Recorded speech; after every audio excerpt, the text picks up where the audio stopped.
Good afternoon, everybody, and welcome to the International Training and Research Center. My name is Aaron Smith, and we are live at the 2019 Prairie View A&M Invitational at the ITRC, taking place in Arlington, Texas. My name is Aaron Smith, working alongside Emil Williams Jr. and Brett Houghton today. We are bringing you 12 of the top NCAA collegiate programs here at the Prairie View as they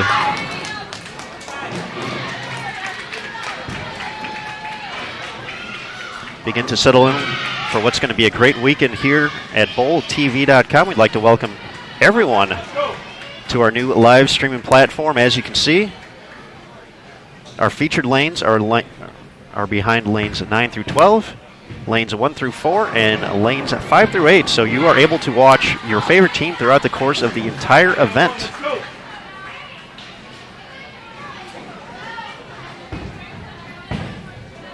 So as teams move around, they will hit each of the pairs several times throughout the course of their competition.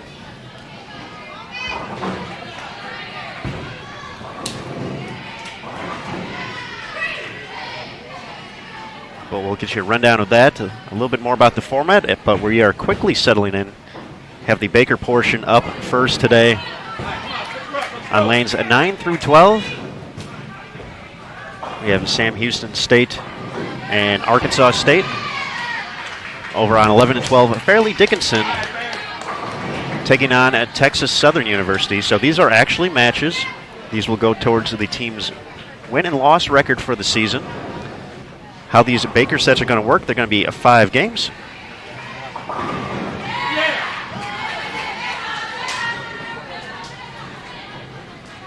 Team with the highest total pinfall will get the win.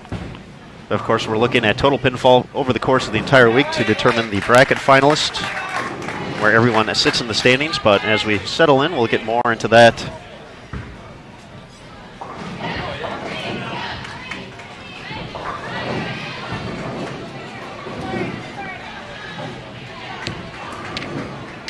This week, our competitors will be facing off against a 41-foot oil pattern. You can find that in the panel to the right side of your screen.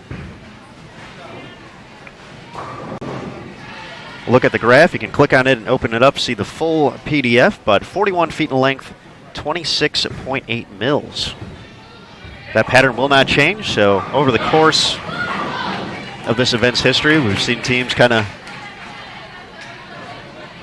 try and figure things out today. Then they have the full day to kind of assess and move on from there.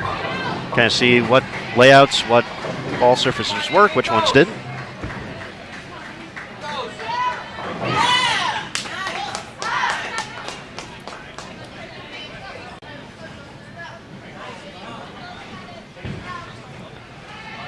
Addressing a few quick questions in the chat. I see Brandt hopping in there as well. Bert, the plan is going to have the archives up later today. As soon as they render through, we will have them on their own channel, if you will, here. Some archived events as we go through the Prairie View A&M Classic Invitational.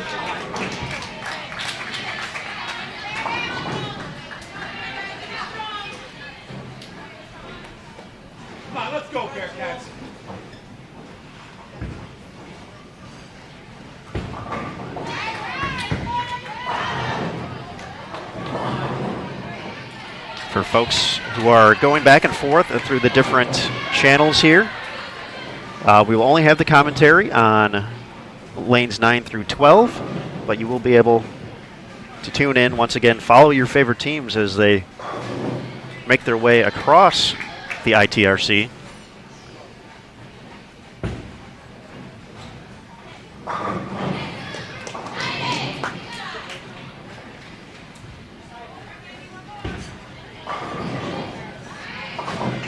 So we'll have that all the way through the bracket portion, which will take place on Sunday.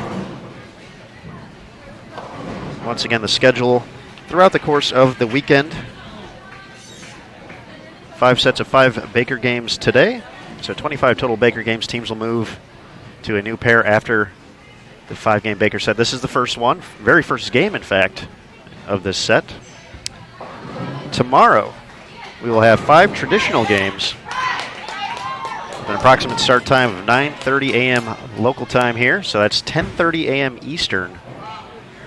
So we'll have a good chunk of your Saturday taken up here at Bowl TV.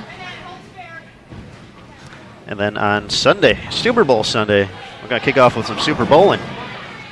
I use that joke every year, and it still sounds as corny as possible, but we'll be kicking things off with our final traditional game at approximately 8:30 a.m. local time, 9:30 Eastern. And then the bracket and its 2 rounds will start at approximately 11 a.m. Eastern, 10 local time here in the greater Dallas-Fort Worth area. Texas Southern finishes with 132. Fairleigh Dickinson going to hold the slight advantage with 1 at 42.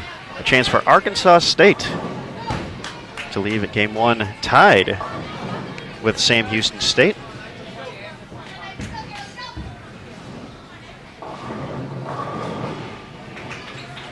This is Leah Glazer taking the final shot for the Red Wolves, all 10 back, 180 to 180. Let's go, Bearcats.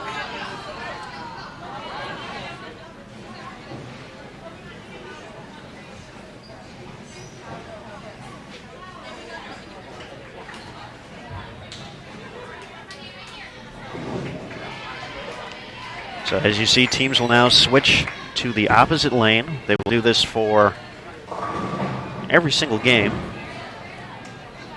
until they get to their 5th and final game. Usually, the team with the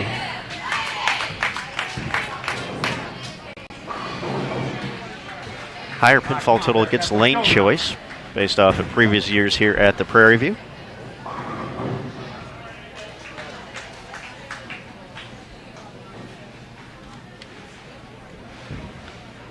But for those of you unfamiliar with the Baker system, it's pretty cool. It's pretty fast-paced, and it really shows how teams can come together. So your leadoff bowler will bowl the 1st and the 6th frame. Your second bowler, the 2nd and the 7th. Third bowler, 3rd and the 8th. Fourth bowler, 4th and the 9th frames. And your 5th bowler, the 5th and the, of course, all-important 10th frame. Get up. All right, fill it, hey, let's go.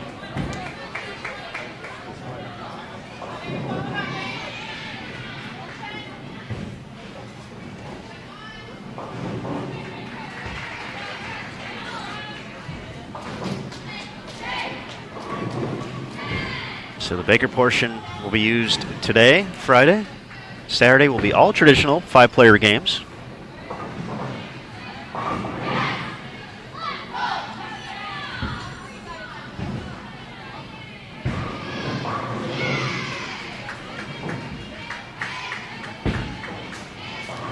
And as we mentioned, the traditional game to kick things off Sunday morning.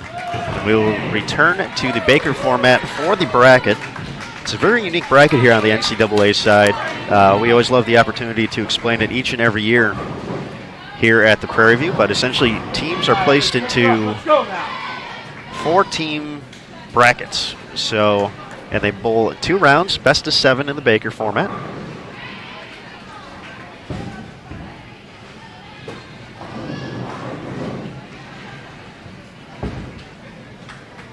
And based off of your alignment in a particular bracket, you can only move up or move down so much in the standings for looking at the ability to win the tournament itself. So teams 1 through 4, if you are the top-ranked team, then you're obviously holding or trying to hold on to that top spot, but the 4th-place team can move all the way into 1st if they're able to win both of their matches. The 5 through 8 bracket, so a team can jump from 8th to 5th and conversely go from 5th to 8th depending on how things go. And then 9th through 12th, and that is based off of total pinfall for 6 traditional games and 25 Baker games. So one of the unique aspects on the NCAA side, as we continue to talk about, a little bit different than the USBC Collegiate on certain parts of it, is that they look basically at win-loss totals over the course of the entire season.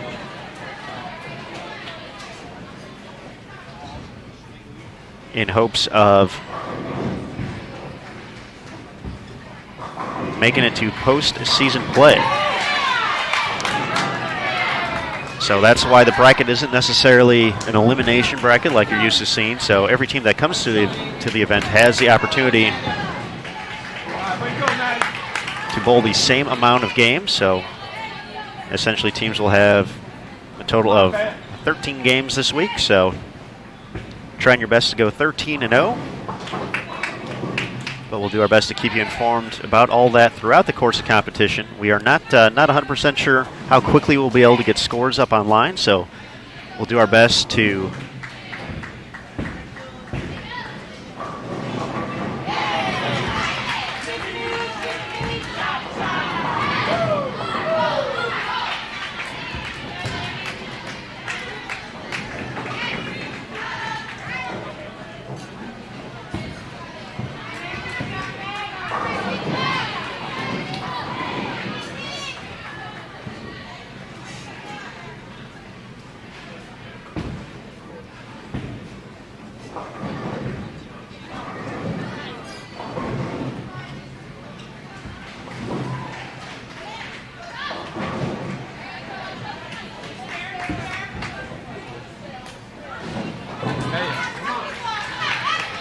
Let's go, Bearcats. Come on, Cat, all 10.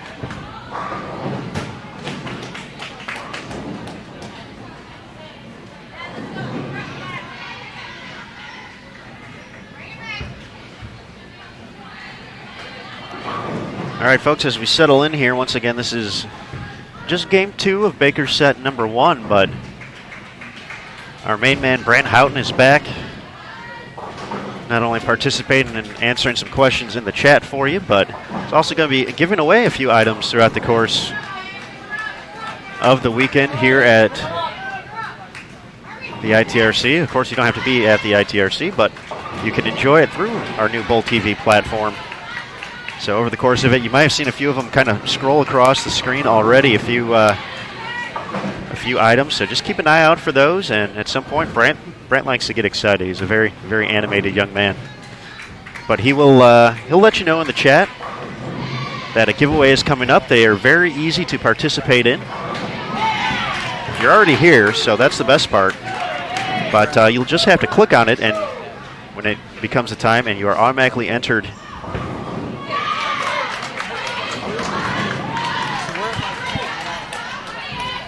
into the raffle.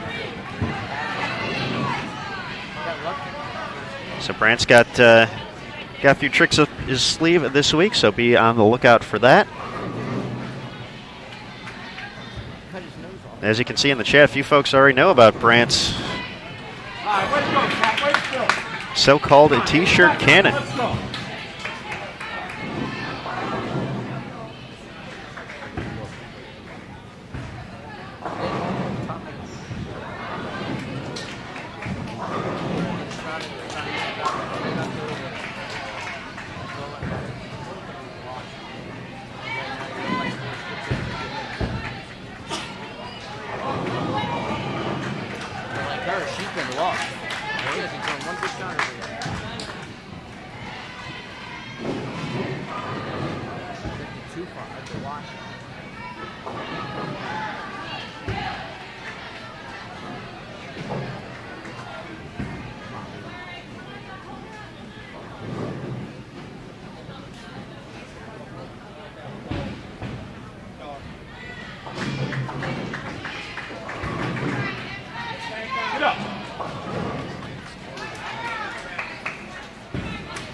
The ITRC, for those who have never been, a pretty tiny venue, total of 20 lanes.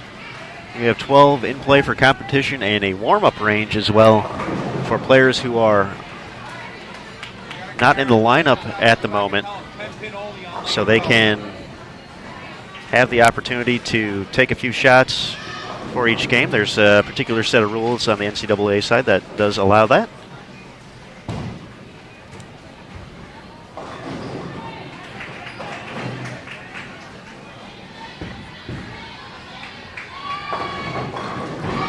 But we are jam-packed here in Arlington, Texas. Bleachers up. Proud parents and alumni, supporters in attendance, all cheering on their respective schools. Hoping for a big week as we get into the second half of the season and postseason play nears.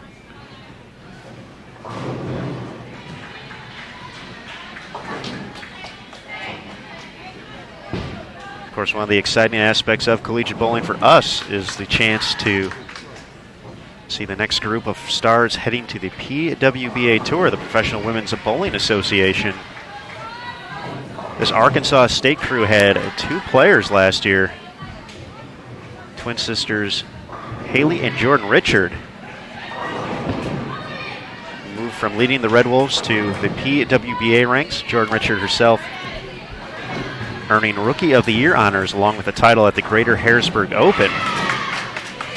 So for Justin Kostick and his crew, a younger team coming in, but that definitely does not suggest a lack of talent. So a total of 3 players on the Red Wolves are going to represent Junior Team USA here in 2019. And one of those players also the 2018 Junior Gold Champion in the U20 division. That's Julia Heron. Also on Junior Team USA, Taylor Davis and Destiny Truly. There's Destiny taking care of the single pin on lane number 9.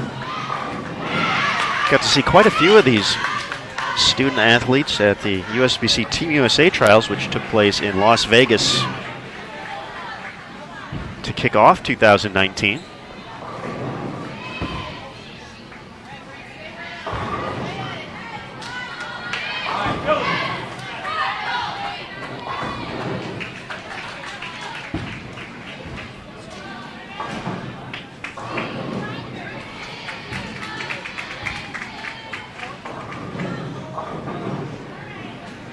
So we can assure you, you're going to see some quality bowling throughout the course of the weekend. These are talented players.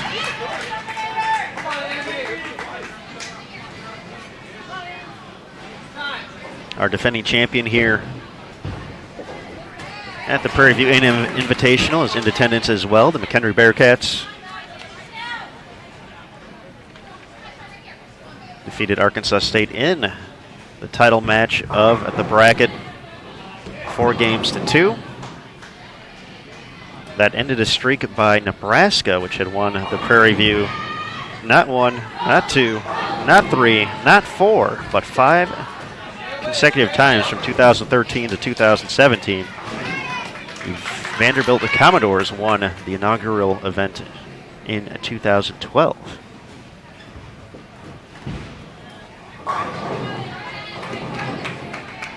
Texas Southern improves to 176 this game, but looks like they will be falling a little bit further behind, taking on Fairleigh Dickinson.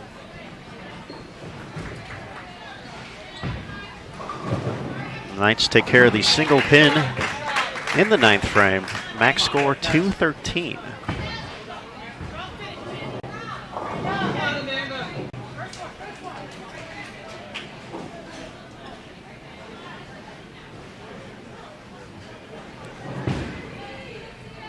FDU, a 2-time national champion.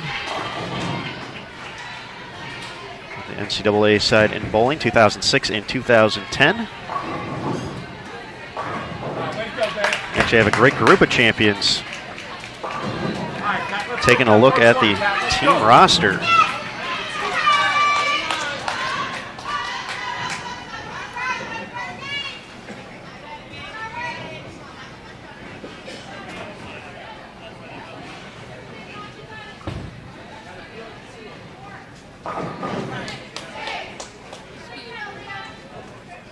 We actually have every NCAA champion in the field this week, so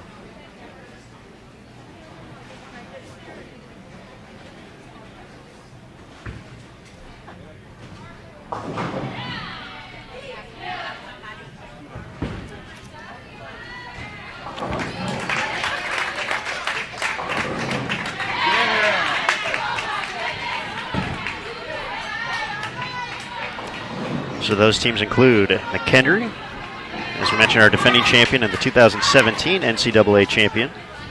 Sam Houston State won in 2014. Maryland Eastern Shore, the 2008, 2011, 2012 NCAA champions. Nebraska, a 5-time champion, 2004, 2005, 2009, 2013, and 2015. Vanderbilt, 2007 and 2018. They are the defending NCAA champions. Stephen F. Austin, 2016, and Fairleigh Dickinson, as we mentioned, 2006 and 2010. 202 finish for the Knights.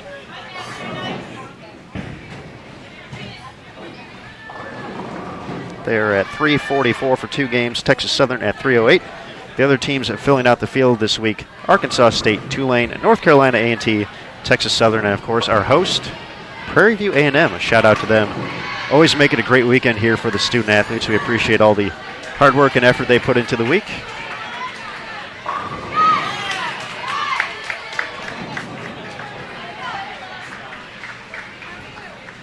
Tennis frame underway for the Bearcats and the Red Wolves over on 9 and 10. Once again, you can watch your favorite teams throughout the course of the week. You just have to go either lanes 1 through 4, lanes 5 through 8, or here behind lanes 9 through 12 on our featured pair.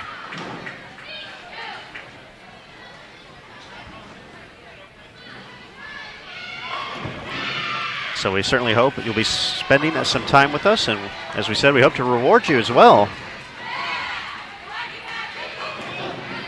Sam Houston finishes with the washout conversion, 156. They'll be at 3 at 36. One more shot to go for Arkansas State. Here's Glazer once again. Coming in a little bit light, 245. 170 for the Red Wolves. They're at 350. After 2 games, the teams will now switch lanes once again. Here, the 2019 Prairie View A&M Invitational at the ITRC.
All right, we're getting down to the nitty-gritty of game number 3 of Baker Set 1 here on 11 and 12. Fairleigh Dickinson and Texas Southern.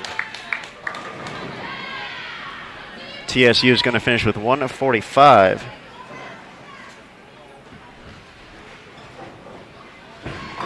To bring their overall total to 453 through 3 games. Chance for Fairleigh Dickinson to gain a few more pins in advantage. Great shot there, but able to get the 10 out. Going to be a minimal gain. They can max out 147.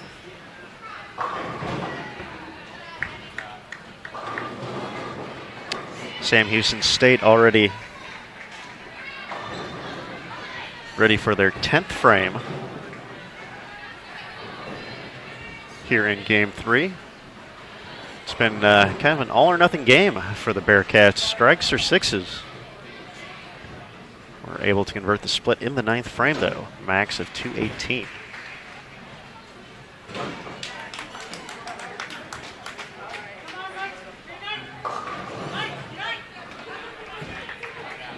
Once again, if you'd like to see the oil pattern being used today, 41 feet in length,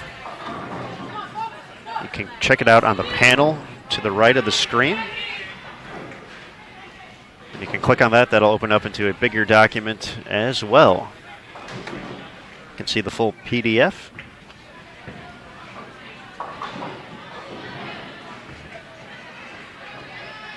If you're curious, though, commentary will only be on the featured lanes, so lanes 9 through 12. But obviously, you can watch your favorite teams, and some of you folks may even prefer that. No sound except for the great sounds of pins crashing.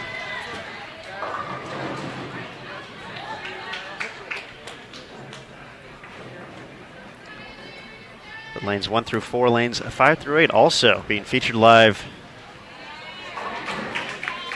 in the video, or below the video. You can find those links. Just click on them. We'll take you to a new screen. You can open up a few tabs, watch everything too. quite a few options to get full coverage here. 2019 Prairie View A&M Invitational.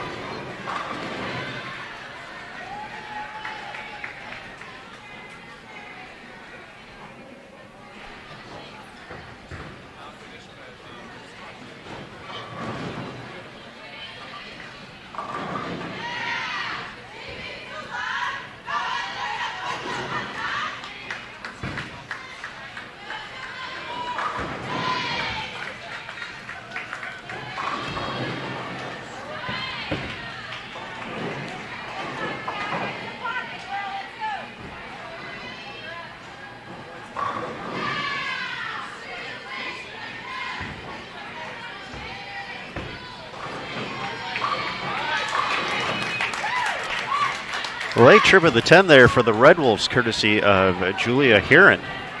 Mentioned Julia a little bit earlier. The 2018 Under-20 Junior Gold champion.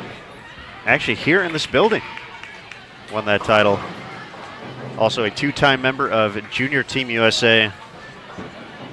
2:05 finish for Sam Houston. Brings them to 5:41.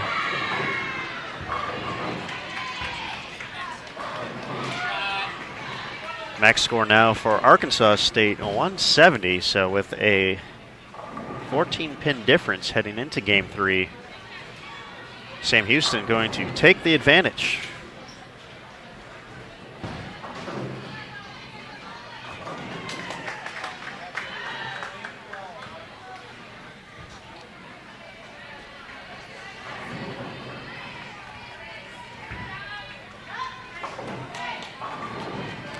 We do appreciate everyone checking out our new Bull TV platform. Hope you like some of the little extras compared to what we offered on YouTube. So this is going to be the look moving ahead. All events you were used to seeing on Bull TV on YouTube now going to be moving to bulltv.com. So be sure to keep an eye out. We have the schedule and the panels to the right as well. After their excitement here at the ITRC, we'll be moving to Indianapolis in a few weeks for the Hoosier Classic, the final Tier 1.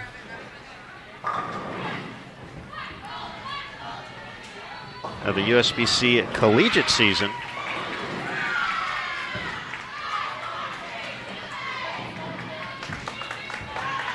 So switch lanes on 9 and 10, 541 to 520. Sam Houston State ahead of Arkansas State.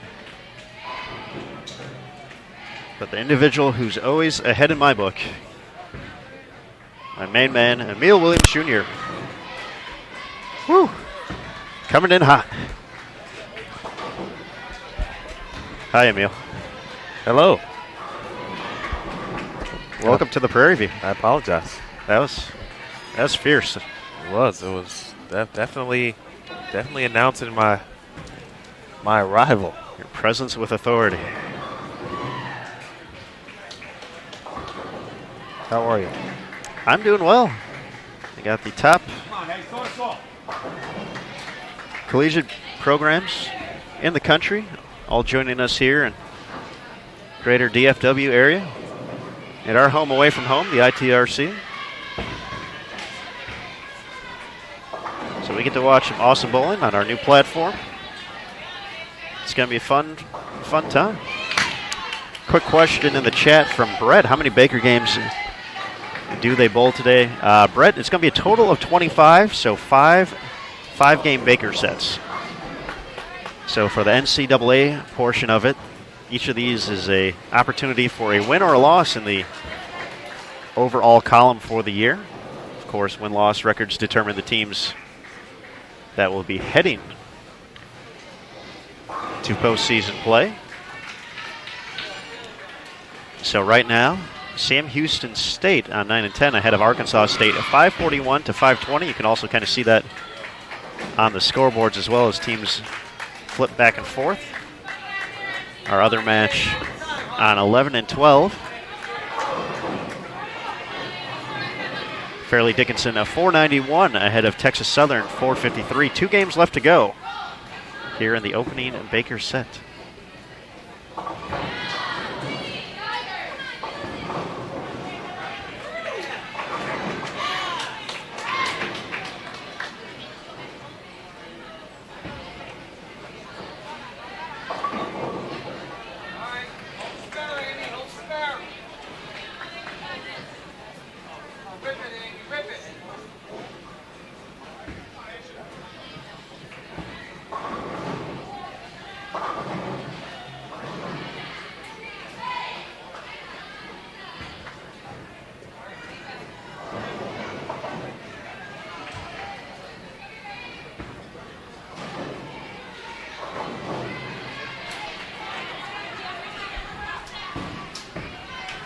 Come on, Maddie, quick throw.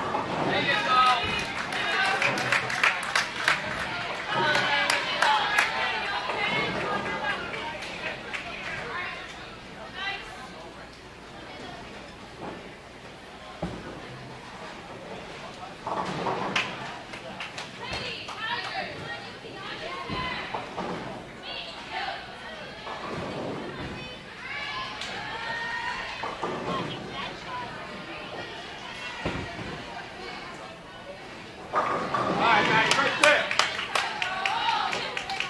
Come on, let's go now.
Did you see how quickly you put that in the pot?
All right, let's go.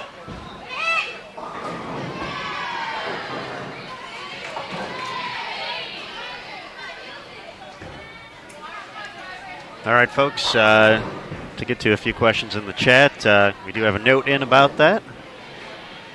This is our second broadcast on the new platform. We know some of you tuned in for the Kegel ISBPA Midwest Collegiate Classic a few weeks ago in Addison, Illinois. For all of our good friends in the Midwest and North, hopefully staying warm this week. Well, they had some chilly temperatures. We're going to be working on that. This is game 4 of 5 for Baker set 1.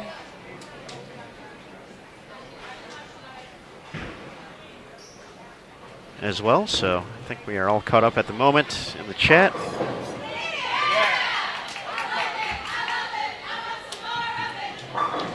right, Elise, let's go. Double up. Fairleigh Dickinson makes it 3 in a row, cashing in the Brooklyn. 2 20-24 their max score. Texas Southern put together a nice game, clean game. Doing the dirty work that you have to do in Baker sometimes. Fill those frames, make those spares. So take advantage of an opportunity like a double just like that to set up the 10th. Max score for the Tigers, 208.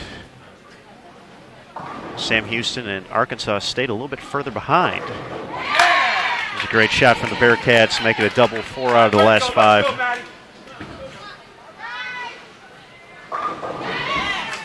Red Wolves bringing the heat as well.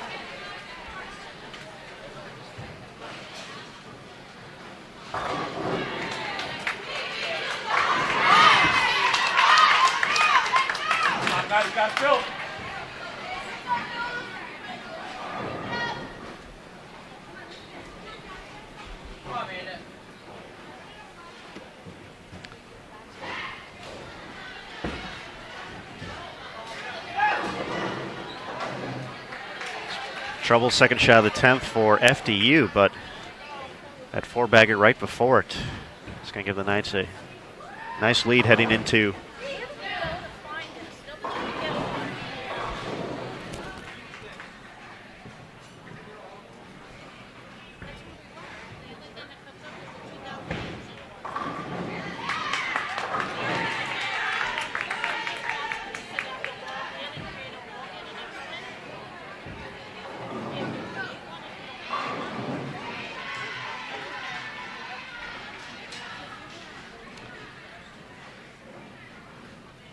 Come on, bet. 174 finish for Texas Southern, puts them at 627 through 4 games. That is a stubborn 4-pin there for Arkansas State in the 9th.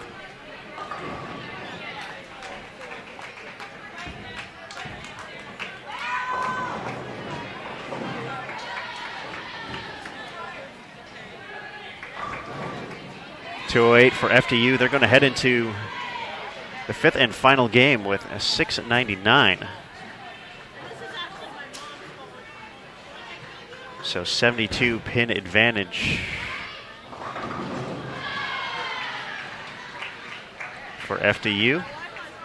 Still the 9th and the 10th to go here on 9 and 10. Sam Houston State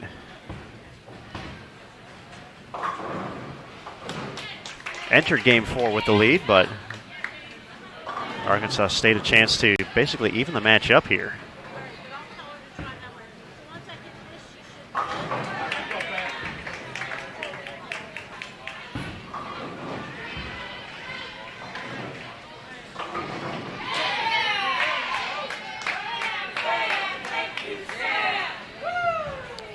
And our good buddy Brant Houghton as we prepare for a 10th frame on 9 and 10, getting underway in game 5 on 11 and 12, said it's almost time.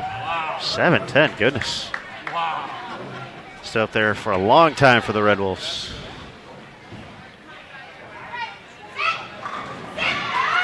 But Brant getting ready for his first giveaway of the day, so be on the lookout for that. Once again, it's just going to pop up on your screen. You'll be able to enter.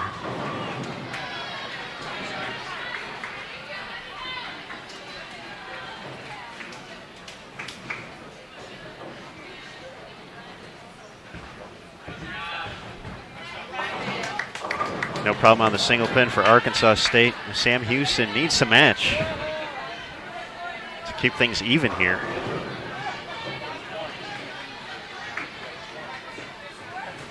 Otherwise, the momentum will swing back in the favor of Arkansas State. They will get to choose lane as well.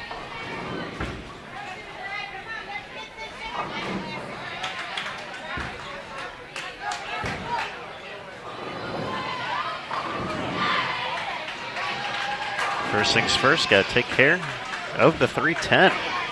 Gonna try it the hard way. Not a problem.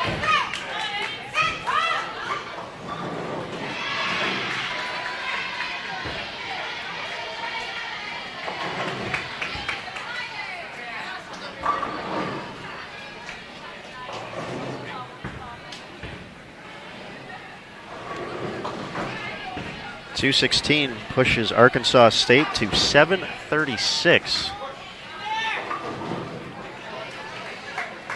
So decent count here for Sam Houston. Will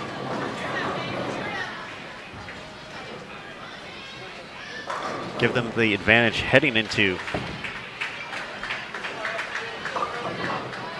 game number 5. How about that?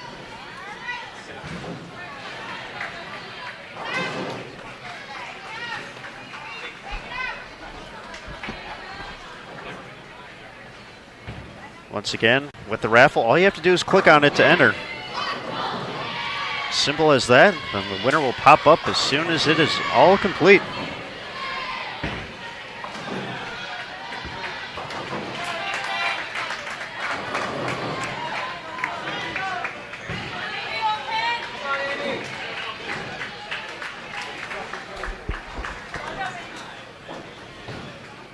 Well, 195. We're all even up here. 736 apiece.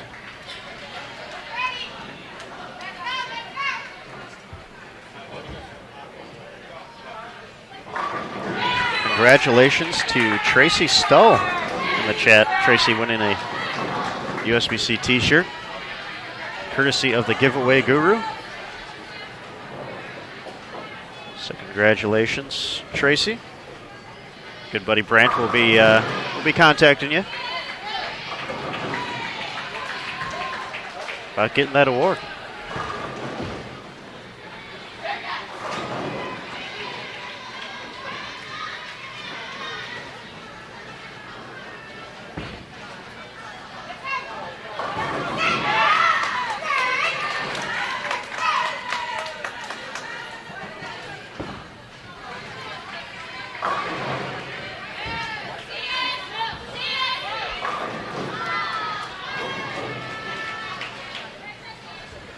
I think it would be fair to call Arkansas State and Sam Houston methodical in this opening match.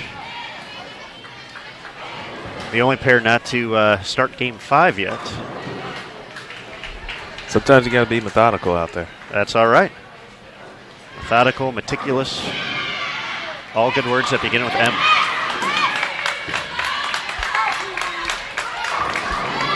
Great shot there from the Tigers. Trying to find some late momentum here. Once again, we're down 72 pins.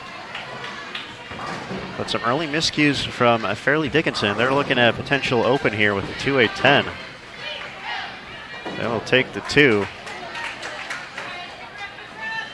76 in the 5th for the Knights. Texas Southern has gained 30 back. Looking to add one more. No.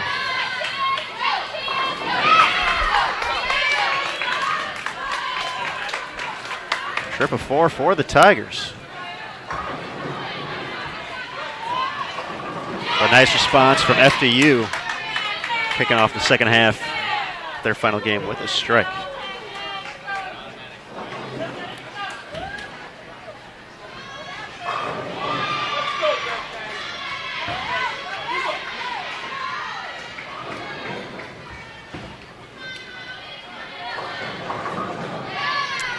Make it 5.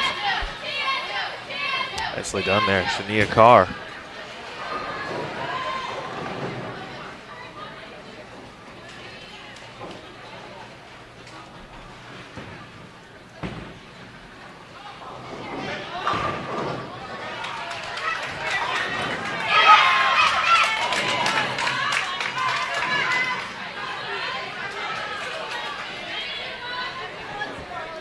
All right, Sam Houston will head over to 9 Arkansas State, lane 10. Game 5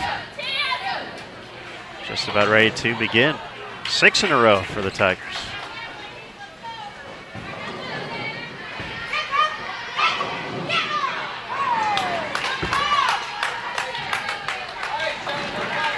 Trying to get into the 250s here. The reigning SWAC champions, which is also contested right here in this building. How about that? In 2018, as it is, I believe, the last 6 or 7 years. Great shot.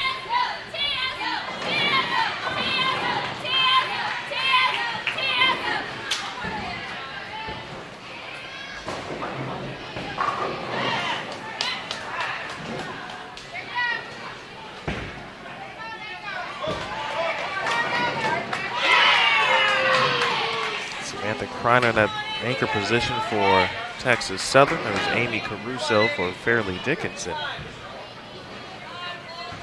That Kreiner was the anchor for the SWAC champions last year. Needed just 3 pins to seal the deal that time and got all 10 down here in 2019. Nicely done. 2-5-4 on the board. While Destiny Truly, newly mentioned Junior Team USA member. I'm sure that Aaron has already mentioned that, probably. I did, yes. I know you did. But reinforcement is key. That's a big double for FDU heading into this game. Once again, we're up 72 pins. 254 from TSU gets them to 881.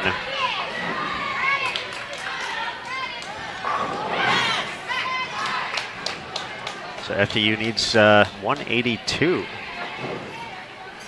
for a tie. 183 gets them W. That is quick unofficial math.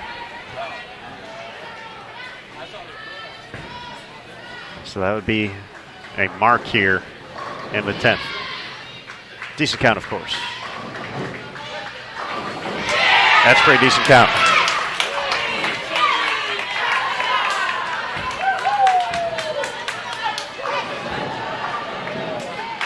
Come on, Robbie, let's go.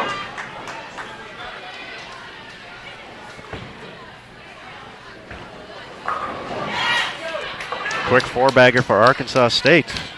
Getting out of the gate strong here in Game 5.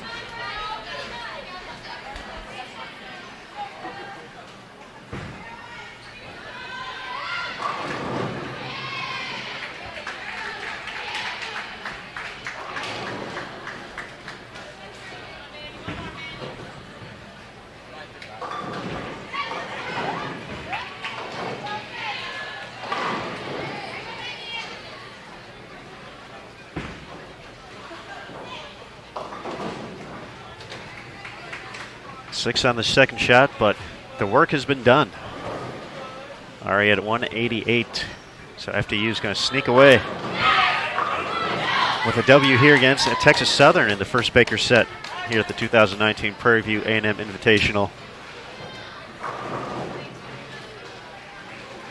Not 1, not 2, not 3, not 4, but 5 in a row. Good shot there from Leah Glazer.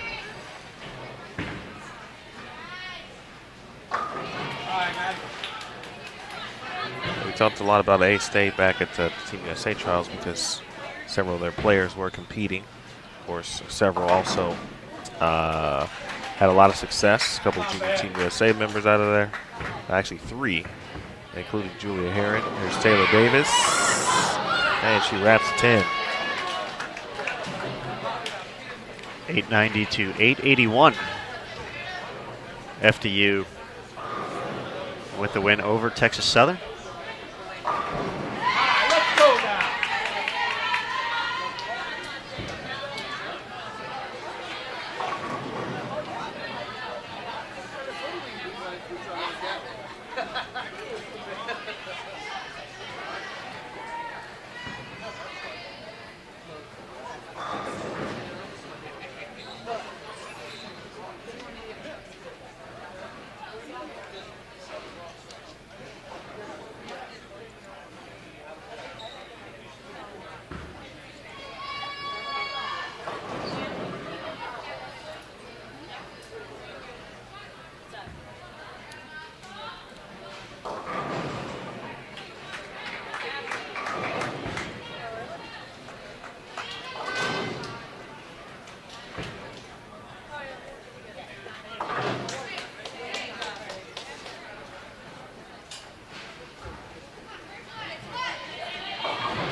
Again, if you are just joining us, this is BowlTV.com, the Prairie View A&M Invitational here at the ITRC.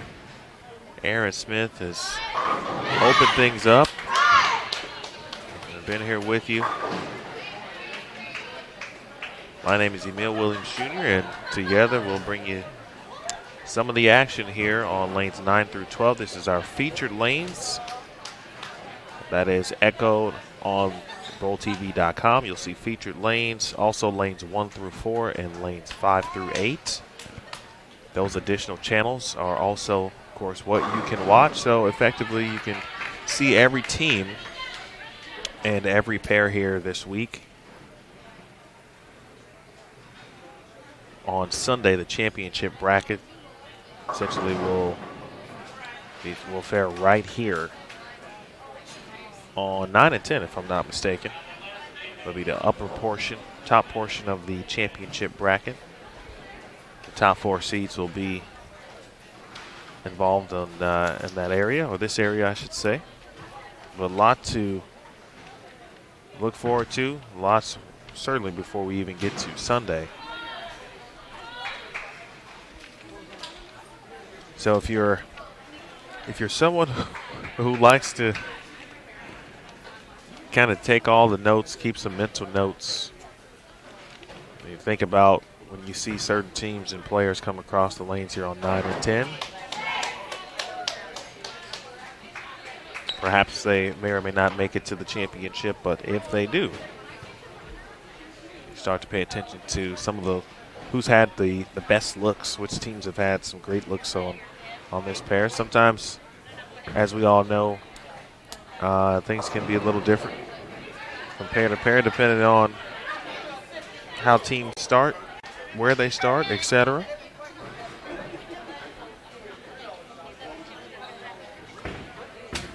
Meanwhile, Julia Heron striking in the 9th. Back-to-back opens from Sam Houston State in the 5th and 6th frames. Yeah, this one essentially in the books, just a matter of final score now. Arkansas State with that strong start. Miscues from Sam Houston can give the Red Wolves the win here in the early going. It's kind of, these teams are tied at 7:36 apiece through 4 games. But Arkansas State finding all the mo in the final game.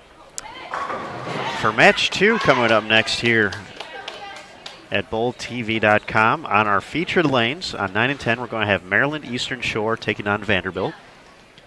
And on 11 and 12, we're going to see Arkansas State once again. They're going to be taking on our host, Prairie View A&M. Now, for those of you who want to follow some of the other teams, on lanes 1 through 4, we'll have Stephen F. Austin taking on Nebraska and Tulane taking on McHenry. And then on 5 through 8, once again, you can click on that below the video. Texas Southern taking on North Carolina A&T, and Sam Houston State taking on Fairleigh Dickinson. And that's all the matches. So you can watch them all.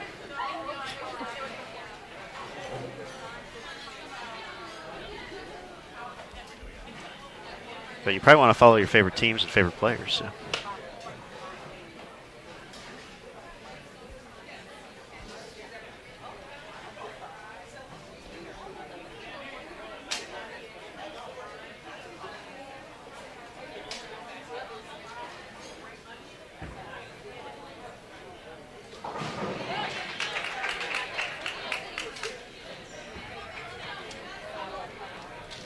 Once again, total pinfall important. There we go.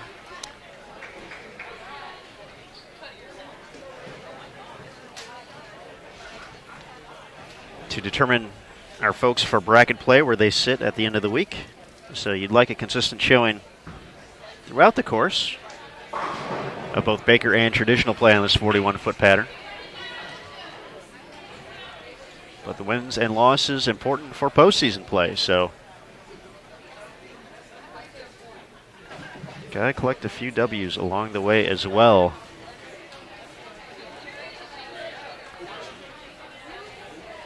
2 of 48. Big game for the Red Wolves. They're going to finish at 984.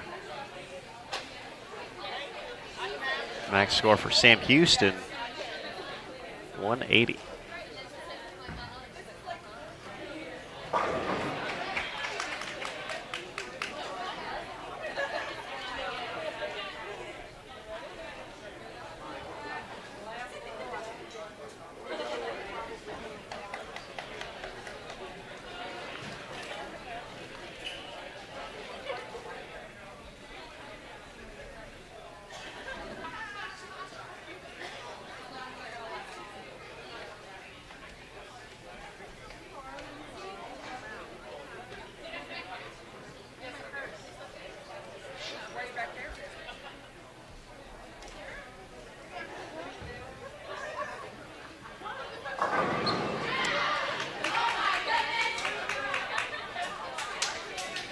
Strike the kickoff, the 10th for Sam Houston. Opportunity for the Bearcats to learn a little bit more about this 41-foot pattern. Obviously the game out of reach now, but chance to take some knowledge back.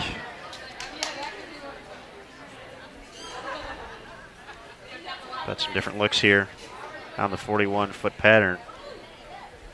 Once again, Bearcats going to be taking on Fairleigh Dickinson next on lanes 7 and 8. Arkansas State, as we mentioned, now going to be 1-0, taking on Prairie View over on 11 and 12.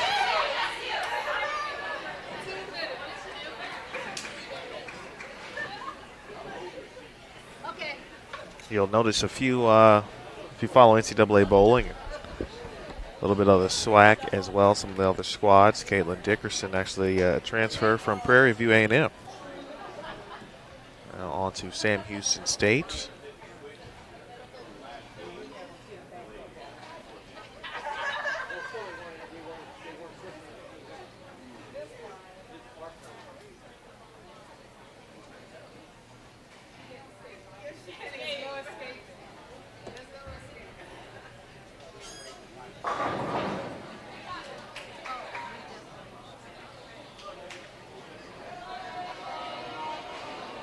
And this begins your 5-minute transfer time to your next pair.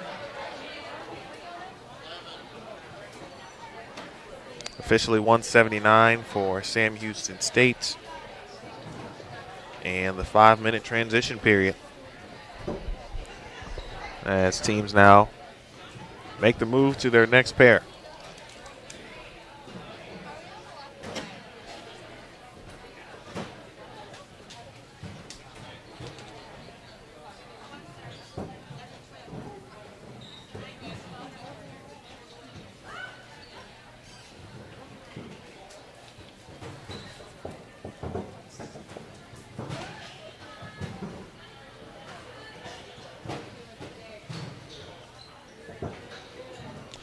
We'll have Arkansas State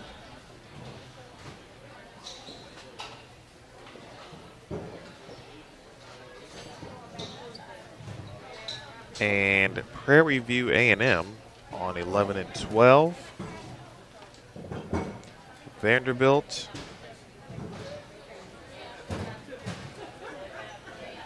and Maryland Eastern Shore on a 9 and 10.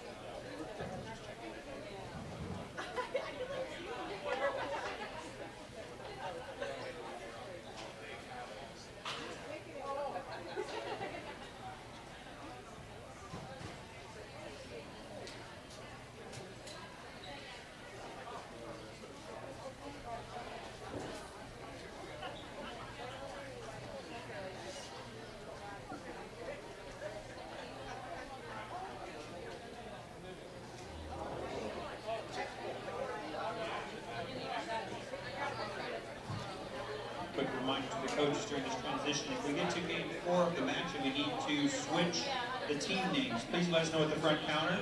Let us know at the front counter, we'll switch the team names for game 5 if necessary. Thank you.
All right, match 2 will begin.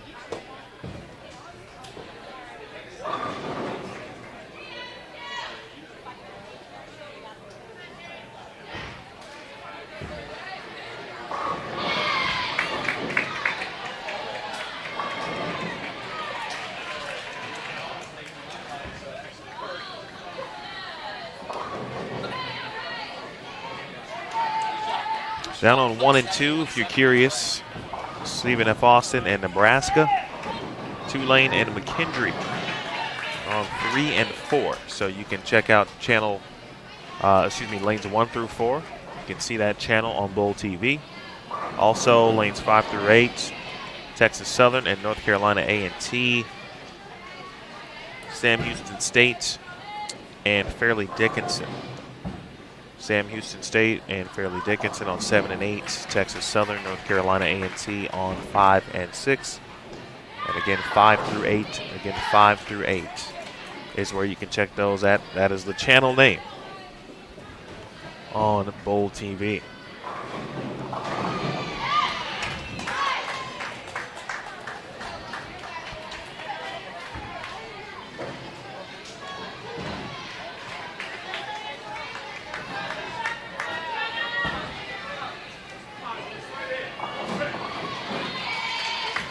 Also, if you're on either of the respective channels, you'll be able to see which teams will be competing on those lanes. And of course, if you're curious about the oil condition, just click the panels to your right, to the right of your screen, right of your video player.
Looks like game 1 scores are in.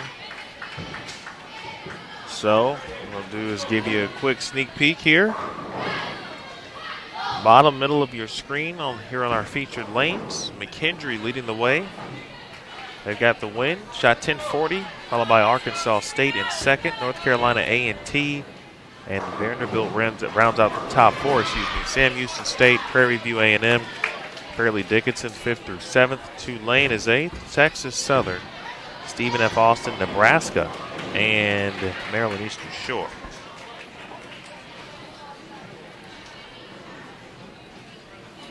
I'll let that scroll through one more time.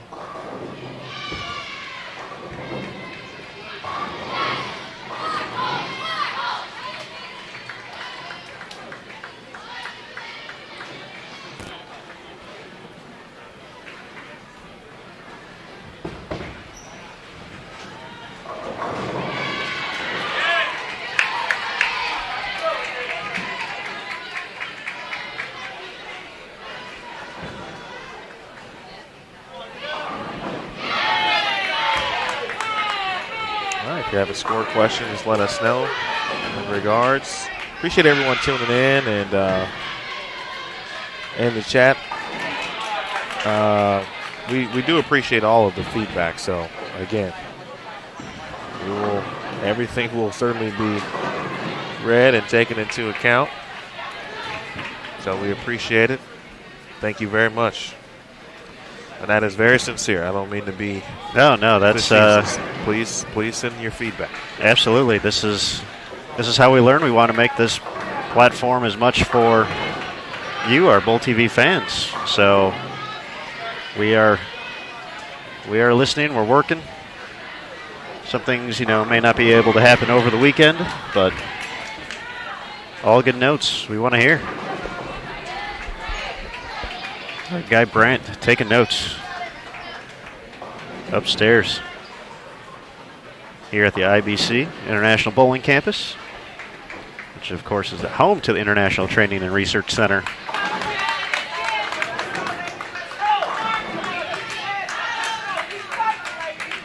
Vanderbilt is going to have the advantage heading into game number 2, taking on Maryland, the Eastern Shore here on 9 and 10.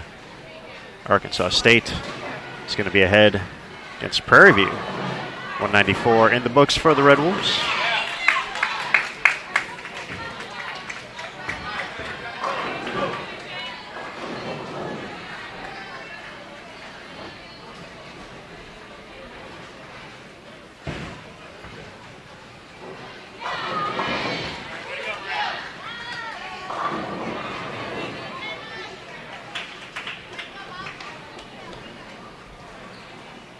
So 194 to 145. Arkansas State ahead of Prairie View A&M after 1. Once again, these are 5-game Baker sets with total pinfall determining the winner of each match.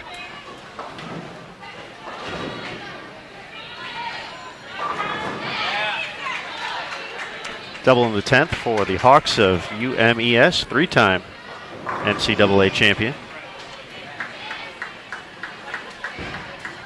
finding some momentum late in game number 1 for the last 5 strikes, but they will be down.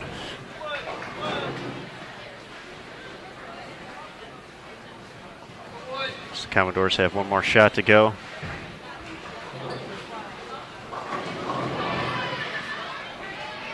Get to 234.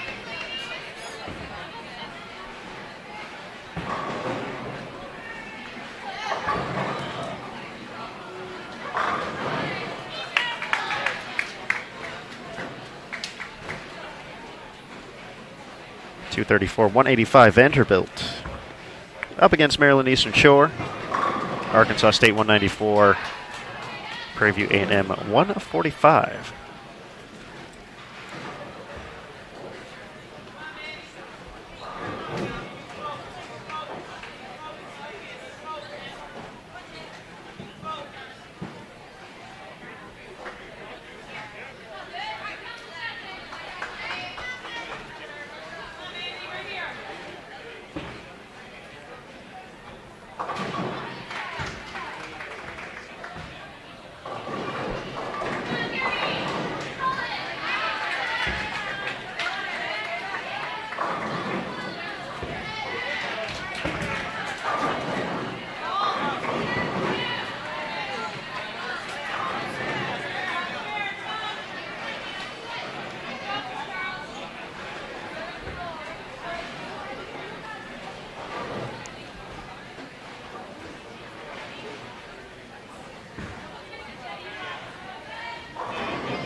Aaron's announcements this morning.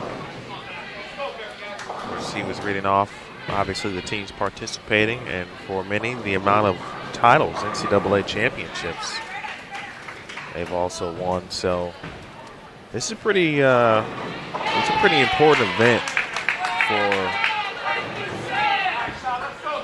rankings, for RPI, and everything that goes into NCAA bowling for. Looking ahead to the postseason. At-large bids, of course, and those kind of things. So you have an event with many of the top 10, 15 teams in it. You got an opportunity to move on up, if you will. to the east side. Deluxe apartment. In the sky. Yes, indeed. There we go.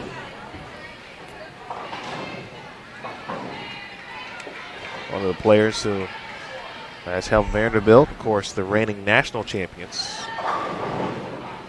Maria Bolanova.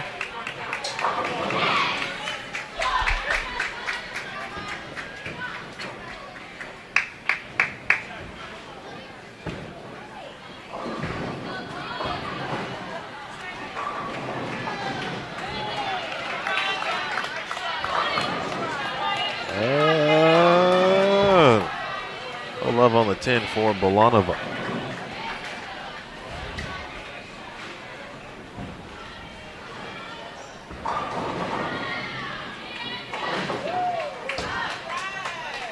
Anchor down, of course. One of the mantras of Vanderbilt. It's even on their spare balls.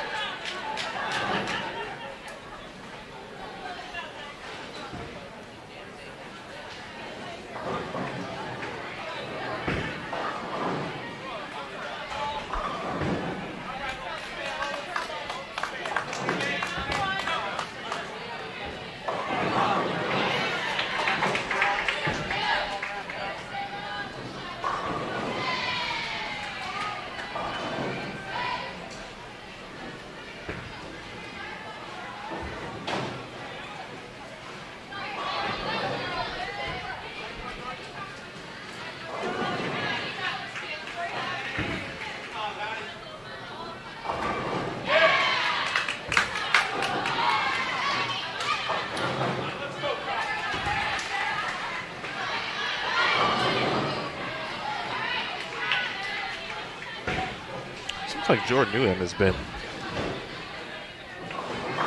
on the squad for a little while, but she hasn't. She's been there the normal amount of time that she's supposed to be there. I was going to say that there are particular rules to how many years you can be on a squad. Yes, but Jordan, one of those established players that Coach John Williamson and Josie Barnes can rely on throughout the course of a season. Someone who's experienced it all so far through the program. Now in her senior year, has experienced the highs as well as the lows, and of course, a crucial part of that in 2018 championship team.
Jada Davis or Prairie View A&M crossing over, but leaves a 10 pin from right here in, well, not directly in Arlington, because that wouldn't be right, but from Dallas, which is right here in the Metroplex.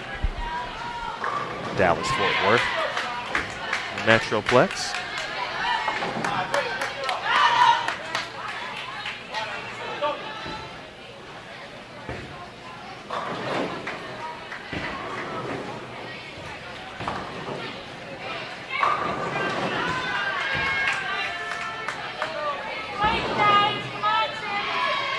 Shot there for Vanderbilt in the 8th.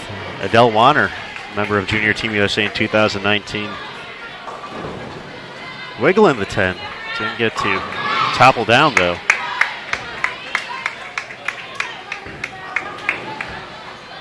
Going to give Maryland Eastern Shore a chance to make up a little bit of ground here. Opportunity to double in the 9th now. For the Hawks, coached by Caleb Bandy, a former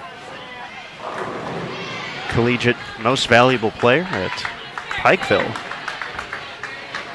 Transitioning to the coach's side, also a familiar face on the PWBA tour. Usually bowls a handful of events each year.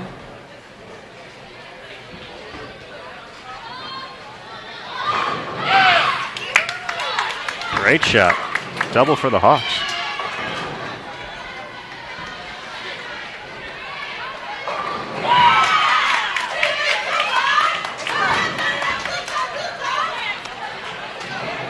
Prairie View A&M is going to get back a few pins here against Arkansas State. Double in the 10th for the Panthers. Arkansas State responding with a strike of their own. They can keep it close. We're up 194 to 145 after one.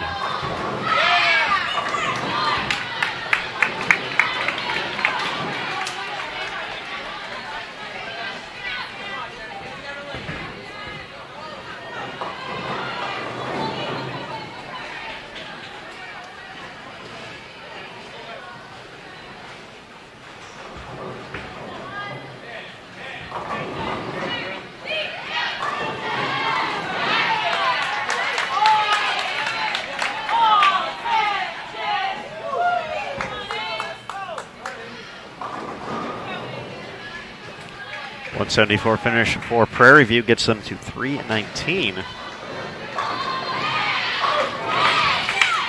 4 in a row for the Hawks.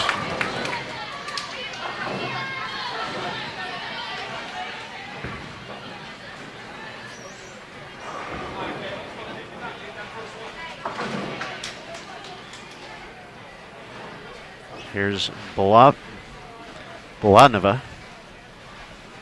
for Vanderbilt. Quality shot there from Maria.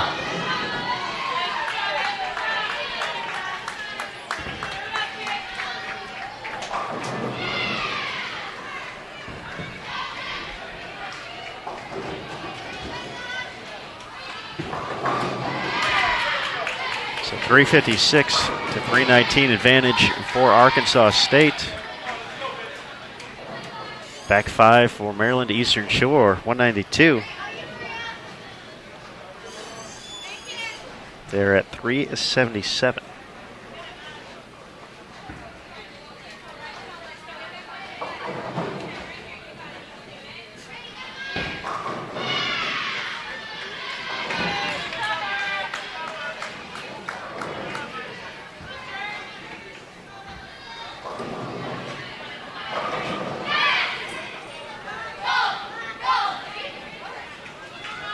She'll take that one. Speaking of Bolanova, just missed it at the bottom. Actually kind of rolled out. As we got down to the end of the pattern. Able to kick the 7-pin.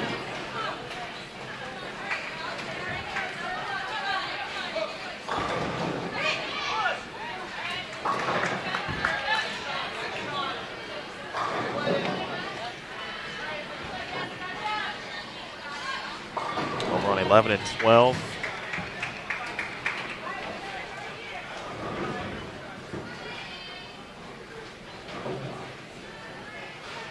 .37 pin difference between Prairie View and Arkansas State.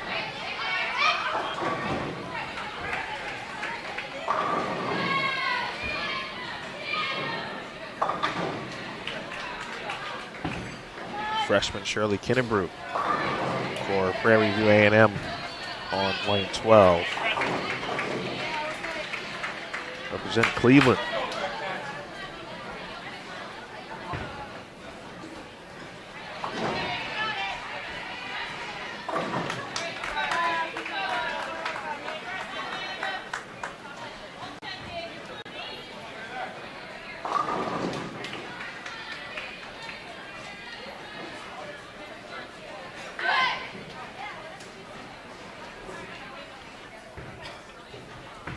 420 to 377 Vanderbilt. The 43-pin advantage after 2 against Maryland Eastern Shore. Getting ready to start their third game of Baker Set 2. Once again, a total of 5 Baker sets for today, so a total of 25 Baker games for each of these 12 teams. They will bowl 5 traditional 5-player team games tomorrow here at the ITRC. Have one more to kick things off on Sunday. So every team faces each team in the field. And then from there, we will know our teams for bracket play coming up Sunday to determine our overall champions here at the Prairie View A&M Invitational in 2019.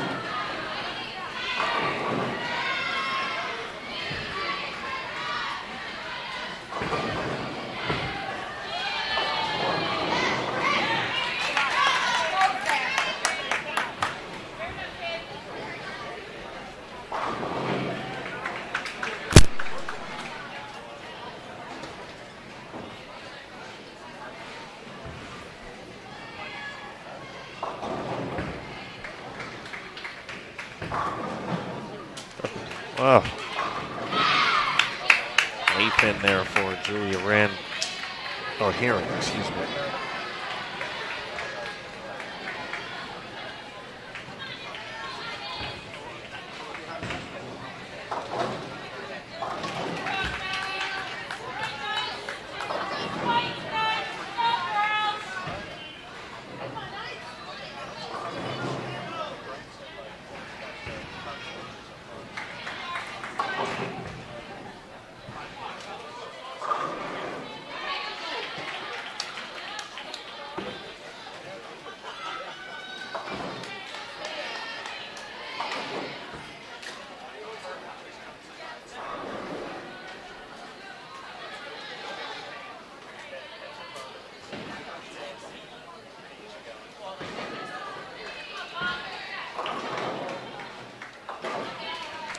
Pretty solid shot there from Adele for Vanderbilt.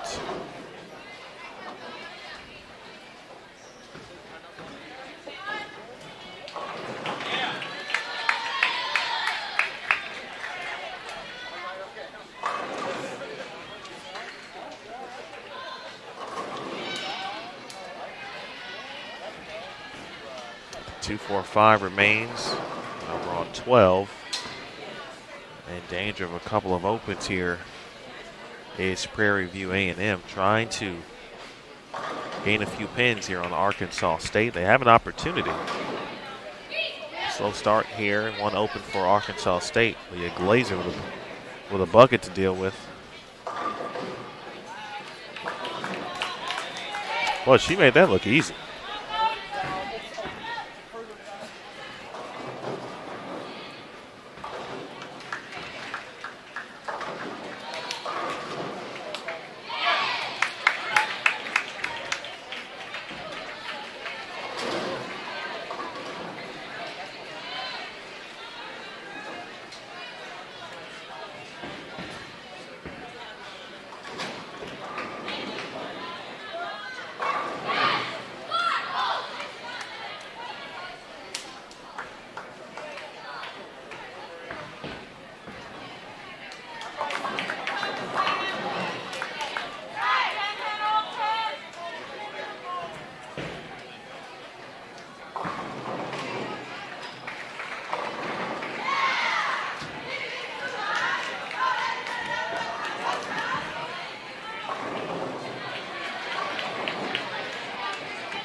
All right, Arkansas State shoots 147, but Prairie View A&M won't be able to gain any ground as they match them at 147. So game 3 not kind to either team.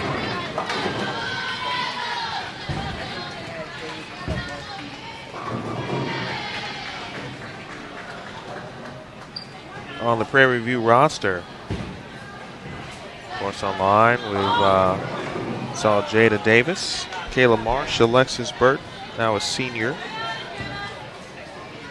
Crystal Klein, who's been in the anchor position. A couple of freshmen, Crystal one of them, talented freshman along with Shirley Kennebrew, also a freshman. Sonia Ortiz, also a freshman. As well as Evelise Reyes and Asia Wren. Sarah Young from North Richland Hills, which is not too far away from where we are now. In fact, just about 35 minutes or so. She too a freshman, so a young squad now for Coach Glenn White, assisted by Derek Marsh. Coach White and his staff, always a pleasure to work with here at the ITRC.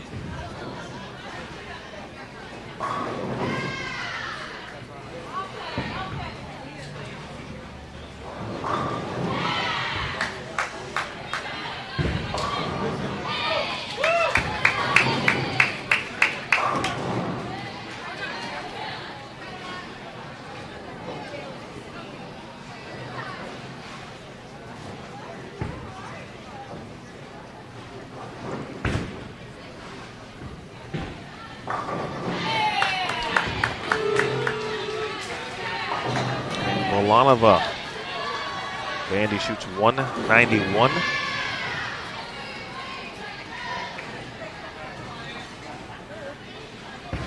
This is match 2. And on 11 and 12, we're now into game number 4.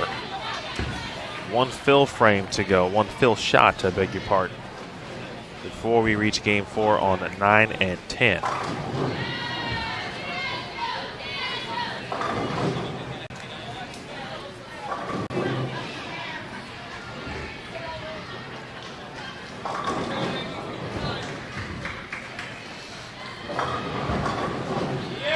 All right, Kayla Hicks, spot on Junior Team USA, 194.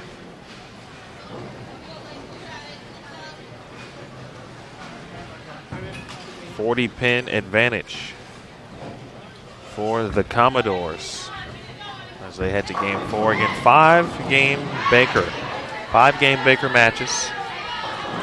Total pinfall gets you decides the dub. Wins and losses very important in NCAA competition.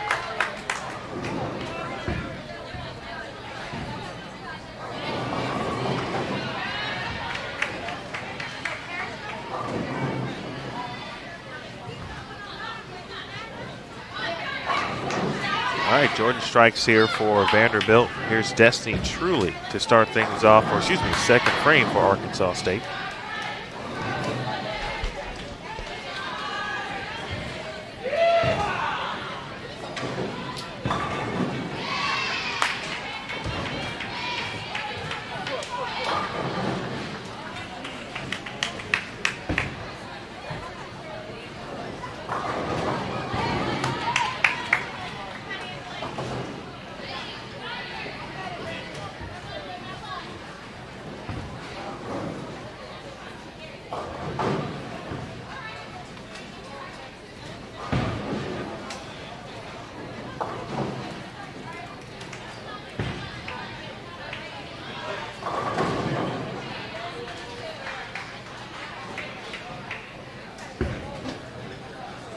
Actually done for McKendree, making the walk from the warm-up pair. Head down to 3 and 4 where the Bearcats are competing.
I tell you, the pair is giving 11 and 12 specifically, giving Prairie View and Arkansas State some trouble here, but right now Arkansas State, they can just fill frames. They'll be in good position. Prairie View going to need to mount a little run here. They can find a way to string a few strikes together. That's a good start.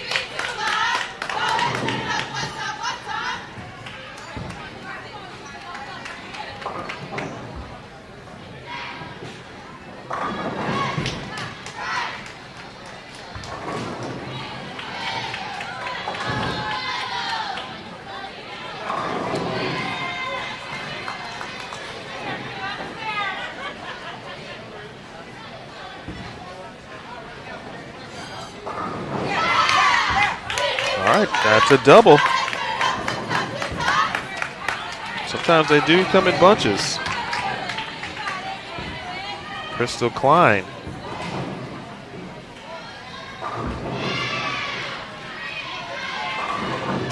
All right, Brant has informed me that a t-shirt giveaway is on the way here on BowlTV.com.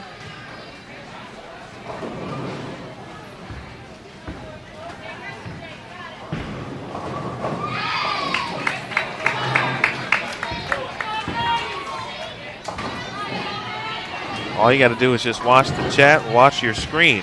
Be paying attention to your lower third. You're watching on the featured pairs. Again, we welcome everyone watching in. Looks like we've got a lot of Vanderbilt fans. I see my man Chris Pulliam checking in and watching as well. Big thanks to Chris. One of the enjoyable things about what I do and get a chance to do as we travel to cover various events is meet the fans who watch the events, who just love bowling, of course, and if a fan of something specific, course, PWBA, for example, you get a chance to meet a lot of fans. From a collegiate perspective, we get a chance to see a lot of fans, or parents, excuse me, as well, who are also fans, as the raffle is now underway. Again, lower third. All you have to do is click it. You're entering. Actually, you don't even have to do that. You just watch it. You can click it if you like.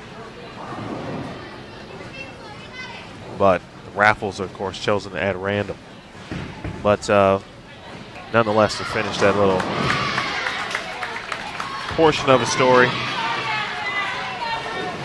Chris would fall in that category, and a chance to meet folks you talk to via the internet. I know they made an actual show about that. That's a little different.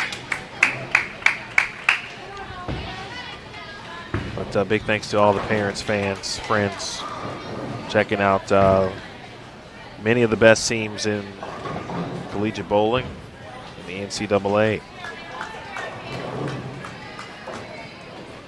Arkansas State being represented.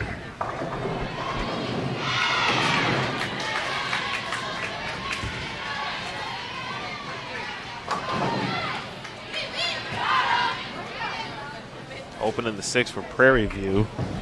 A spare in the 7th, but that was a huge double for them. Again, trying to keep pace, though at this point they will need a big game in Game 5. Here's Denisha Waller holding the follow through.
It's rare to see 5-game Baker full matches in a total pinfall setting. And many times you see, if it's 5 games, it's generally a best of 5. In this case, you know you're in for 5 games.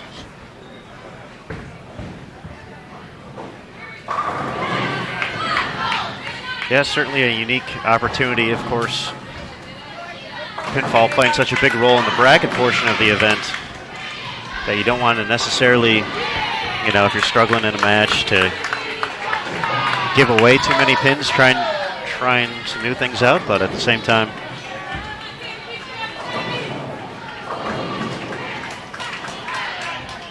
when you become mathematically eliminated,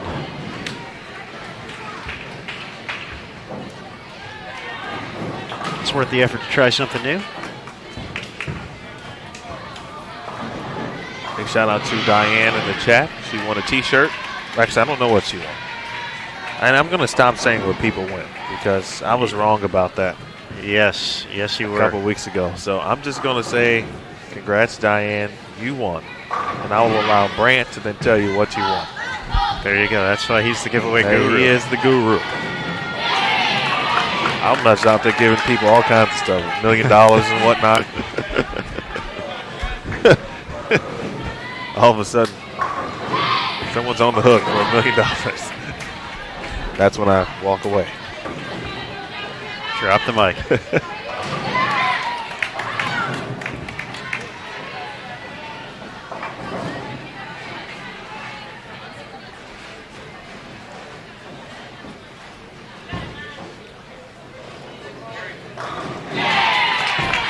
Arkansas State is going to extend its lead over Prairie View A&M heading into the 5th and final game of Baker Set 2. Chance to get to 206. Max score for the Panthers, our hosts this week, 170. Lonova splits the 8-9. Good count. They'll be in the 230s. Speaking of Vanderbilt.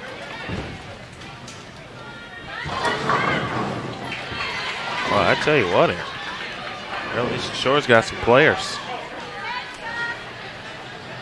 Program always does.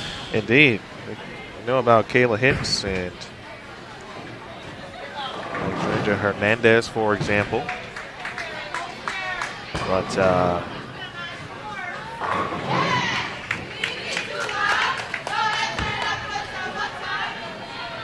the rest of the roster filled out very nicely by Kayla Bandy.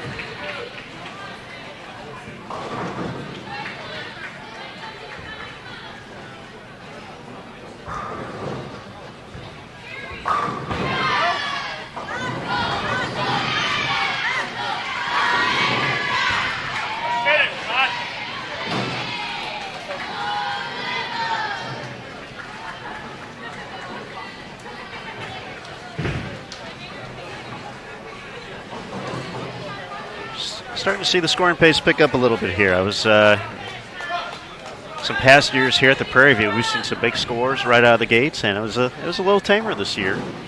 This 41-foot condition.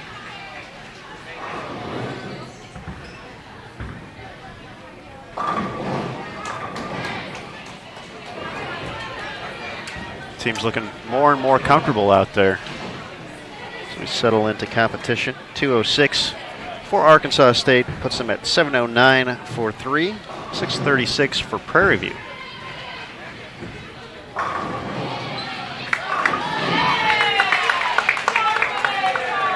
$185 for UMES. Put them at 7:56, but they're going to have a bunch of work to do in this final game. Vanderbilt, the Commodores, at 8:44.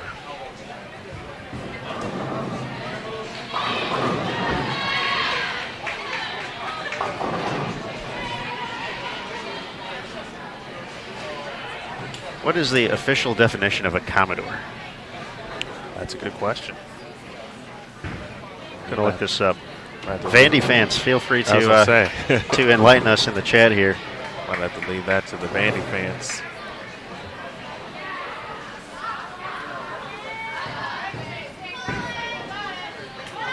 I don't know, but it's on my list to tour, just as a fan. I've got some dynamite, of course, athletics, the athletic program there. Would love to check out a baseball game, a home game at Vanderbilt as well. I'd like to check out a basketball game. Yeah, just get me on the campus, and I'll probably hang out for as much as possible. You can admit it to myself and everyone here on Bowl TV, Emil, is that you want to walk the campus and you want to walk over to the football field and you just want to say, Jay Cutler played here. That's what you want to do. Cuddy is my guy. I was one of the rare people to never leave the Jay Cutler bandwagon. I wish he was playing tomorrow. I would welcome him with open arms. Foolishly, but I would still welcome him with open arms.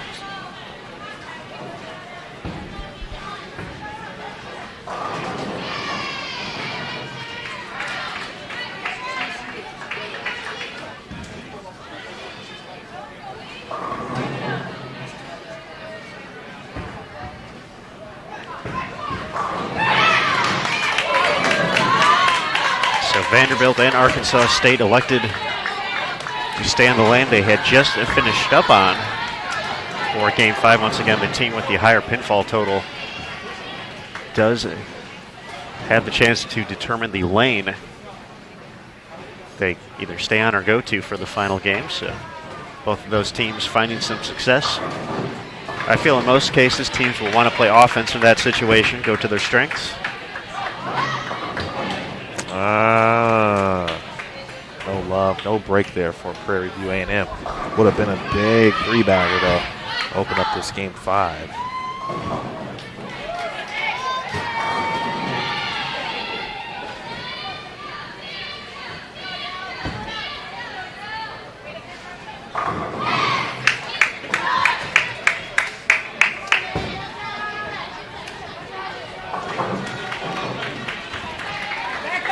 Now there's some great information. Thank you, Rod. Thank you, Sharon.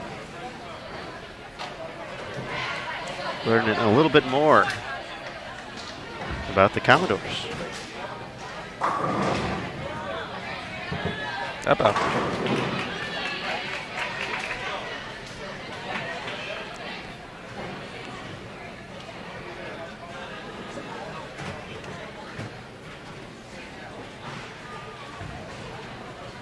it's got a hook. Oh, it does just enough.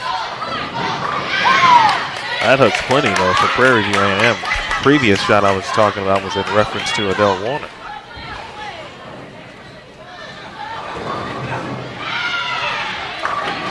Prairie View trying to make sure that Arkansas State knows they're still here. Open in the third for Arkansas State, and now Klein will step up. Chance to kind of sandwich that open with another double. 73 pins, the difference there. Gonna have to push.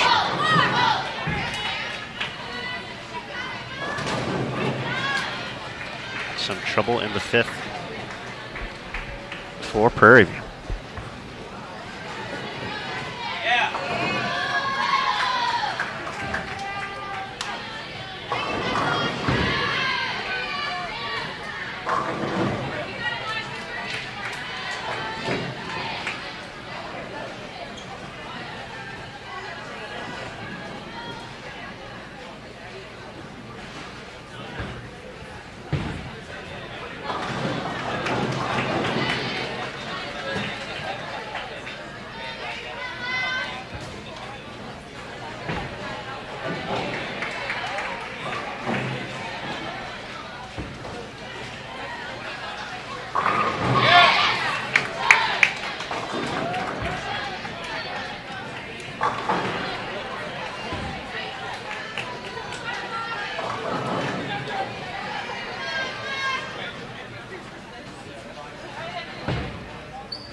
Four in a row for the Commodores after the open in the first.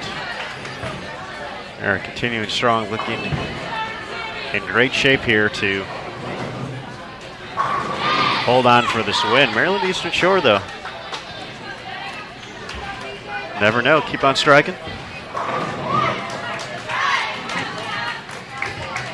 Vanderbilt 9:38 in their opening match to record the win. Maryland Eastern Shore was a little bit further down in the standings, sitting in 12th place, 825. They are 0-1. That was the lowest score for a team in our first Baker match. But as we can see here, they are quickly adjusting that because they're going to be well over that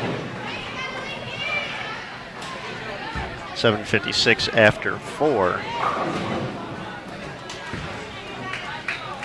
On pace to be above 200 this game, put them in the 950s.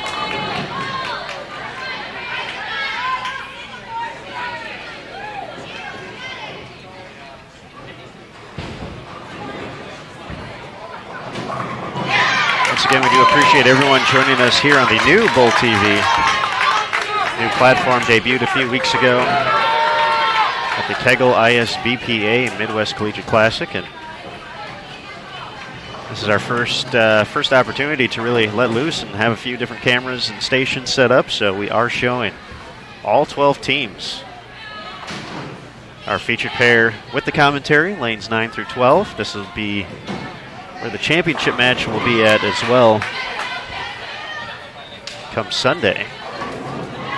But you can also watch the action lanes 1 through 4 and lanes 5 through 8. See that in the, or just below the video. You can click on one of those to take you there, so you can follow your favorite team as well as your favorite student athletes across the entire ITRC.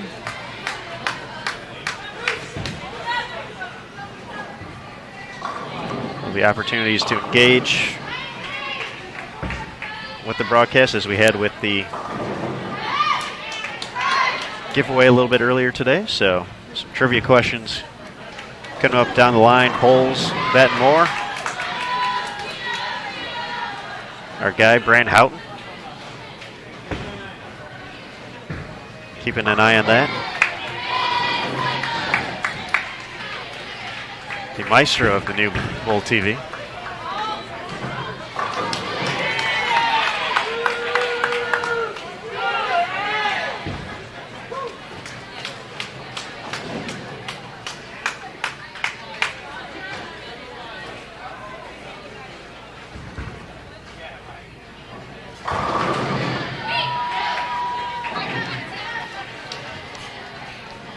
Both teams leading. They're doing what they need to do here.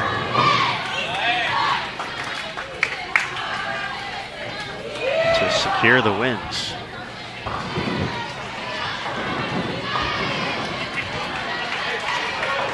Sure, for Arkansas State, they were hoping for a little more firepower here at the end of game number 4.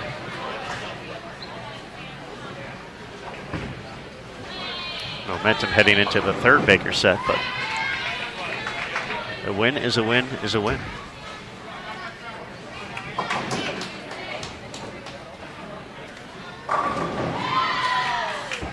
Great question in the chat from Chris. For upcoming events that feature more than 12 lanes of action, will you have the ability to watch those additional pairs, or will you have some limited to choose from? And Chris, this will be kind of vary from event to event. Obviously here at the ITRC, we're kind of on our home court, so we have the ability to really tap into all the resources we have available. Other events that we're traveling to, obviously we have to be considerate of getting the equipment to and from a venue, and of course the internet capabilities go a long way as well. From center to center, house to house, we do need the appropriate internet upload speed. So a few events will be a little tamer, if you will, as far as the amount of cameras being shown, but hopefully that will not deter the coverage too much.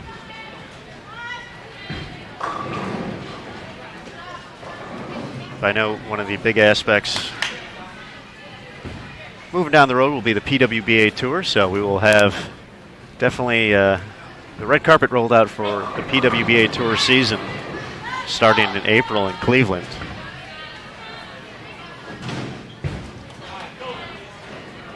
But this will give us some great opportunities. Looking ahead in the schedule, we have the Intercollegiate Team Championships sectionals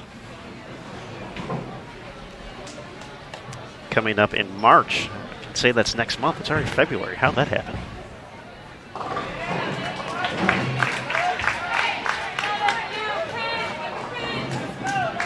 So we do plan to be at all 4 sectionals, and this will give you basically one place to go and toggle through and watch and see everything going on. Whether you're in Addison, Dallas, Smyrna, or Stratford.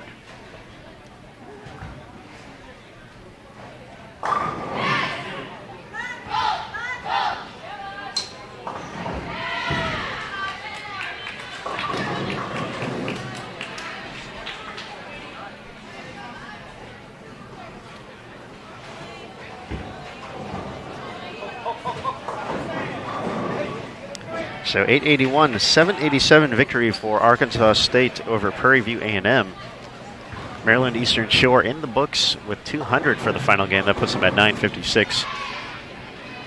They're going to fall to Vanderbilt here, but going to find a little bit of momentum after that rough first set. Commodores, though, look out.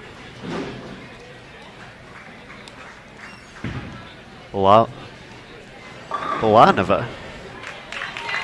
One more shot to go here.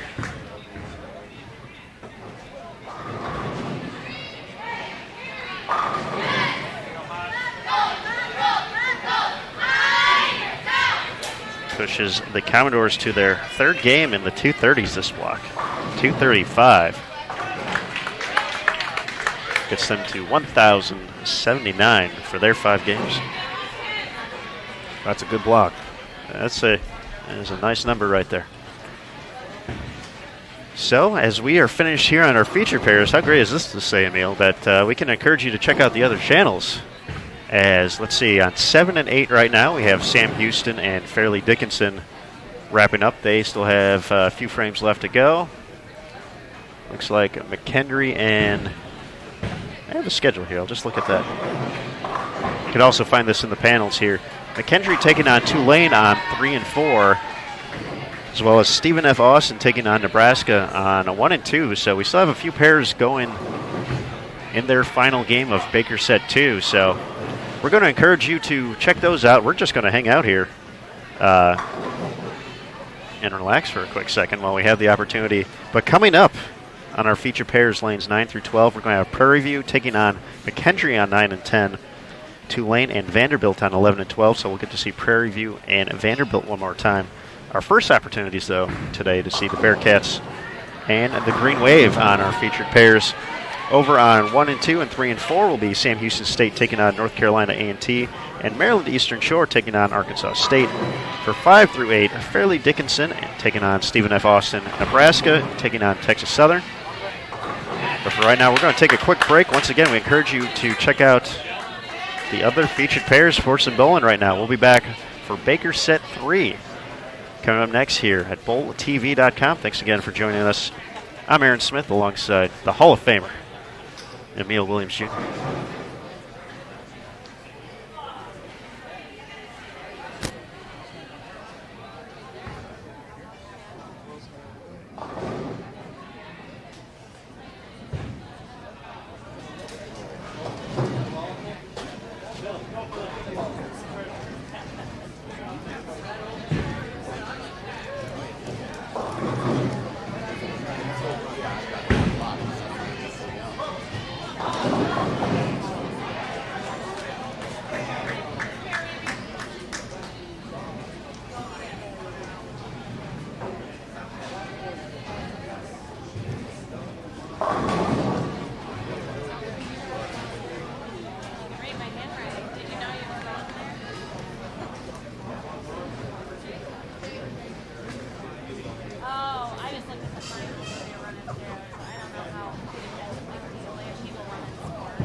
This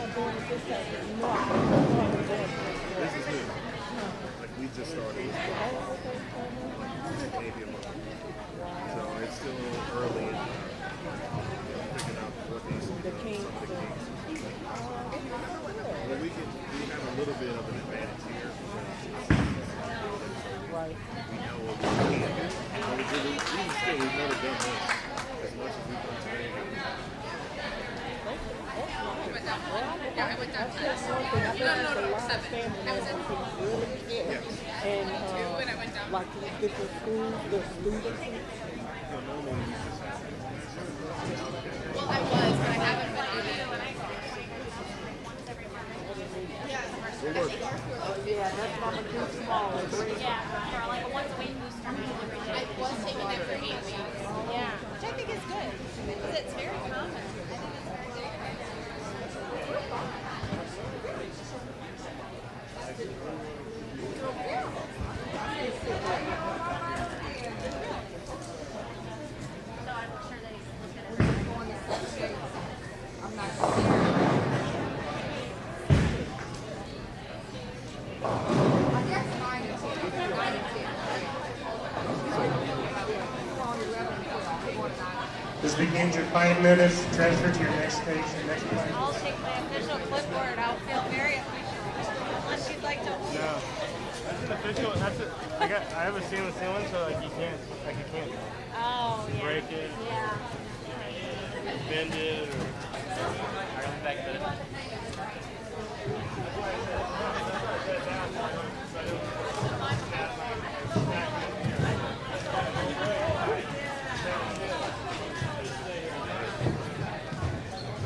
Well, healthy and stuff. See, I don't go for that.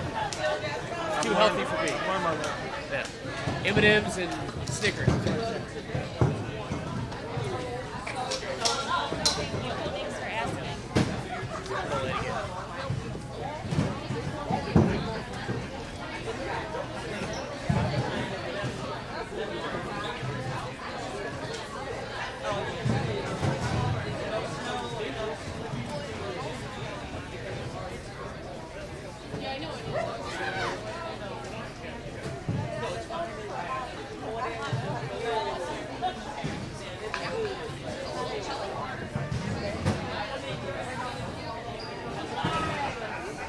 Watch it be hot tomorrow.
Those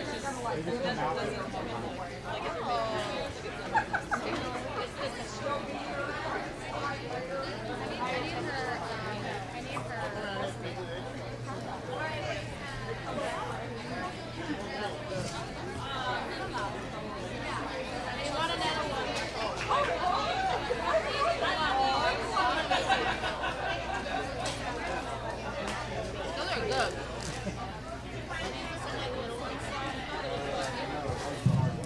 I like them. I like that.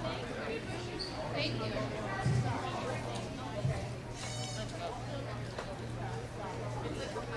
It's almost like coffee. Sure.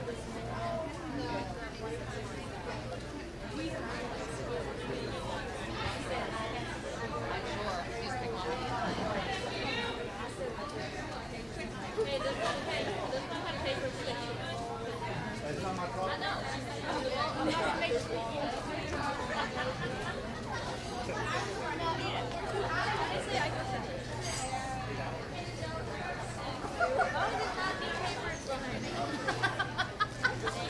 As long as it's not made out of lamb, it's fine.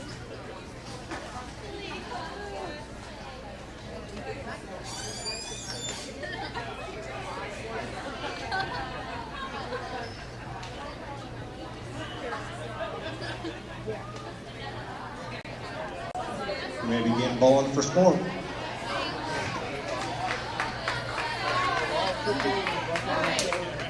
All right.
All right, folks, we are settling in here. Baker set number 3 of the day. Game number 1. Prairie View A&M and McKendree on lanes 9 and 10. Tulane and Vanderbilt on 11 and 12 are featured pairs. Of course, you can watch the entire house by clicking on either featured pairs. That's where we're at. Lanes 1 through 4 or lanes 5 through 8. Found below the video here to follow your favorite teams.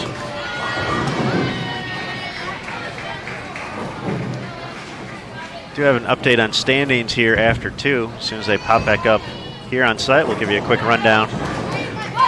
McKendree, 20-58, leading the way, 2-0. Vanderbilt, 20-17, the only teams averaging better than 200, also 2-0. North Carolina A&T in third, 19-46, 2-0. Sam Houston State, 19-10, 1-1. Arkansas State, 18-65, 2-0. Nebraska, 18-30, 1-1. Maryland Eastern Shore moves up a few spots, 17-81, but they are 0-2. Stephen F. Austin, 17-76. FDU, 17-75. Texas Southern, 17-72. Whew. And then it stopped. I couldn't get the last 2.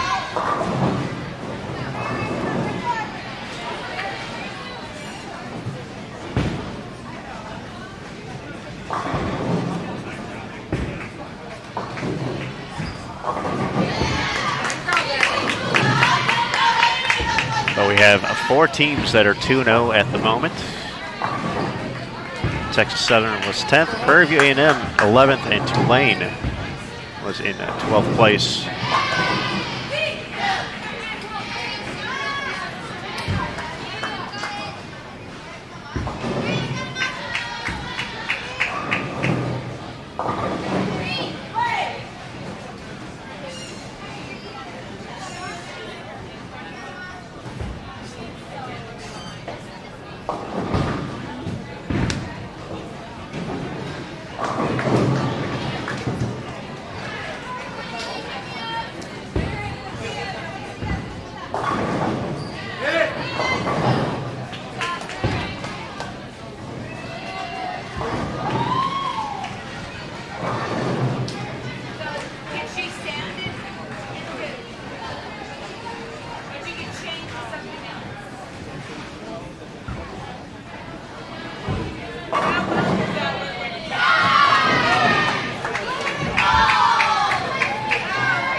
So once again, this is our second opportunity to unveil the new Bowl TV look and feel.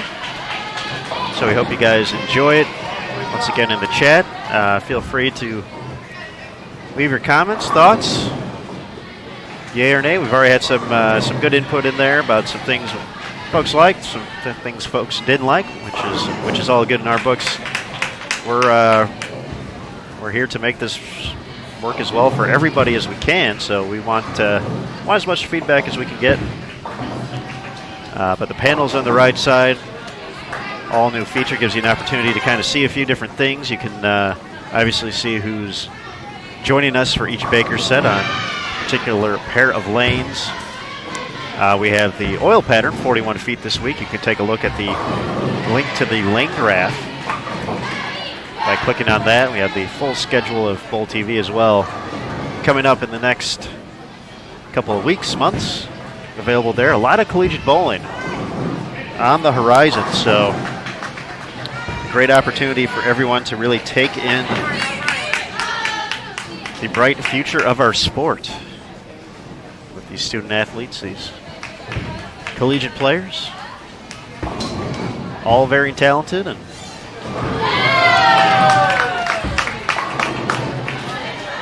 have been showing us some great shot making here in the early going so far.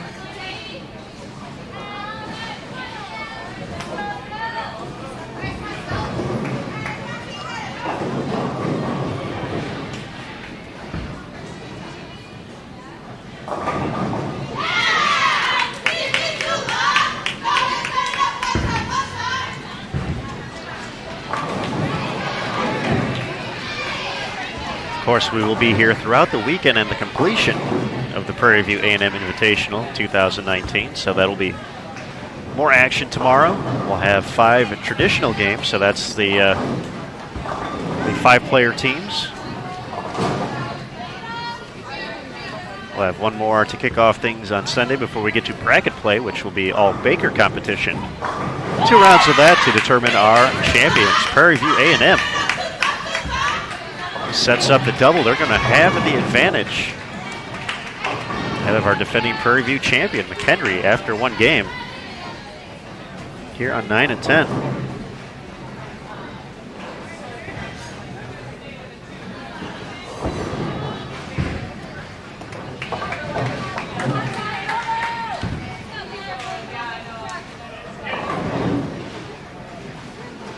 Vanderbilt with the edge over Tulane here in game 1. 9th and 10th frame still to go.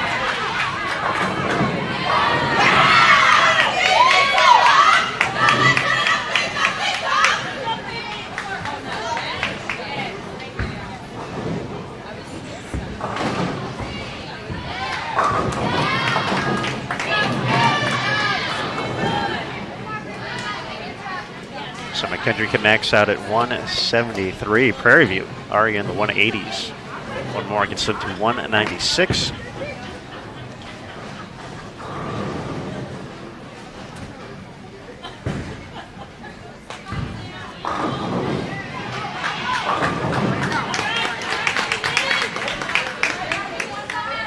Nice 195 for the Panthers.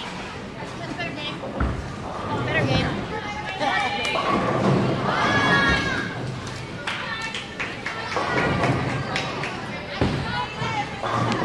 As the 2019 U.S. Amateur Champion, Brianna Clemmer. The anchor position of 4, McKendree.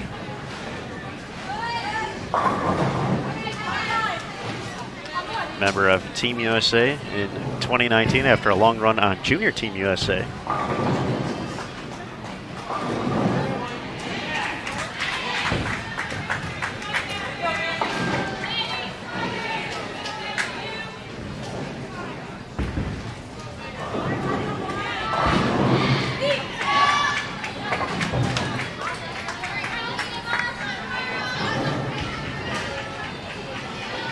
It's an early 32 pin advantage for Prairie View, 195 to 163. So they switch lanes.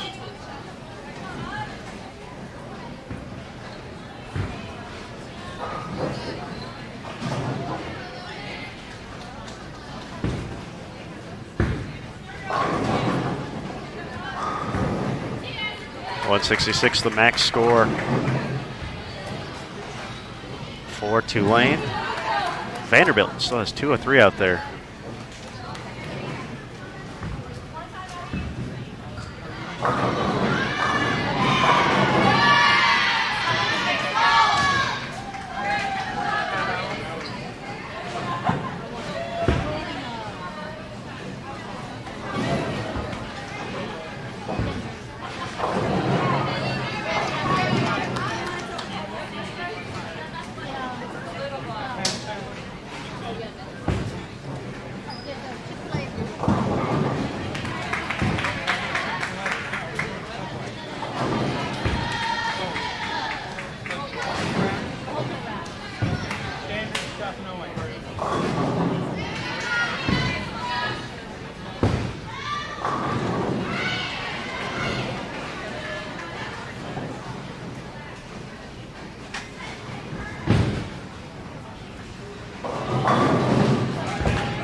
Double in the 10th for Vanderbilt here. Good count gets them into the 200s. Looking at about a 35 pin lead.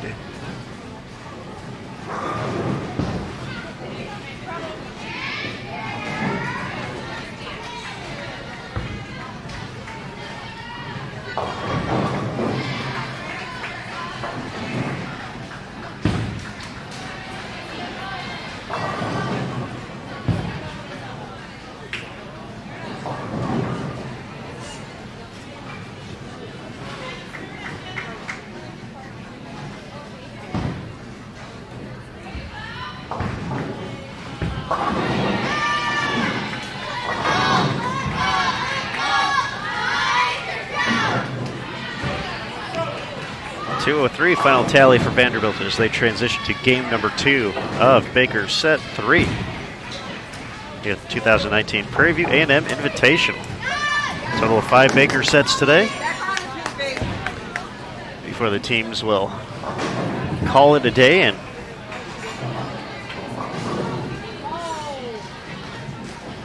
take a minute to relax, get a nice dinner, and plan for how they'll attack this 41-foot condition tomorrow. Once again, we'll be here on Bull TV. All 12 lanes going for tomorrow's round, so that's going to be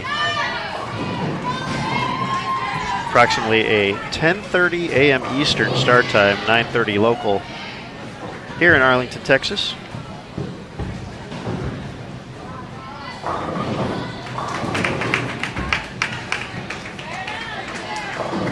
A little bit earlier start on Sunday. Final game of qualifying will be at 9:30 a.m. Eastern, and then the bracket portion will start approximately at 11 a.m. Eastern to determine our champions here in 2019.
All right, folks, you can see it on the screen there.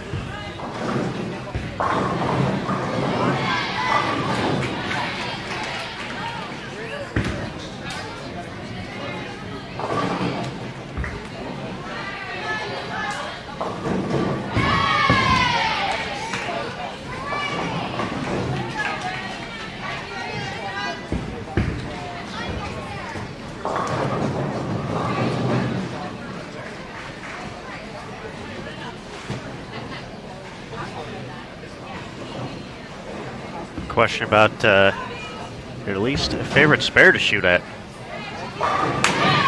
Drop that in the comments below.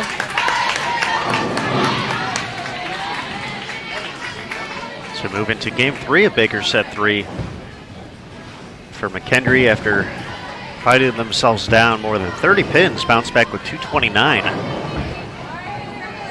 In game number 2 now at 392. Prairie View at 377, 15-pin advantage for the Bearcats.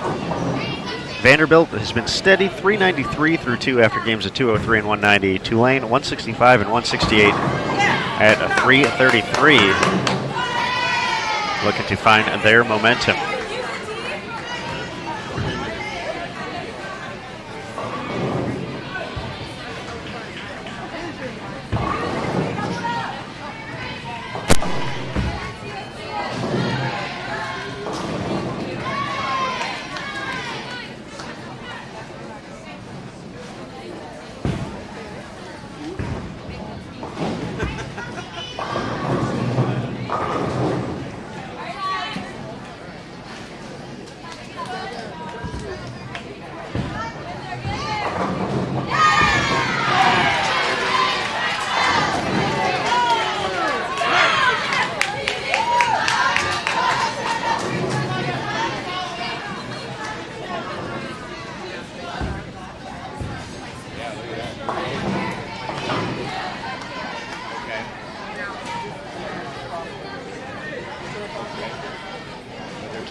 All right, moving on to game number 4 of Baker's set 3. Both McKendree and Vanderbilt have began to settle in. Vanderbilt, big 236 to get to 629. They are ahead of Tulane by more than 100 pins. The Green Wave currently at 520. McKendree, after the slower start, 163, 229, 205. They are at 597. 50 pins ahead of Prairie View A&M. Find themselves at 547.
Taking a quick look across the landscape here,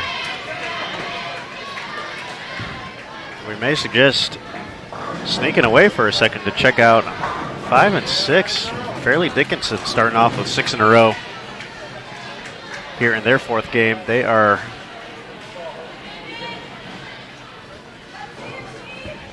taking on Stephen F. Austin.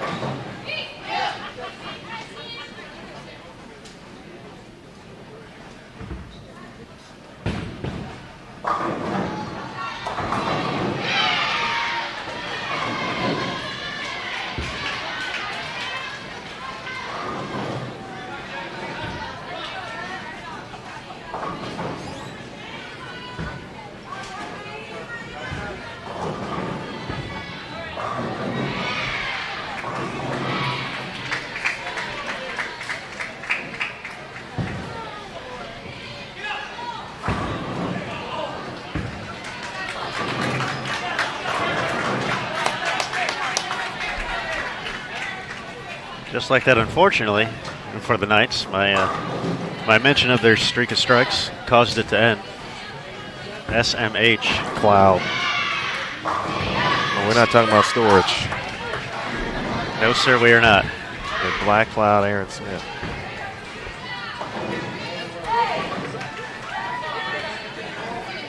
It looks like FTU 624 through 3 games, so they've already found something they like over on lanes 5 and 6.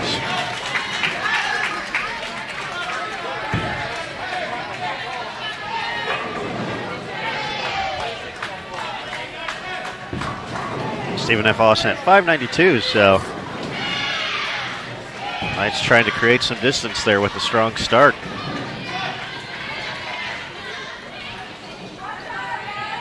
Both teams off to a nice start here in Game 4 on 11 and 12, clean in the early portion.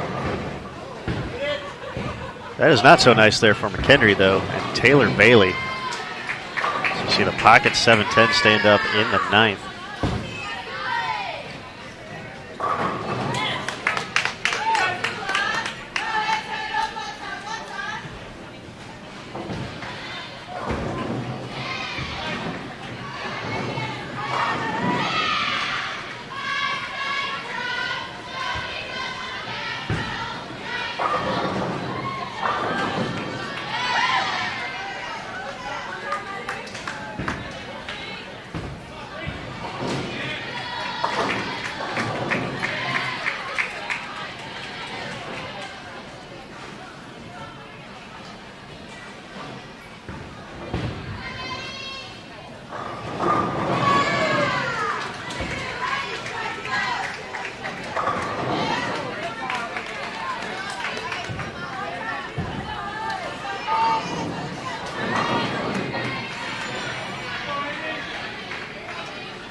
Brianna Clemmer comes back with all 10 back to kick off the 10th.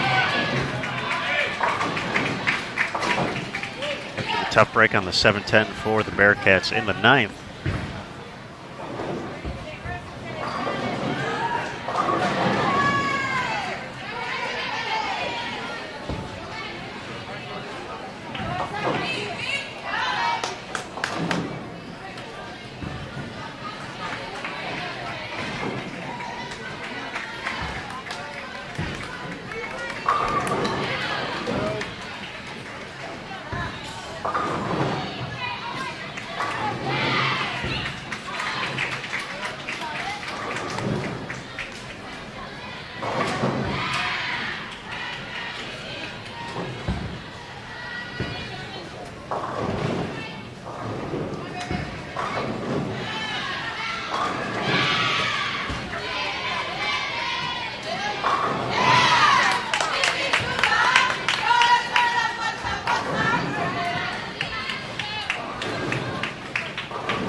Wow.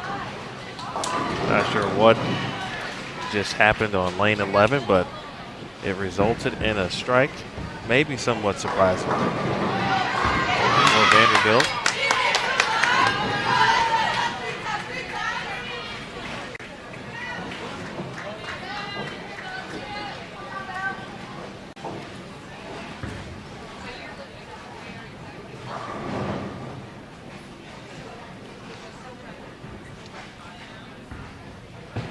Carey can definitely be a little favorable here at the ITRC over the years. We've Not for me.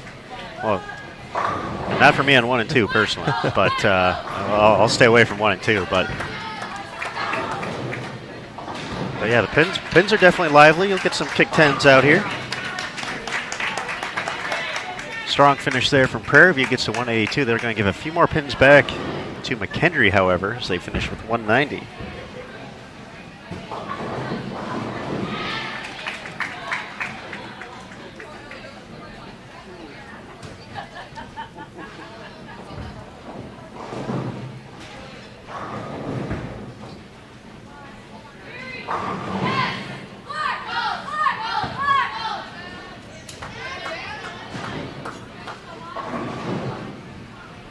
So 787 to 729. The difference, it looks like McHenry will elect to stay on the same lane.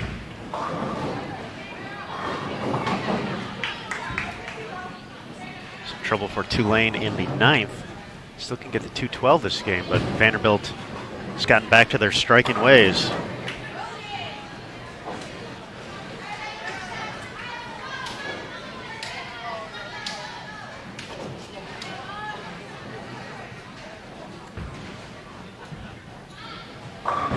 Now working on 3 in a row as they kick off frame number 10.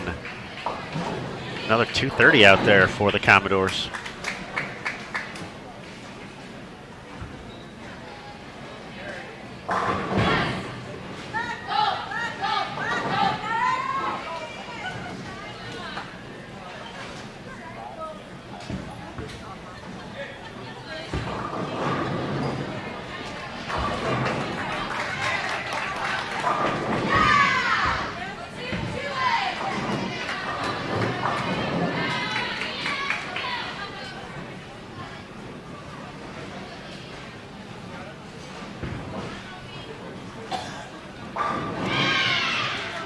Question in the chat from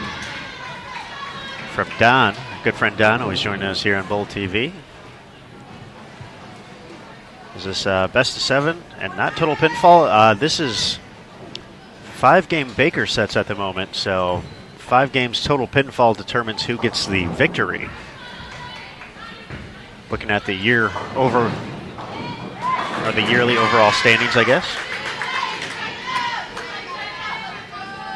But we will conclude the action with the best of 7 once we get to the bracket portion of the event. But that's going to be on Sunday, so we are still a few days away. But Don, we appreciate you stopping by. Big thanks to everyone for joining us here on Bowl TV for the 2019 Prairie View A&M Invitational. I'm Aaron Smith, and sitting alongside Emil Williams Jr., Brant Houghton joining us as well. The giveaway guru.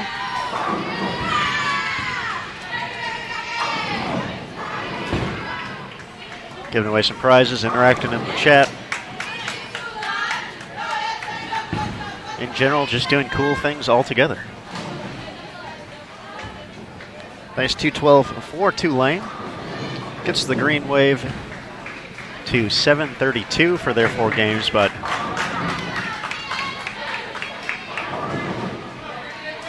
they're running into a strong Vandy program right now who's beginning to fire on all cylinders here at the ITRC.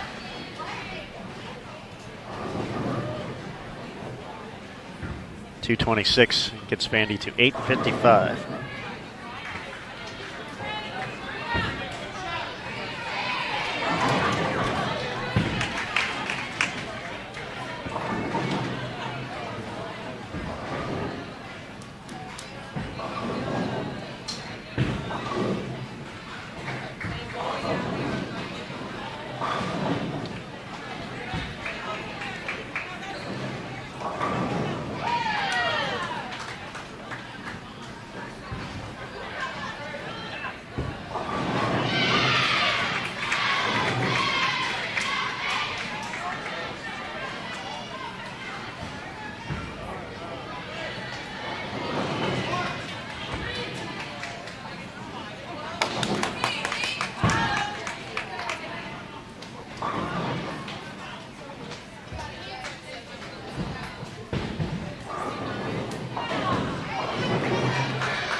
Quick look at the scores here on our featured lanes. And the scores, I mean, overall, will be in the middle of your screen, lower third, in 3, 2, and 1. Bang. Nicely done, Amin. As we can see, McKendree now in our featured pair leading the way, 2-0 and a 2,058 total. Vanderbilt not too far behind, though. Also 2-0, 20-17. So Vanderbilt definitely has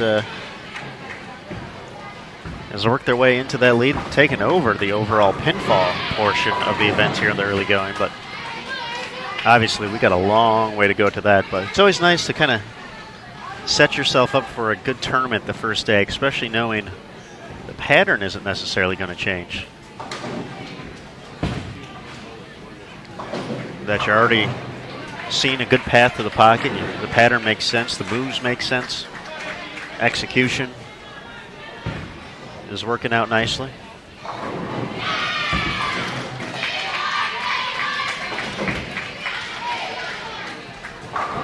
Oh, shot there from Taylor Bailey from McKendree for the wrap 10.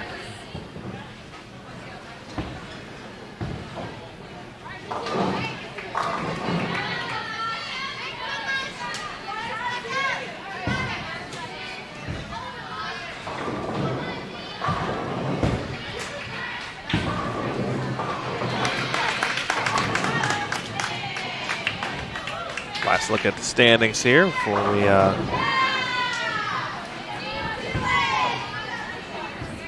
our next update in match number. What match are we in? This is match 3, game 5. So you know what that means. Indeed. It means Brandt's t-shirt cannon is charged up. It's been plugged into the charger. It's ready for a giveaway. So I think. Giveaway time. So Brandt, we know you're listening. So the stage is yours, but.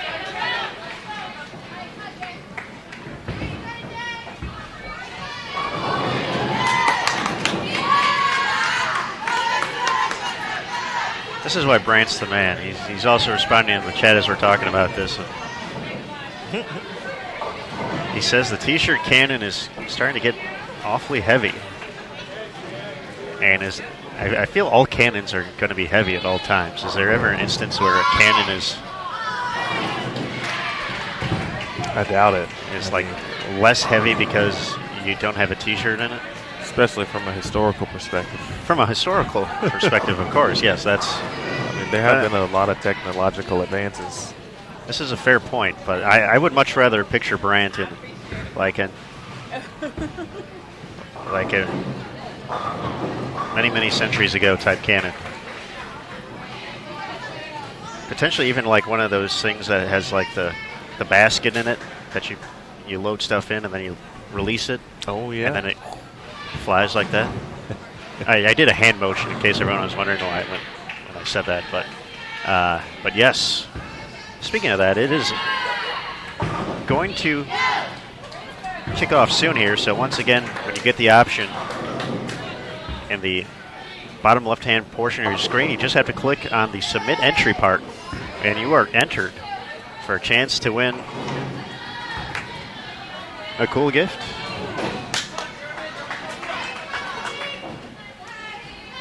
So good luck, everybody. Let's get it.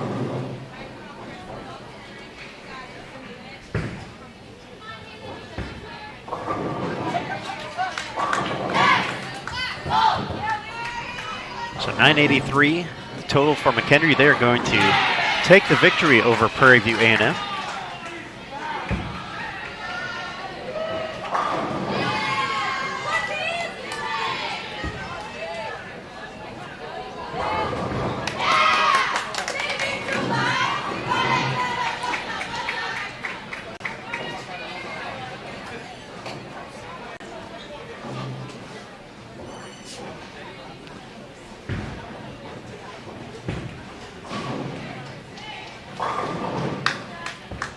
right, congratulations to Barbara winning the raffle.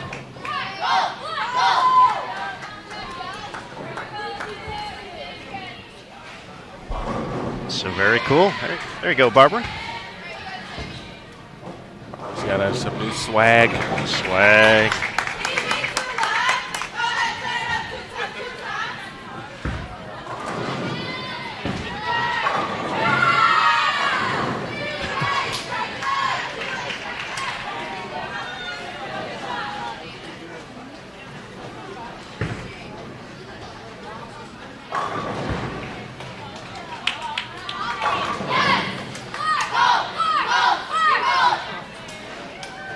Well, Vanderbilt looks pretty strong here today, Aaron. Yeah. We have got to see them the past 2 games and switching pairs and really haven't slowed down. It's been steady.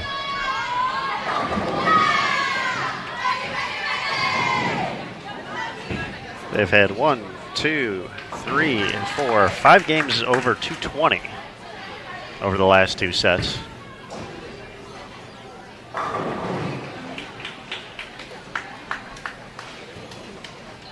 As Prairie View finishes up with 186, they get to 915. Once again, McHenry getting the win, though, 983.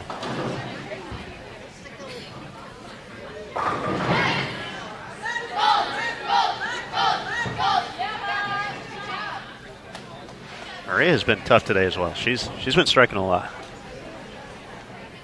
for the Commodores. Yeah, they got a pretty good 4 or 5. I believe that's Samantha Gaynor, who was in the 4-9 position. I mean, they're good across the board, but specifically just watching them, just kind of feed off one another. And, we always talk about what helps you be successful in the Baker format, and having a solid 4 or 5 and a leadoff person, because that leadoff person can get you a 3-bagger in 4, 5, 6.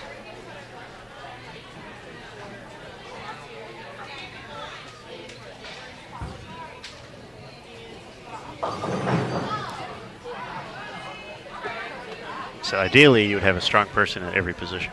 Well, of course. I mean, goes without saying.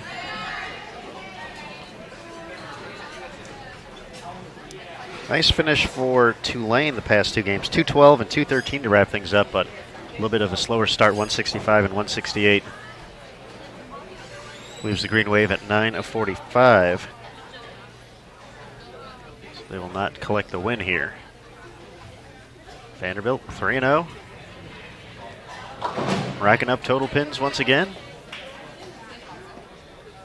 212 for them, 1067. So their last 2 sets, 1079, 1067. It's about 140 over. Not too shabby. And that appears that was the last match to finish up here for Baker set 3. So the athletes are going to have a 5-minute break period coming up to move to their next pair. And coming up next here on Bowl TV, on lanes at 9 through 12, we will have Fairleigh Dickinson back to take on Tulane on 9 and 10, while Maryland Eastern Shore will take on North Carolina A&T. So this will be the first opportunity we'll have to see the Aggies on our featured pair. Across the house, lanes 1 through 4 will include Vanderbilt. 5-minute transition to your next pair. This might be a good time to help clean these tables off and grab empty water bottles if you could. Make room for the next 2 matches. Thank you. As Team USA Coach Rod Ross, head coach Rod Ross, giving the announcements over the. Those 2 games, they were okay.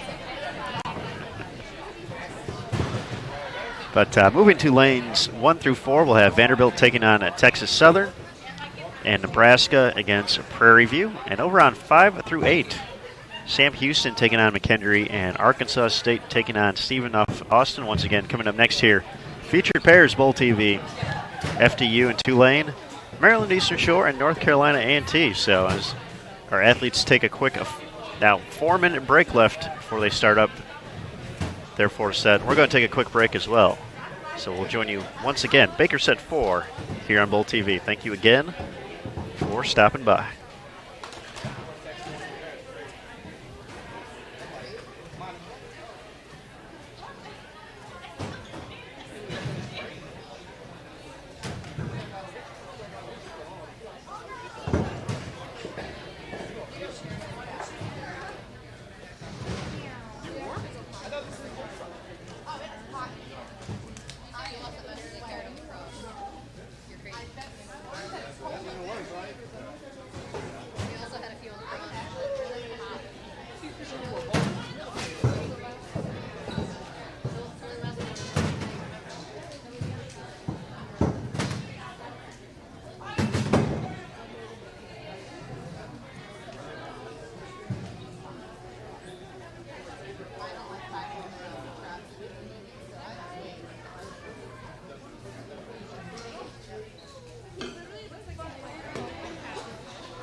There seems to be a spill on the back behind the lanes, so be careful where you're walking behind the lanes in the spectator area. We're getting it cleaned up now, but be careful where you're walking in the spectator area.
So your lanes are on for your next match.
All right, good folks of Bowl TV, we are in Baker set number 4, game number 1. Our matchups on 9 and 10, Fairleigh Dickinson taking on Tulane. And on 11 and 12, Maryland Eastern Shore against the Aggies, North Carolina A&T.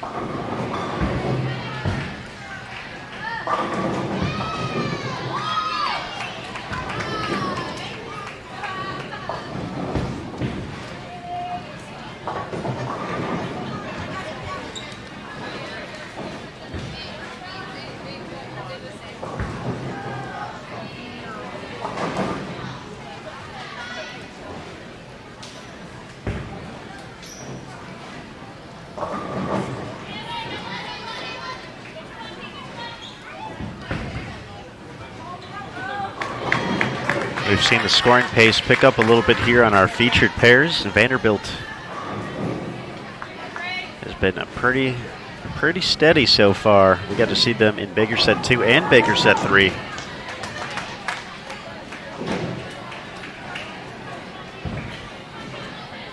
For those of you potentially looking for Vanderbilt now, they are on lanes 1 through 4. So once again, just to click on that below the video, lanes 1 through 4, that'll take you to those featured pairs. Lanes 5 through 8, you guessed it, we'll take you to lanes 5 through 8.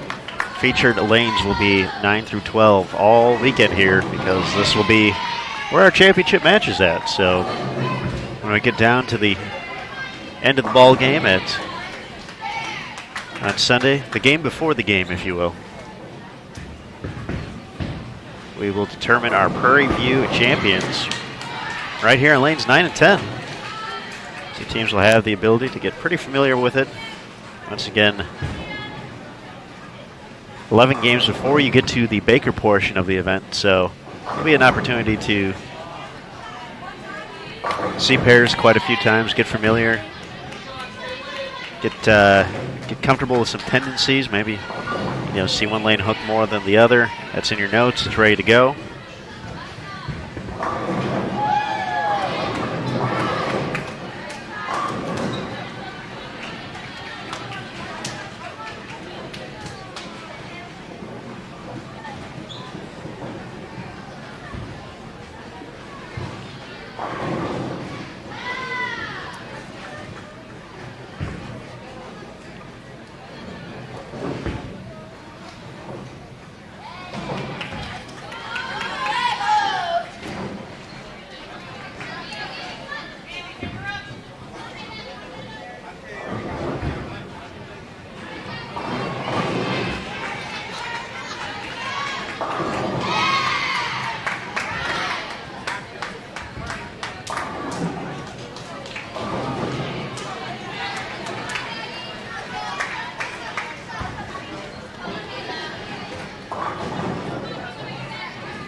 So once again, for many of these teams, this is the back half of the season, gearing up for postseason play.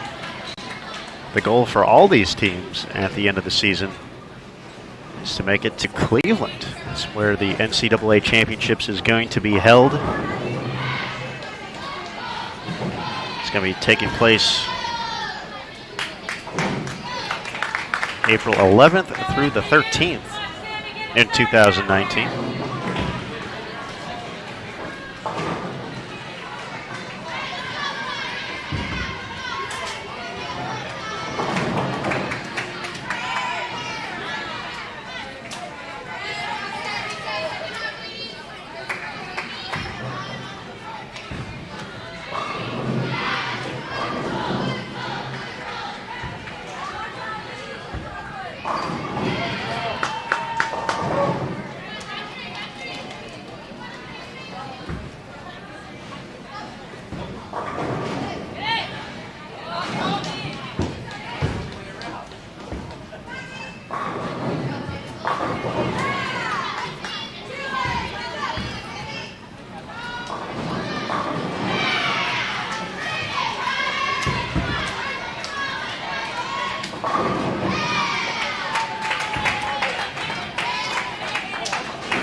Nice start here from North Carolina A&T, clean through 9. An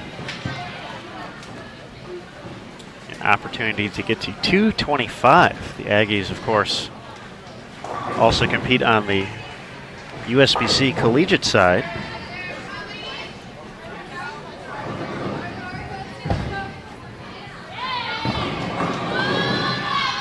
Won the ITC, the Intercollegiate Team Championships, in 2015. It's held in Wichita.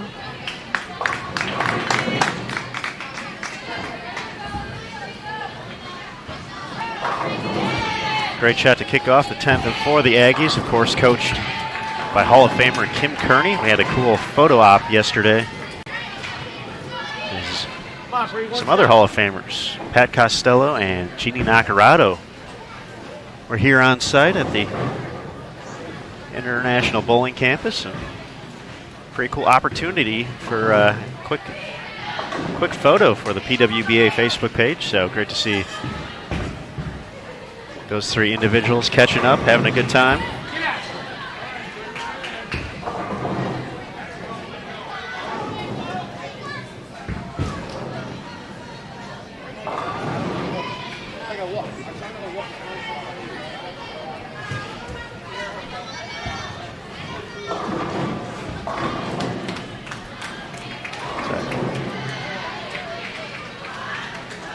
North Carolina A&T is going to be in the two teens here.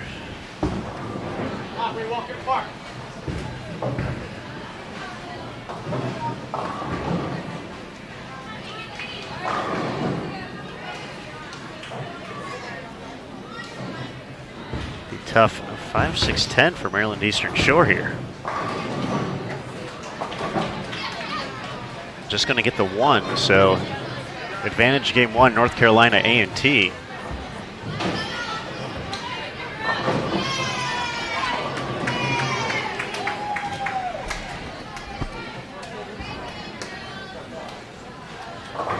in the books with 2:15. Some new standings rolling here on site. Vanderbilt, 3,084. McKendree, 3,041. So Vanderbilt now in the top spot. Both teams 3-0. Sam Houston State, 29-88. Arkansas State, 29-21. North Carolina A&T, 28-61. Stephen F. Austin, Fairleigh Dickinson, Nebraska, Maryland Eastern Shore, Tulane, Prairie View, and Texas Southern. There's no way I could have read off all those scores like that. That would have been tough. You did a fantastic job. I got scared. I was frightened. That's why you got me covered here. So, ID Juicer. They're on the screen.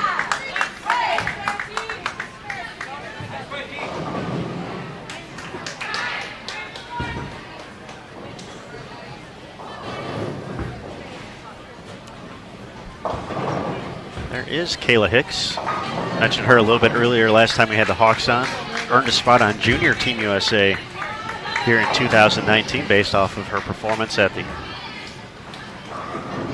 Team USA trials held just about a month ago in Las Vegas.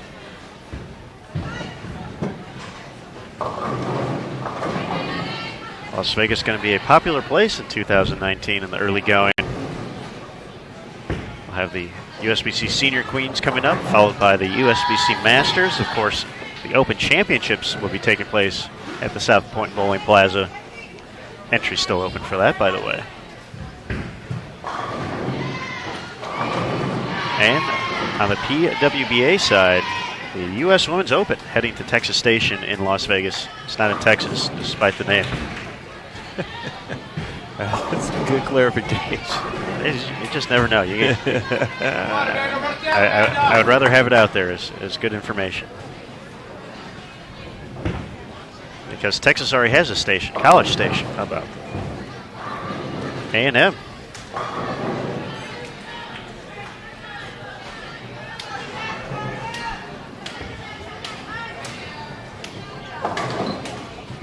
Of course, we also have the Super Senior Classic. Senior Masters also heading to Vegas, so it's going to be a busy year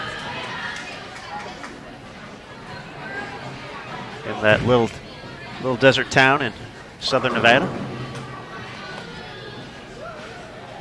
We're definitely looking forward to it, and we hope you folks are as well. Hope 2019 has been good to everyone on the lanes as well. Of course, we get a lot of viewers who also enjoy the sport quite a bit participating. So hopefully everyone's been striking here in early 2019. Hopefully we get to see you at a couple of these events.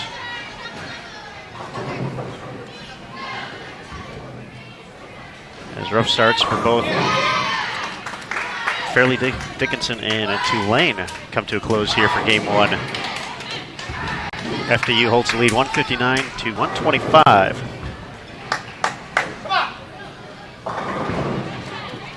Over the green wave. Good shot to start this game two for North Carolina A&T. That was Mia Pope, junior southpaw from Chicago.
Carolina A&T.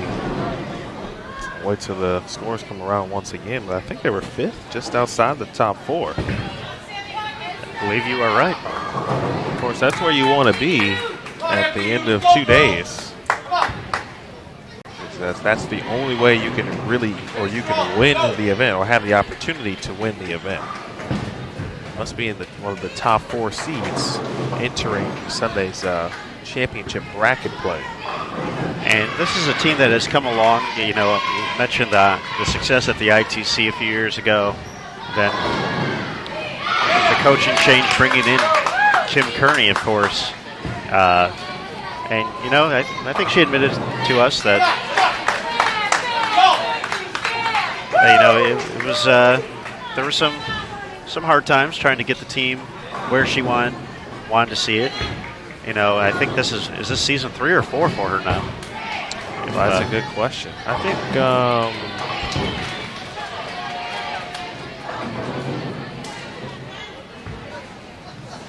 think this is 3. I believe I want to say 2016, late 20 or fall 2016 was when she began. So it would have been that 16-17 season. But she's finally kind of gotten to develop the team she's wanted to see. So let's see, full bio. Looks like first season was 16-17. So yep, this is season 3. There we go.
Give me a good shot, kid. Come on.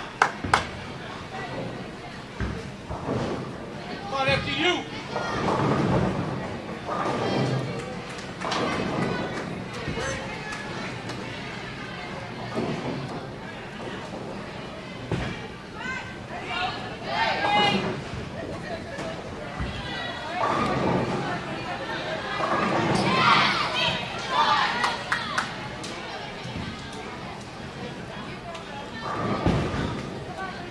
Get up.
Come on, big puddle there. Come on. Hold fair, girl. Hold fair.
Nicely done from Maryland Eastern Shore, 269.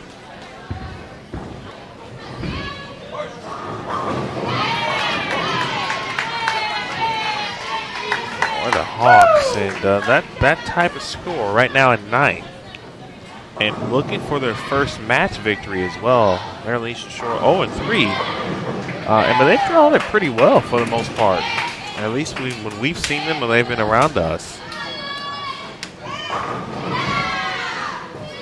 I think they had to battle Vanderbilt. Of course, we've talked about Vanderbilt. They're 3-0, and right now in front of McKendree by a few pins.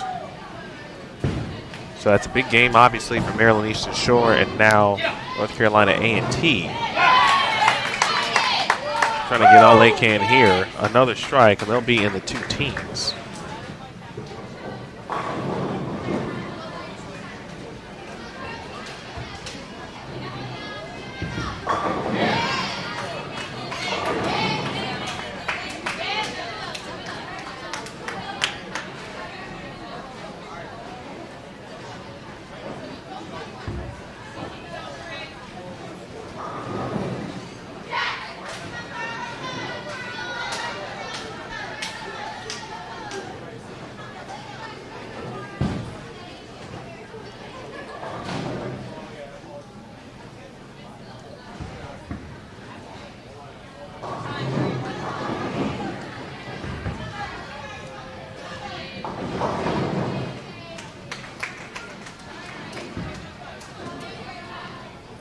All right, 2:08. Tough 5 on the field.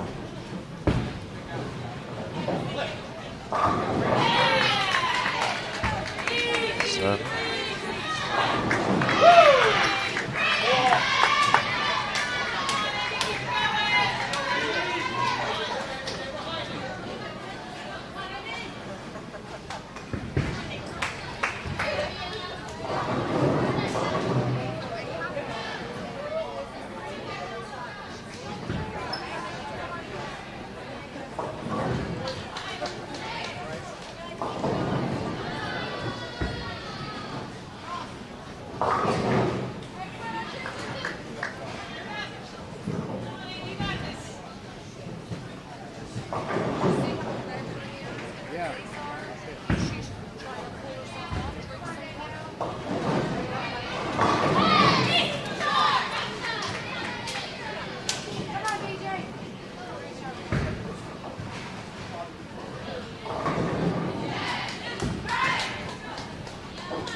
Both teams have switched lanes.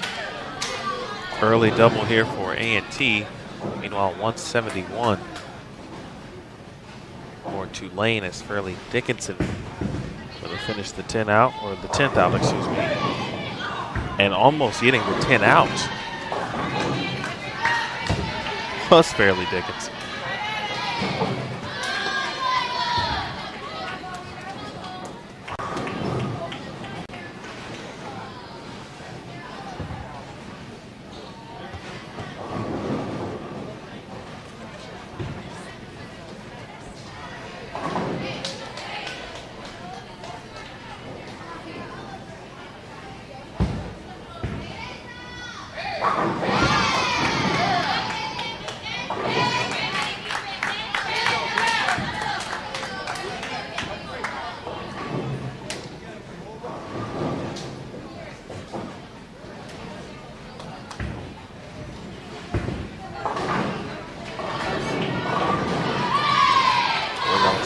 Torres getting a break there for Maryland Eastern Shore.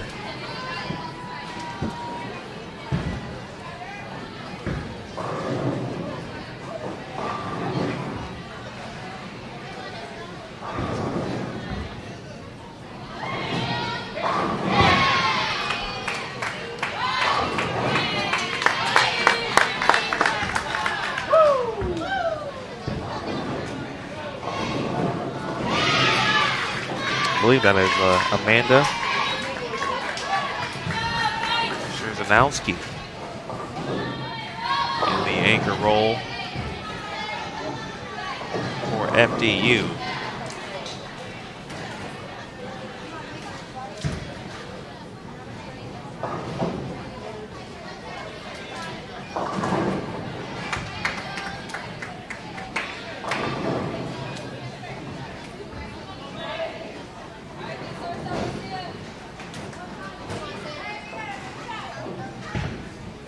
Don't forget to check out lanes 1 through 4 and lanes 5 through 8.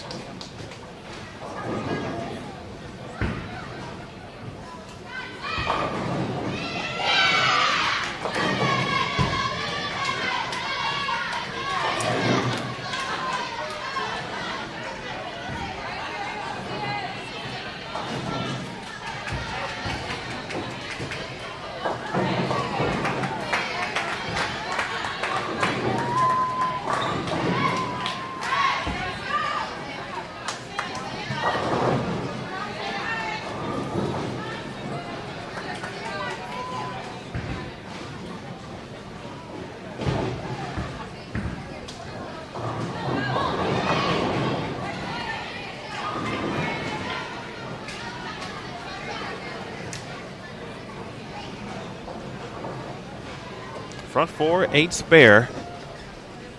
Now the lineup has back to the top here for A&T. Mia Pope out of trouble, 2-4-7.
DU has come out open double.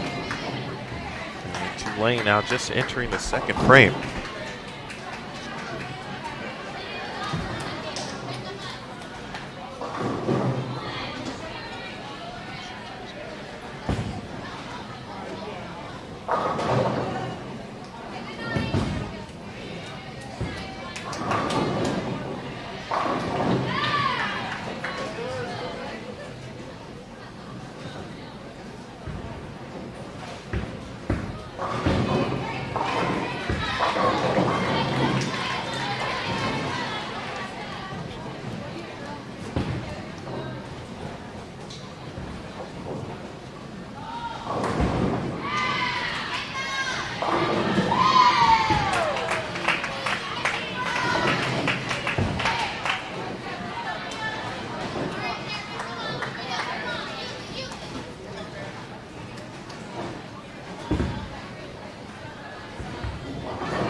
Boy, A&T and really sure flying through this game.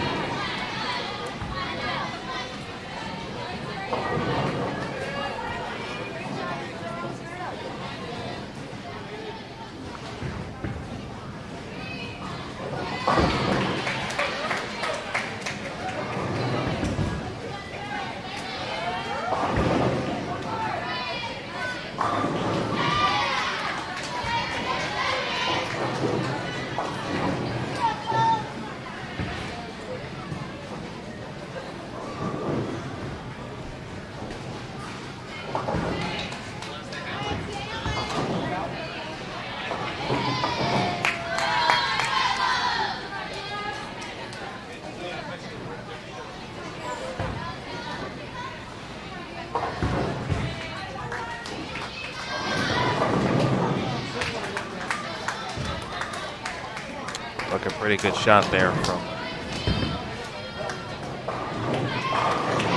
Anna Olaya.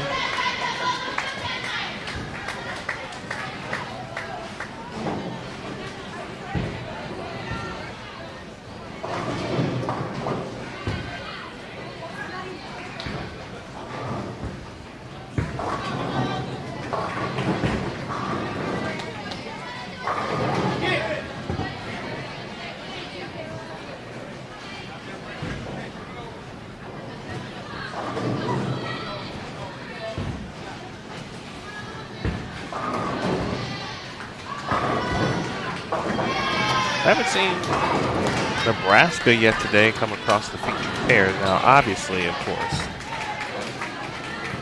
they are available to be viewed because you can watch multiple channels, I should say, lanes 1 through 4. In fact, they are currently on lanes 1 through 4. They're on 3 and 4 to be exact. So you can watch them. But making reference to having appeared on the featured pair as of yet.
6 pins the difference between A&T and Maryland Eastern Shore. So that one's still yet to be decided. An early potential open frame for A&T. Back half of the game, game 3 specifically, and match 4 over on 9 and 10. Fairleigh Dickinson and Tulane.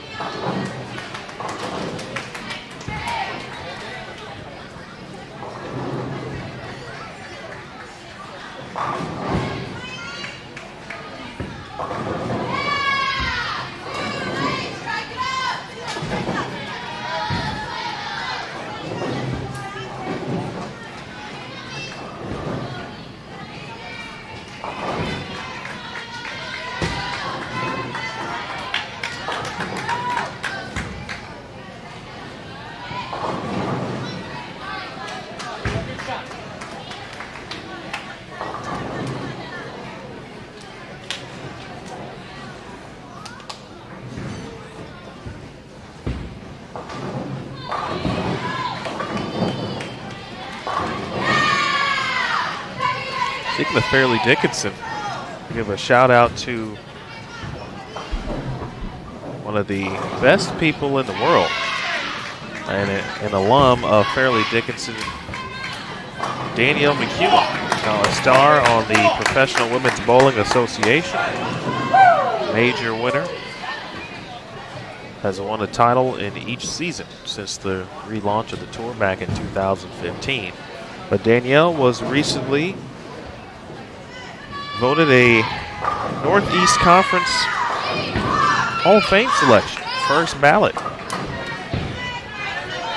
Won an NCAA title with Fairleigh Dickinson in 2010. Had 4 NCAA tournament appearances. She was the NTCA, the National 10-Pin Coaches Bowling Association Coach of the Year. Or excuse me, Bowler of the Year, beg your pardon. Also had an NCAA MVP on that resume as well. So congratulations to Danielle. Congrats to the Fairleigh Dickinson Bowling Program. Coach Michael Presti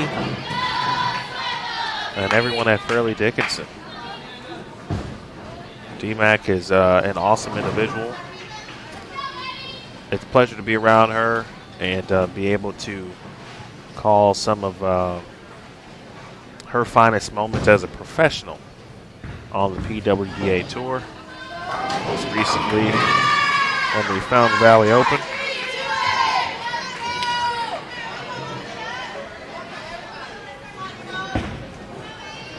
Won a title in 2018. Finished runner-up as the Player of the Year to Shannon O'Keefe. Good shot there from Ski. So congrats again to Danielle McEwen.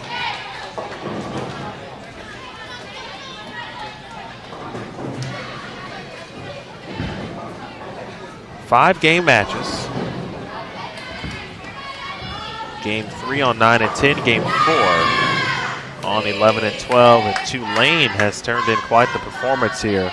Perfect in the back half of this game. 6 in a row.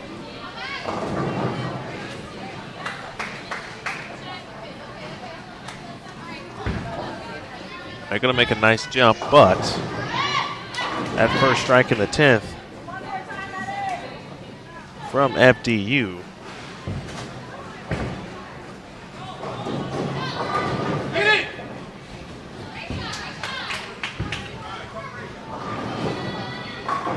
Put them in the 2 teens.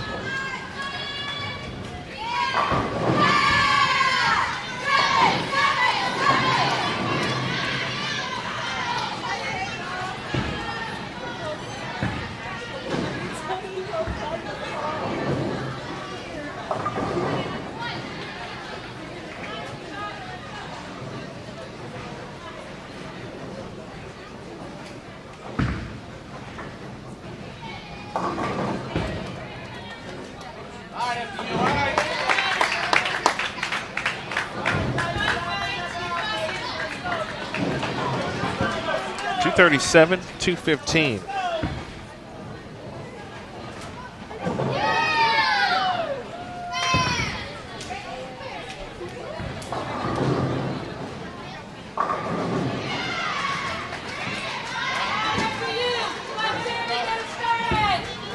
Start it. 55 pins the difference. As they head into game 4. FDU leading Tulane. Giveaway time. Says the giveaway guru.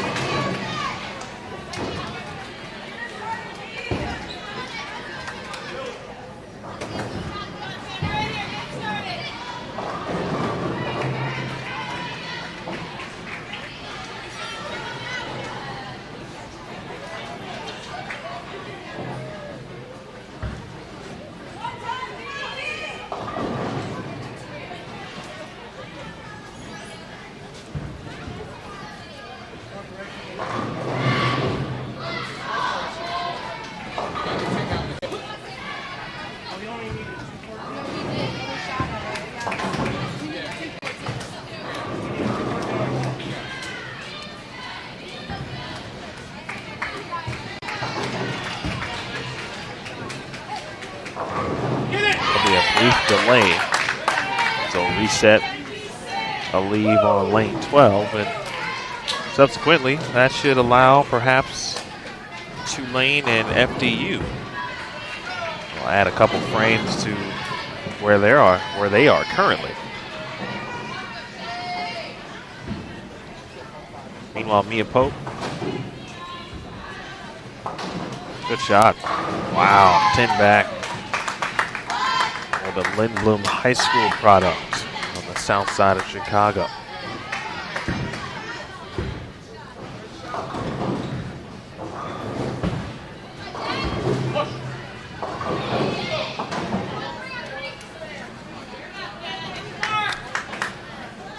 Well, that delay didn't take long at all. In fact, there was no delay.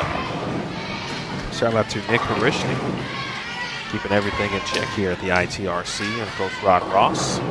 Tyra Merritt Light leaving the 248 on lane 11.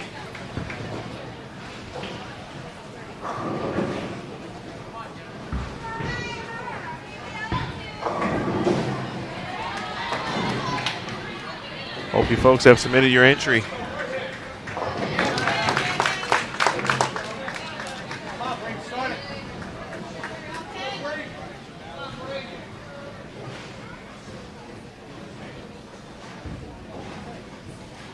Congrats to Kevin O. Claiming the t-shirt. At that time I was paying attention to what exactly the prize was. Congrats to all of our winners today. Appreciate you tuning in and being engaged. As we are in game 4, match 4.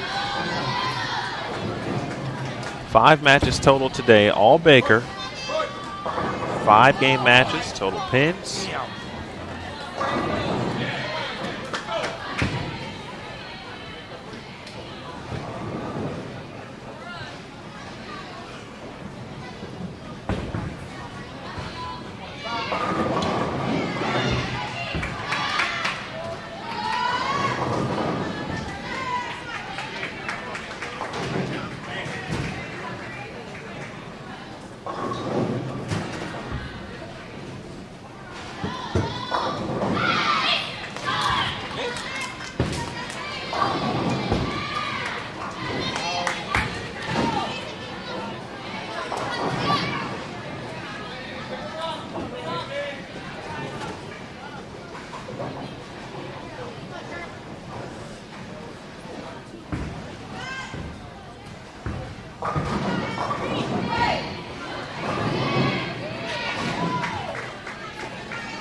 If you haven't checked out today's poll question, it is located in the 4th tab to the right of the video screen.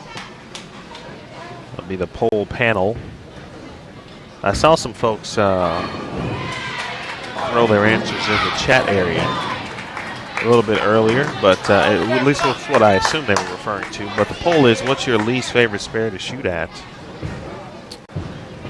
And let's see. Okay, maybe they were throwing in something else in regards to the choices. I tell you what, all of those are tough ones.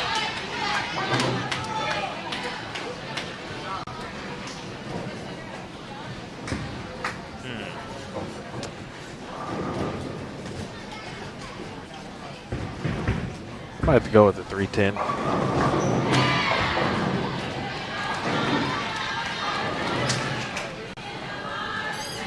Or the baby split, 2-7 for lefties.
T finishes with 162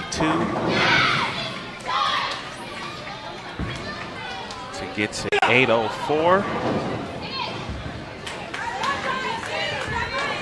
What a shot there from Kayla Hicks.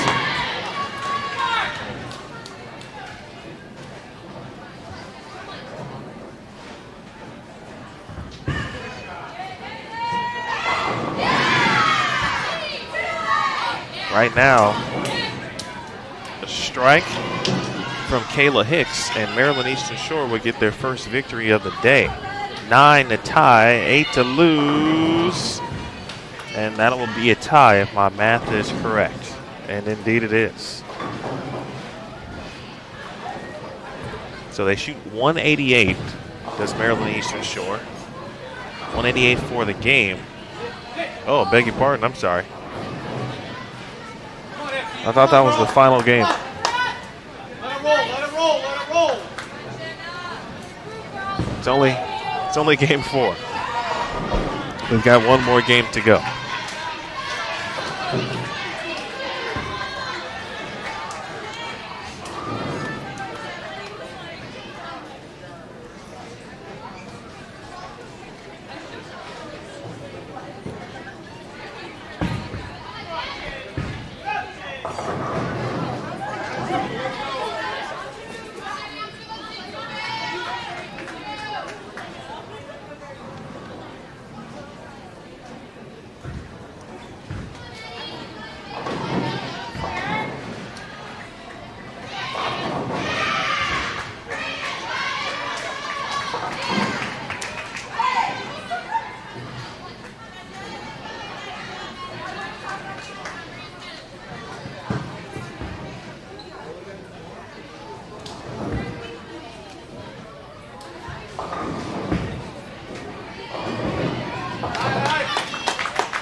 Today's lean condition, 41 feet, 26.8 milliliters of oil, as teams elect to remain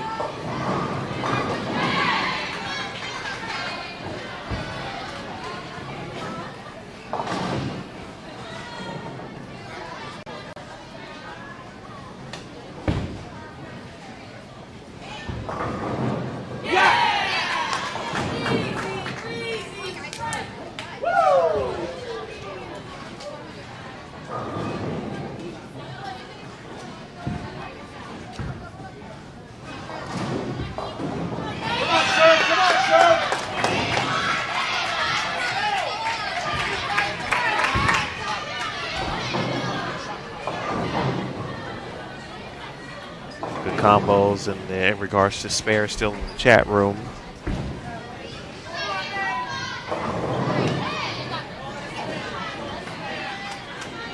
All right, now officially into game 5 of this match between A&T and Maryland Eastern Shore.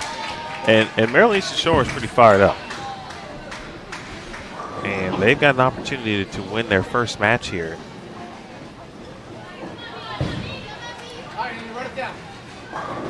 A&T gave back some pins. The 162 game as Tyra Merritt gets the 10 to go. She slaps it out. Getting toward the end of the day. Wins are hard to come by. And we've got two great teams here duking it out on 11 and 12. We're the first one to game 5 here in these featured pair. 2-11, meanwhile, by Tulane. And an awesome hat that is being worn by one player at a time on Tulane, but it's cool.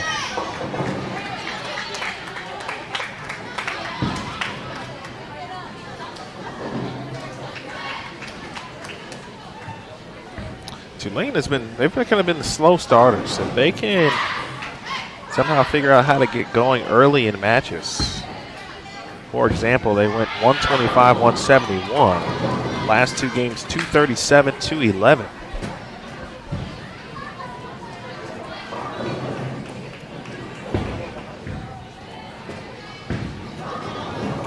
Sitting at 744, their total.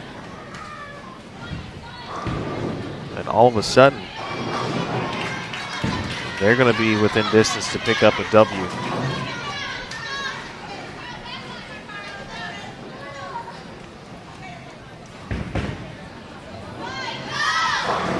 Erica Casada. Wow, taking care of the PVA washout. Nicely done.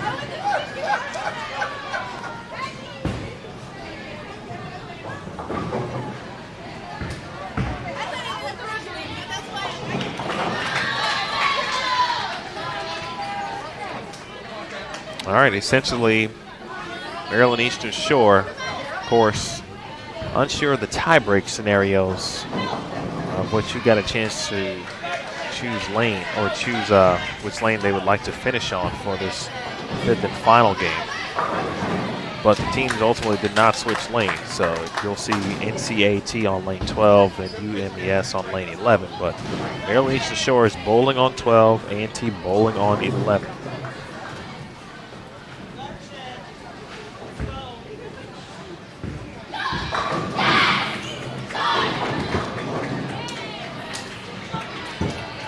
They've got themselves a 5-pin lead. All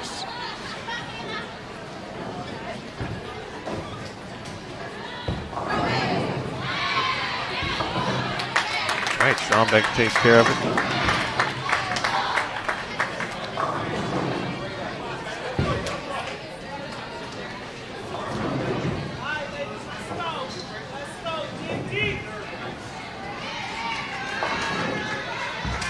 .158 for Fairleigh Dickinson. They are now just 2 pins ahead of Tulane in this match, 746 to 744.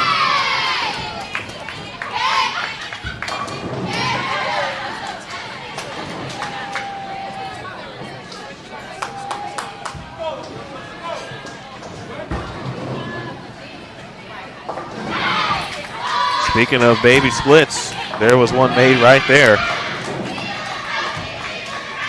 by Kayla Hicks, who took care of the 310.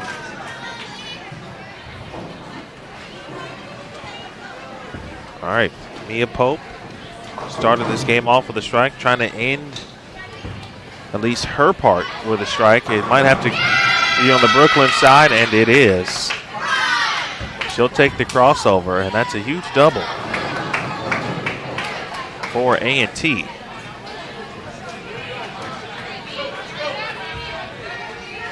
That's got a chance.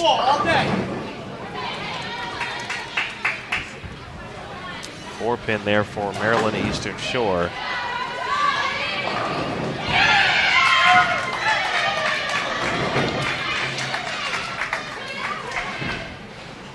Lead change opportunity. Tyra Merritt. Bang.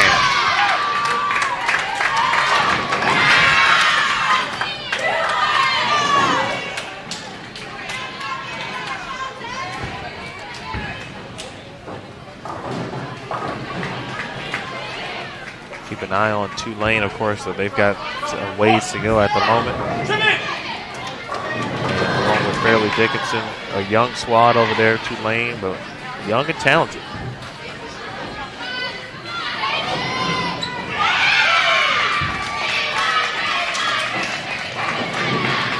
All of a sudden, Stephen F. Austin, if you're curious, that would be on the lanes 5 through 8 channel here on BowlTV.com. Came in trailing 43 pins to Arkansas State. And they can shoot 266. Potentially win that match. Meanwhile, 4-bagger for A&T.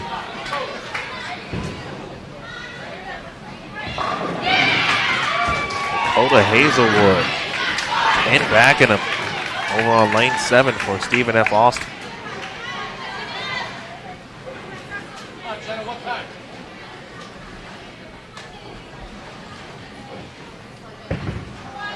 The double dribble from Strombeck. I know the feeling, it happens to all of us. Makes itself not the easiest of spares, however. A 139, it's very choppable.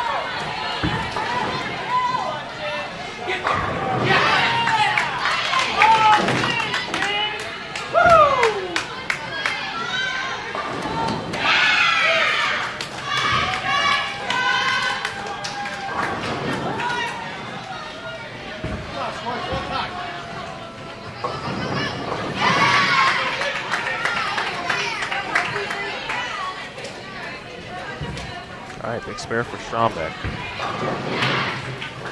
Again, these two teams came in tied at 2-0, or shooting 804 apiece through 4 games. Big shot there from Torres.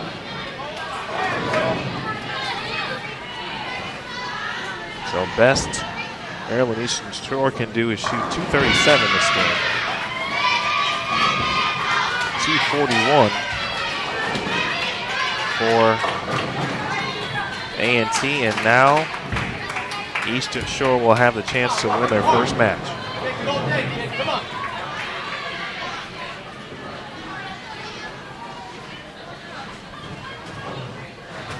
Interesting, you rarely see that leave. Big shot in the ninth. The 3, 6, 7. 10 fell. Certainly makeable.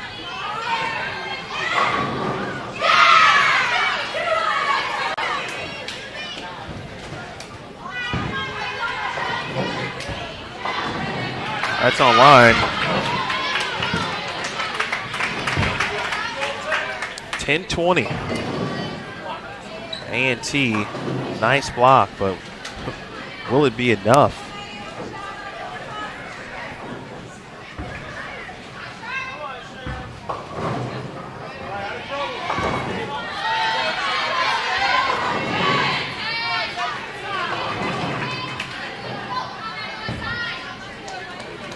Well, rarely does bowling give you simple situations. But this one is simple for Maryland Eastern Shore and Kayla Hicks, who is the anchor player right now. 3 strikes in the 10th frame.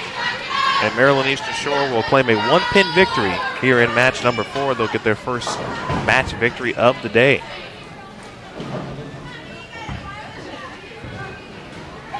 That's one. This one's very similar to game 4. It was Kayla Hicks up, although I was fooled because I thought it was the end of the game, or the end of the match. We had one full game to go.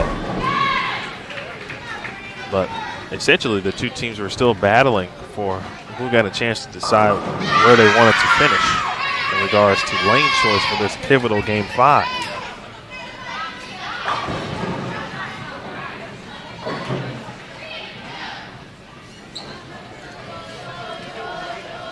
Hicks already with 1 in the 10th. Needs all 3. Second shot. Got a hook. Leaves the 2-5, and North Carolina A&T will take this match. They will improve to 3-1 on the day, and a very nice 10-20 block. And they very well could find themselves in the top 4 after sitting in 5th after match number 3. Nice block as well by Maryland Eastern Shore, and boy, that was a really, really good block. Well bowled by both teams, and that's one of those where you hate to see a non-winner in that situation.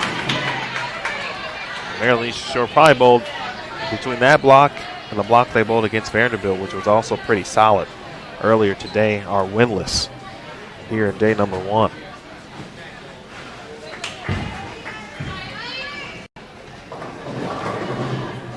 All right, turn our attentions now to 9 and 10. Another close match. Again, 2 pins was the difference coming into this 5th game between Tulane and Fairleigh Dickinson.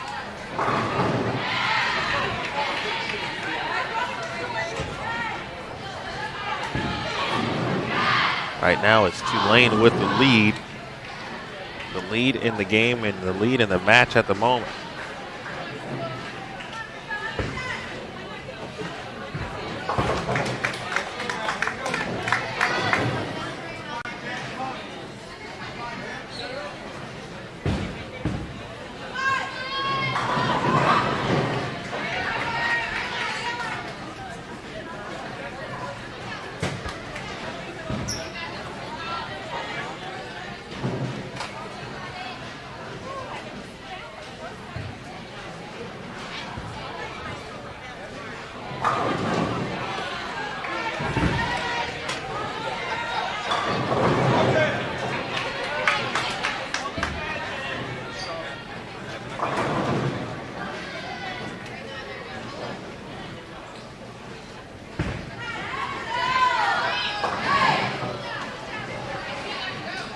right, spare made from Crystal Singh.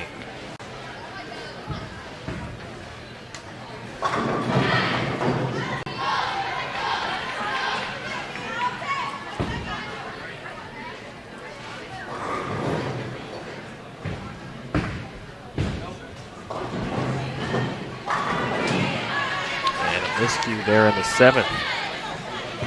Fairleigh Dickinson now, best they can do is shoot 204. Tulane pacing at 204.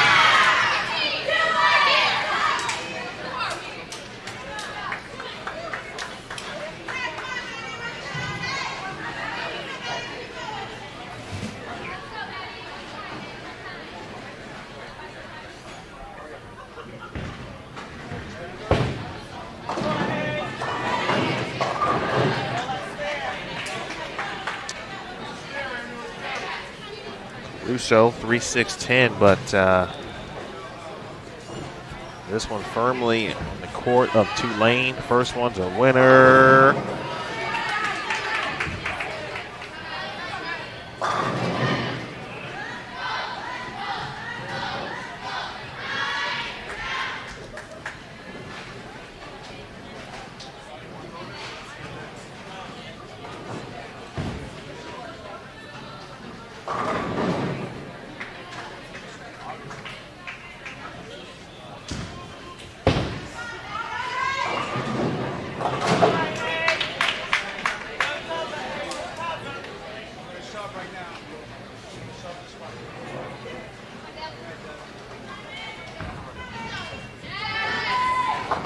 All right, Tulane.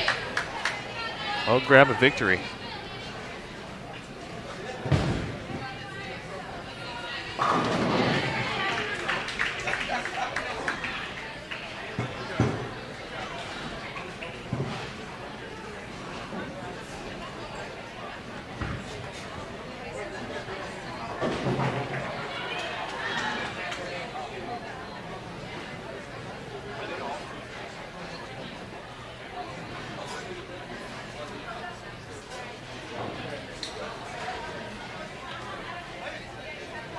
Come on, Ava.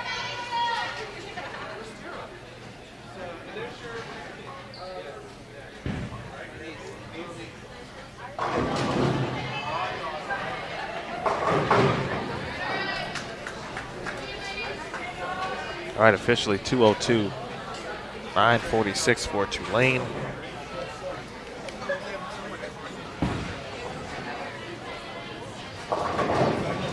Fairleigh Dickinson gets an opportunity to have a few different players come in, throw some shots, get loose here, as they cannot win this match.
All right, folks, 946, 913, the Tulane Green Wave collect the victory against a Fairleigh Dickinson on our featured pair. We are all done, but we still have one more match going on lanes 3 and 4. So please click on lanes 1 through 4 to watch the conclusion of that match.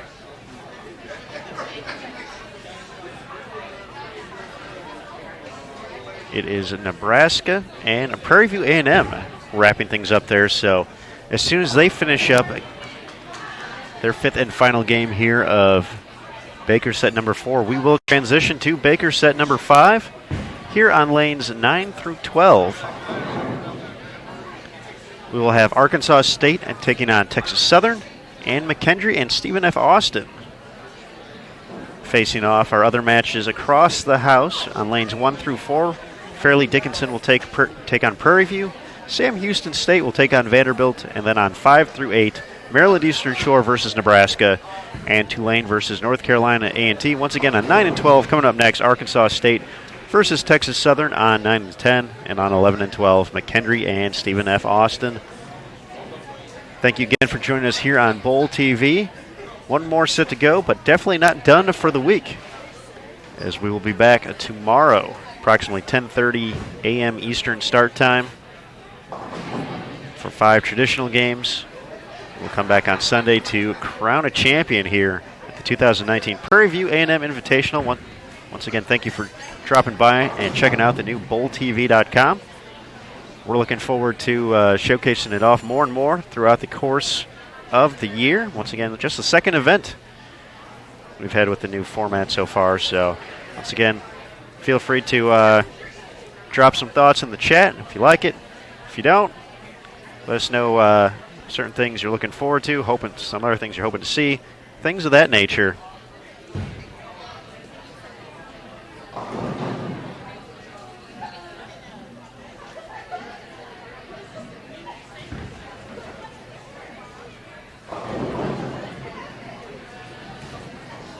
But for right now, we will wait for Baker set 5 to get going. Once again, teams will have a 5-minute grace period in between the conclusion of the final match to move on to their next pair and get ready. So for our teams, we're going to take a quick break as well. I'm Aaron Smith, sitting alongside Emil Williams Jr. and Brad Houghton, also helping along here on BowlTV.com. Thank you again for stopping by. We'll be back, the 5th and final Baker set of the day here at the Prairie View A&M Invitational.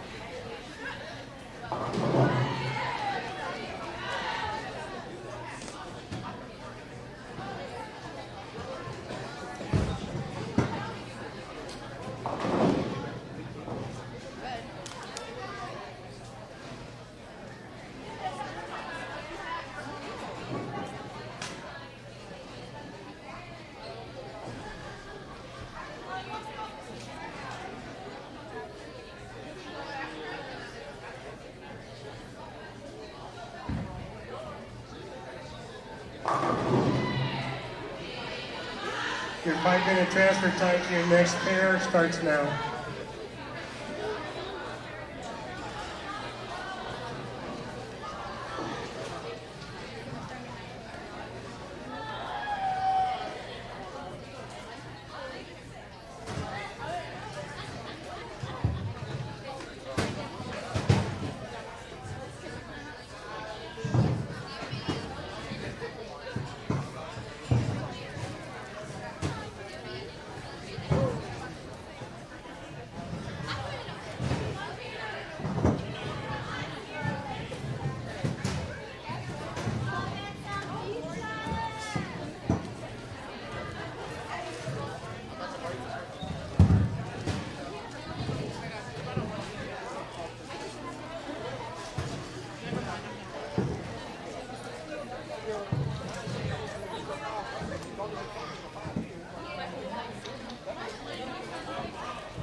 One round in the playoffs isn't good enough.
begin your final block for the evening.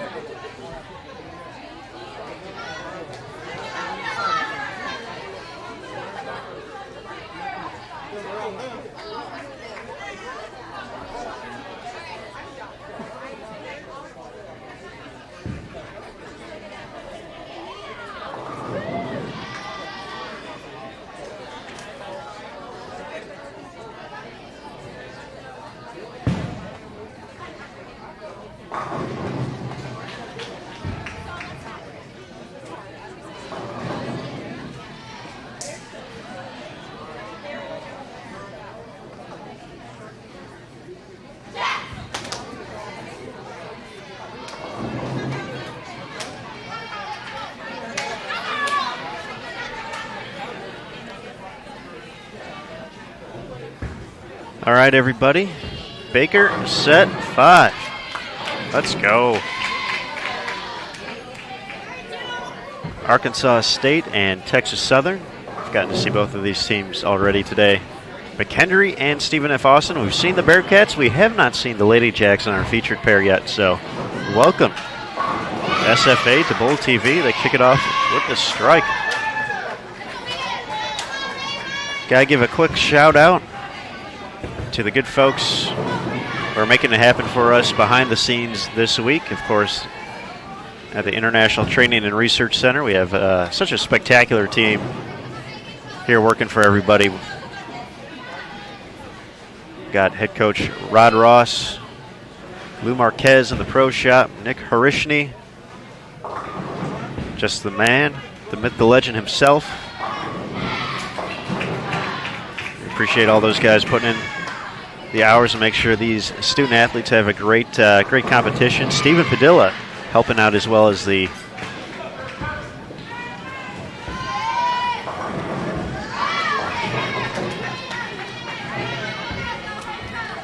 I believe the tournament scorekeeper and rules man on the NCAA side here this week. So thank you, Stephen, as well. Just an awesome crew.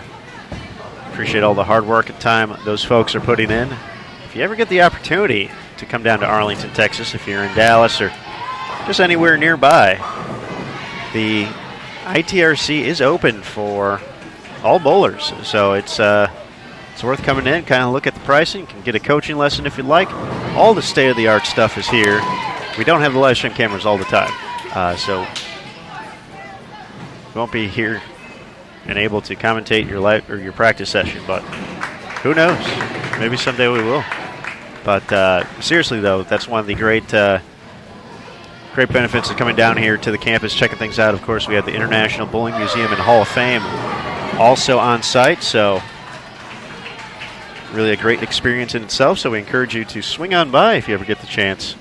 Say hello to everyone. All very friendly and extremely knowledgeable on this great sport. In addition, our tournament host this week, Prairie View A&M, always does a great job providing the student athletes with a great weekend experience. Not just including the bowling, but what they like to call a Hall of Fame experience in its own right. And it certainly meets that description, an event we look forward to each and every year with Coach Glenn White.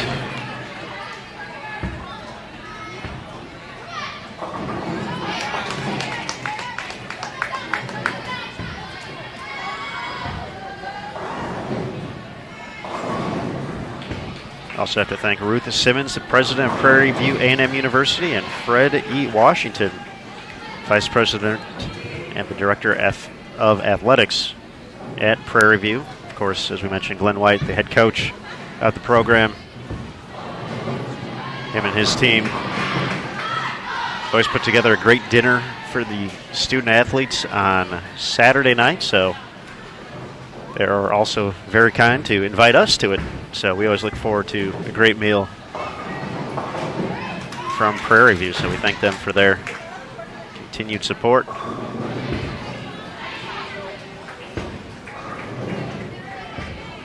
Once again, settling in. Game 1, Baker set 5. Arkansas State, Texas Southern, McHenry, and Stephen F. Austin.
The Lady Jacks off to a strong start on lane 12, and as you can see, the bottom right-hand portion of your screen, McHenry head coach Shannon O'Keefe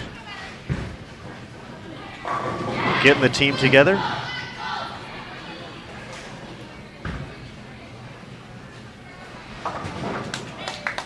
Chatting about the start here on 11. I filled all but one frame, but we're seeing 7, 8, and 6 counts up there. Got to change something. So we'll see how that adjustment works here.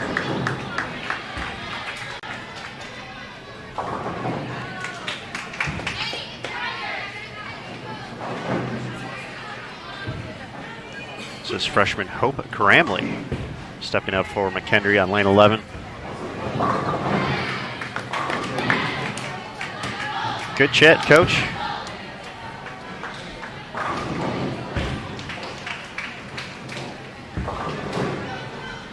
And away we go once again.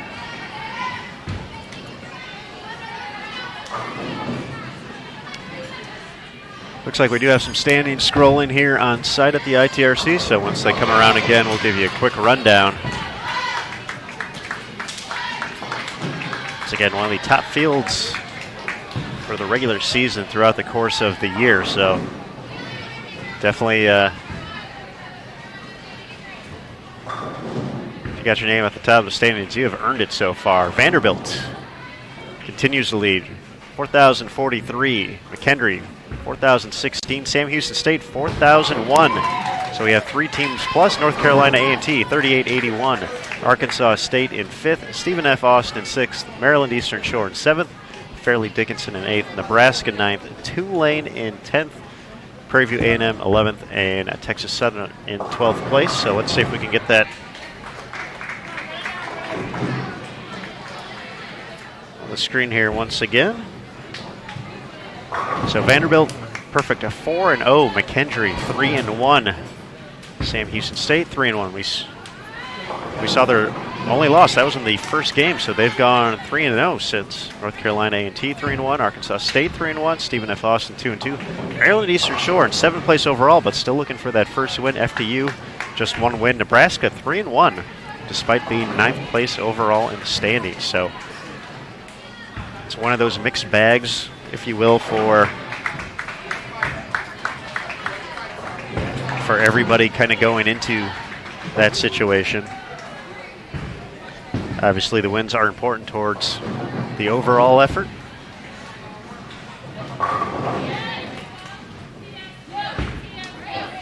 But you like to put yourself in position to take a W as well, so.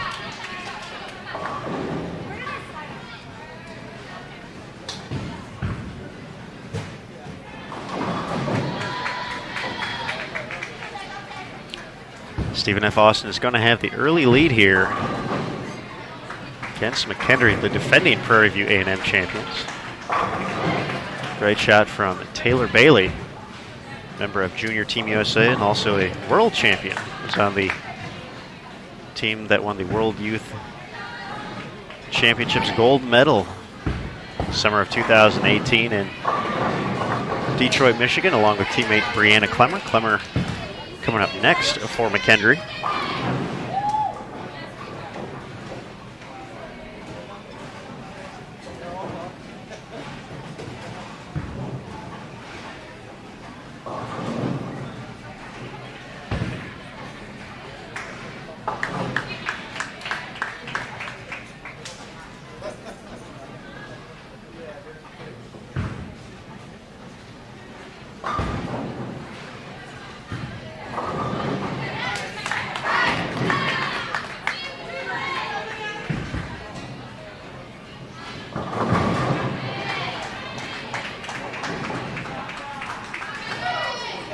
Clemmer unable to get the mixer, so 164 the max score for McHenry. They're going to find themselves down at least 50 pins here after 1.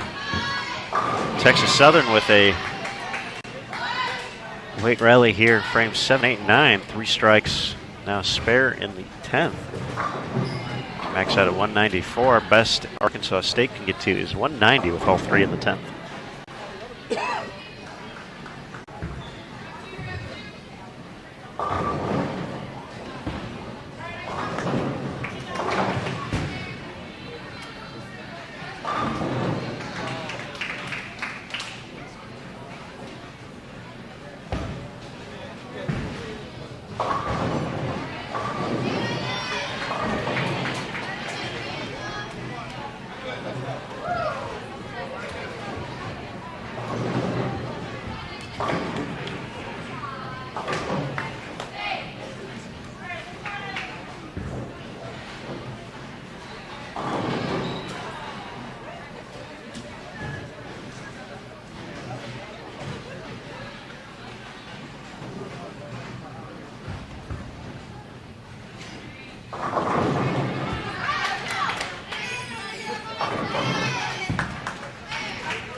.164 for McHenry, so 50 pin difference there. 168 for Arkansas State, so Texas Southern going to have a 25 pin lead heading into game 2 as teams switch lanes here. Once again, keep an eye out on bowl.com a little bit later this evening.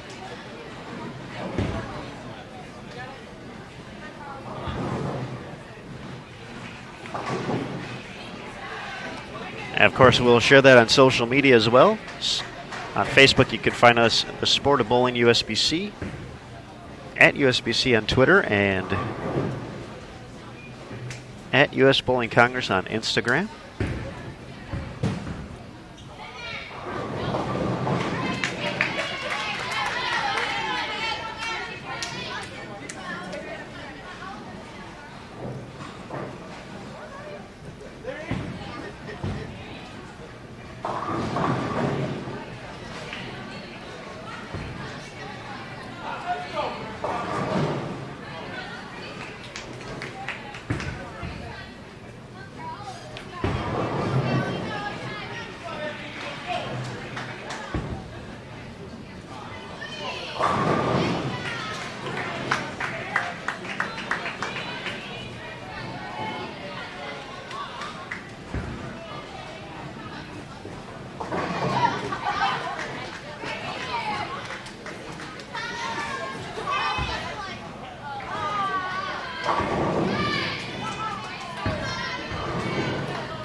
As mentioned a little bit earlier in the broadcast, we talked about Arkansas State kind of transitioning to a new leadership, if you will, on this season. Losing 3 key seniors last year in J.D. Scott Jones, Haley Richard, and Jordan Richard. The team had to rely on some of its younger players, and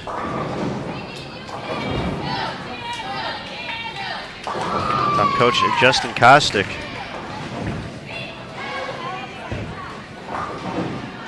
pretty happy about how this team is shaped up. Looking at the roster, just 2 juniors.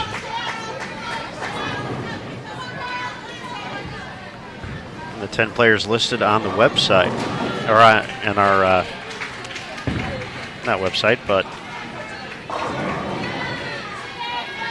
program book. There we go. Those were the words I was looking for. Program book. But 2 juniors, and then they have 1 transfer who's a senior. The rest of the team, freshmen and sophomores. So total of 4 freshmen, redshirt freshmen, and 2 sophomores in the mix to go along with Denisha Waller, senior transfer, Julia Huron, then also on the roster as a junior, Krista Pierce. So team having to rely on its youth here in the 2018-2019 season, but as we mentioned, this is an exciting young group of players. 3 of them are going to be on Junior Team USA in 2019, and Destiny Truly, Taylor Davis, and Julia Huron. Leah Glazer has been a player on our radar for quite a few years now. Just a sophomore, has been a mainstay at events like Junior Gold and the Team USA trials. than a few of the other players we got to see at team trials. They had 7 players in Las Vegas to kick off the year. Avery Brown, Montana Meyer.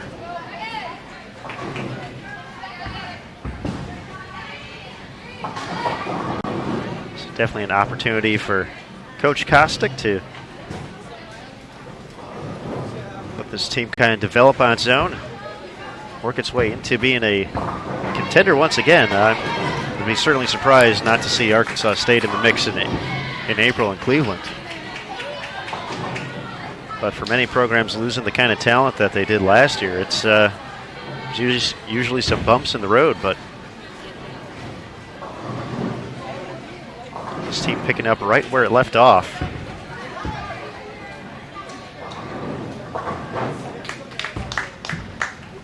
Using 3 key players.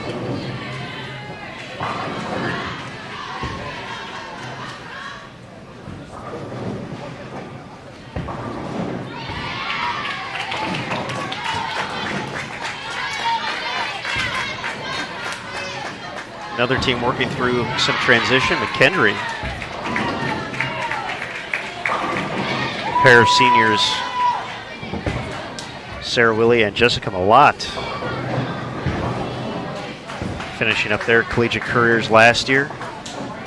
Same could be said for Stephen F. Austin with Stephanie Schwartz. So definitely one of the tricky parts of the collegiate aspect is being able to stay competitive, recruit well, build teams. That's one of the reasons you see many of the top teams near the top of the rankings each and every year, is just because they have such a great, strong foundation. Great folks building a program like Justin Kostick, like Shannon and Brian O'Keefe, like Amber and Steve Lemke.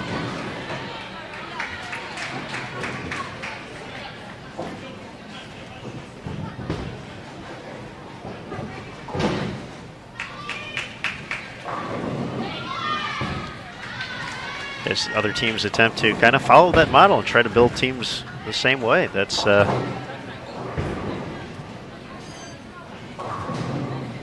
another great thing, is that there is so much talent in the youth area.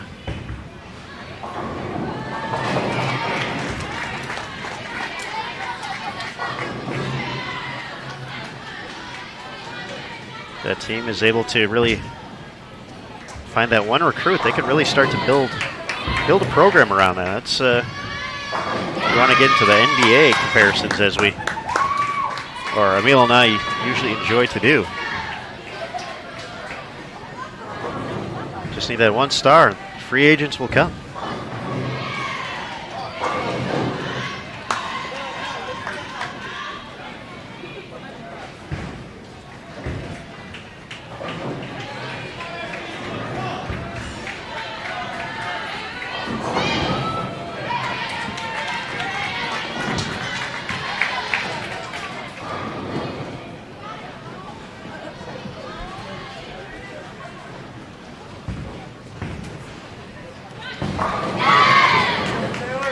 Oh, and the messenger for Texas Southern.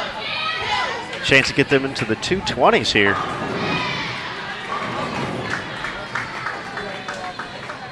Best Arkansas State can get to is 204, so Tigers going to build a lead here in the early going. For McHenry, they have liked the second half of game number 2, 4 in a row.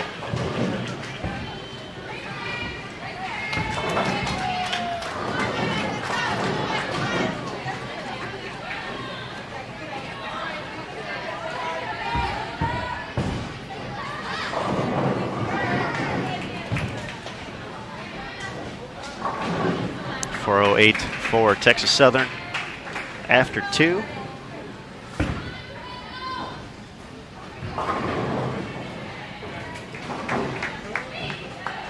It's Dakota Hazelwood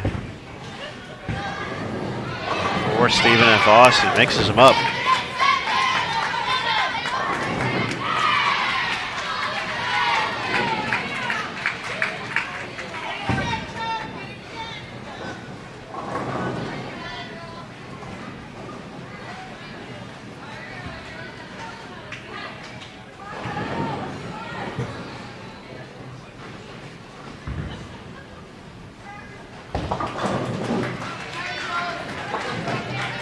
So McHenry going to gain a few pins back in this deficit here.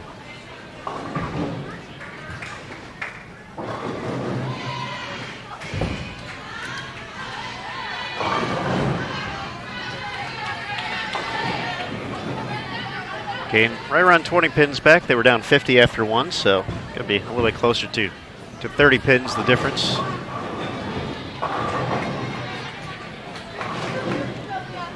Back-to-back 4 pins for Arkansas State, so that lane 10 starting to read just a touch early for the Red Wolves.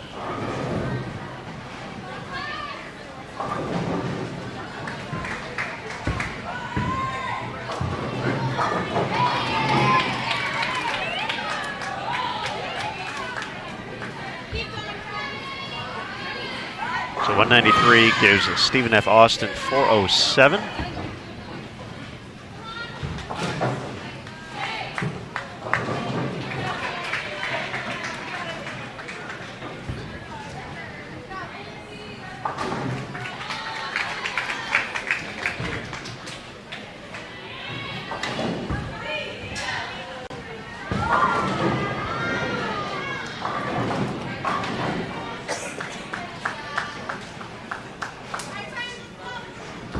.210 gets McHenry to 374, so 33 pins the difference heading into game 3. 182 for Arkansas State.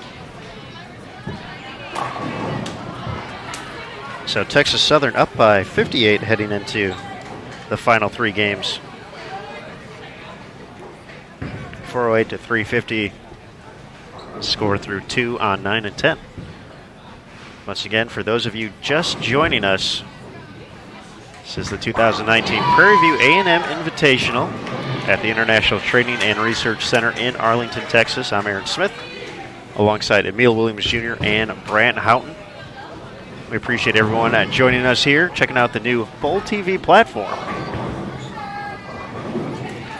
Hope you enjoyed the ability to watch the entire event, follow your favorite teams, and more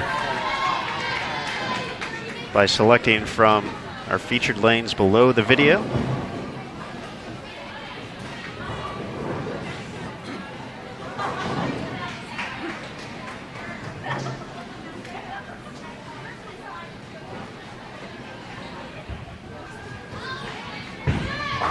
As you can see, Brant's kind of our Bowl TV guy, so he's interacting in the chat. He's giving away prizes, asking some questions.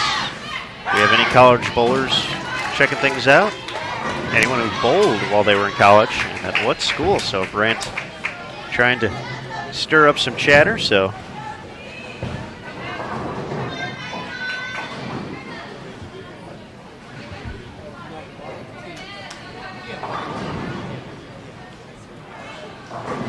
everyone say hi to Brant when you can. He's going to be a familiar character in the chat, so trust me, he is a character.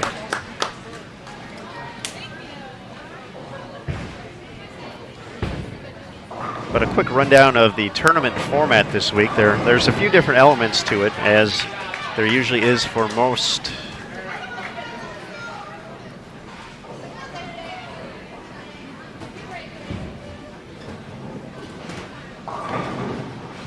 NCAA events. There is a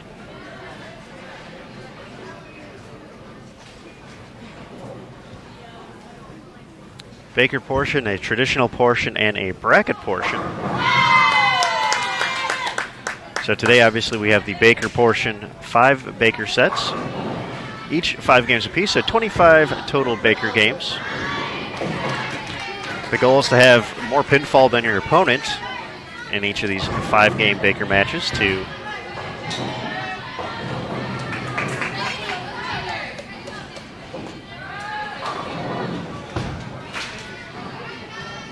collect the win, which goes to your overall tournament standings throughout the course of the year. Standings help determine postseason placement. Everyone's goal to get to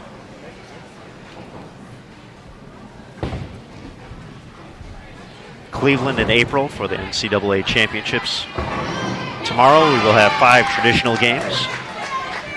That is at 5 player teams.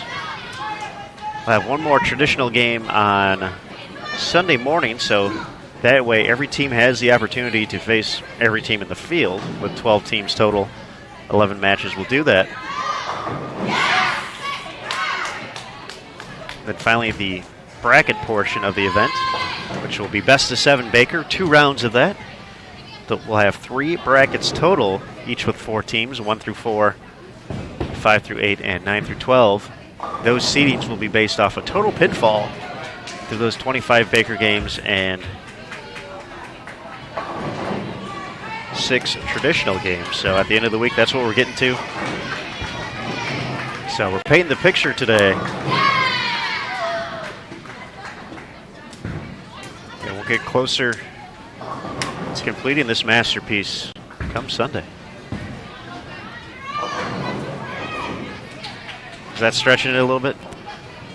I feel I peaked too early with the painting reference. I need to talk about tracing first, and then getting your watercolors and such ready, pastels, and then it was one of those things where you go, you prepped hard, right? But you got to save some of the stats, some of the ammo for later in the broadsheet. We got a ways to go here. But it is the end of the day today, so technically I think that's acceptable. It's been a fun day for sure. It has. All 3 streams up and running.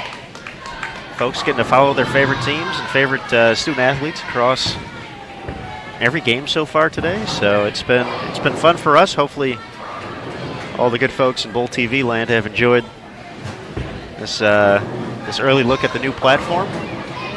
Obviously, things will continue to transition as we learn more about it and work with our staff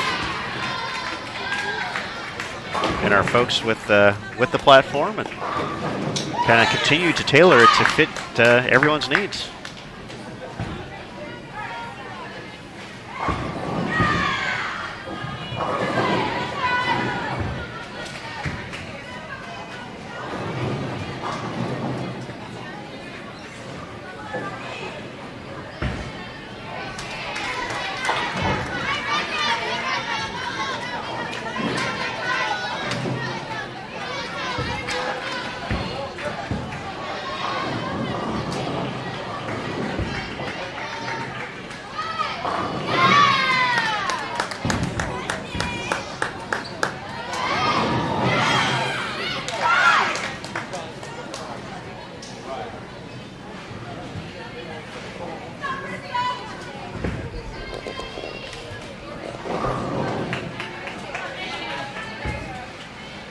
Question in the chat about current standings.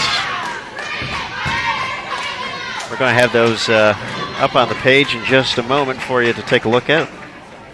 Got the scrollers on site here. We don't have a paper form, if you will. There they go. You can see Vanderbilt on top in total pinfall and the only team 4-0. McKendree not too far behind in pinfall, 3-1. Sam Houston State in the mix as well, 3-1. A little bit of separation getting to 4th, North Carolina A&T.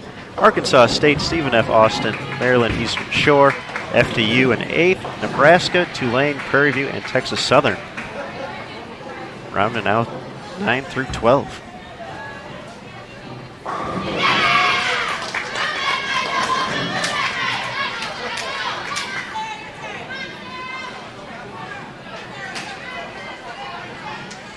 So McKendree finding the right look here, making the right adjustments in game 3 of the set. Going to be up to the 10th frame already. Same could be said for Arkansas State, both of the teams that were down. Talking, chatting, making moves.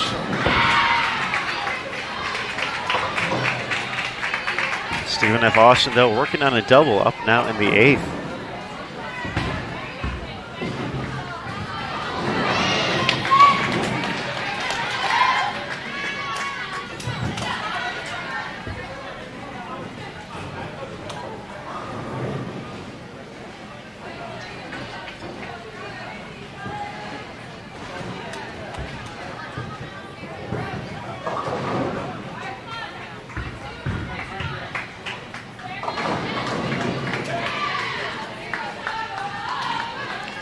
Chance for McHenry to get to 226 here. First shot of the 10th.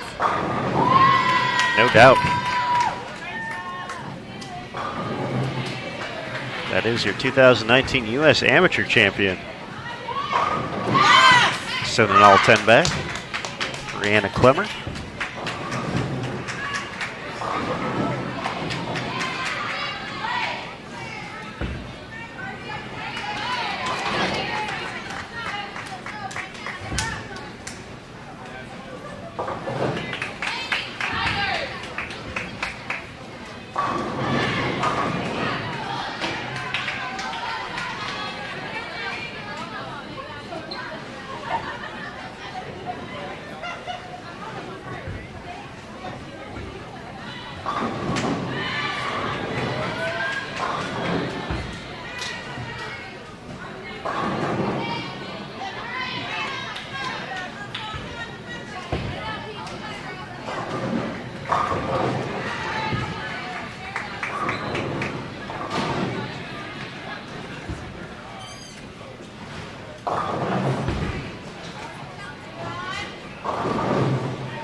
Third open frame for Texas Southern. Arkansas State clean through 8, looking to convert the bucket here. No problem on that. They're going to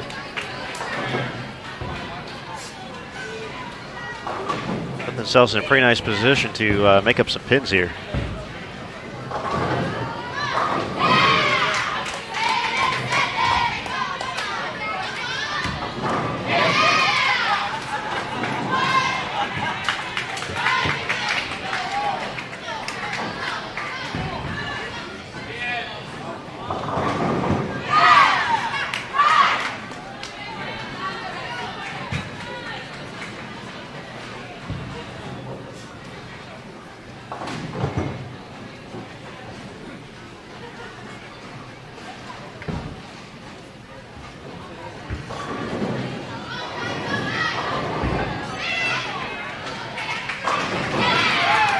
Big double on the 10th for the Lady Jacks. Dakota Hazelwood delivers one more. That's going to keep Stephen F. Austin ahead heading into the final 2 games.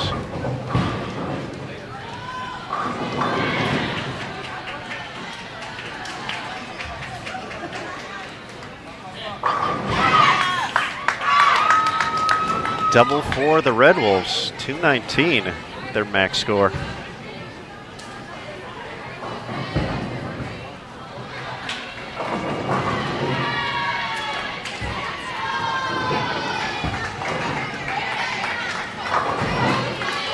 Things tighten up on 11 and 12. Stephen F. Austin, a 6:08. McHenry, 590.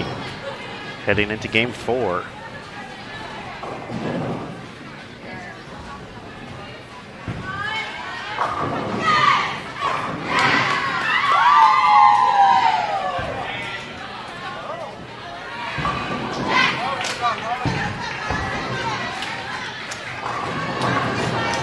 .219 finish for Arkansas State moves them all the way up to 569. Double from Texas Southern.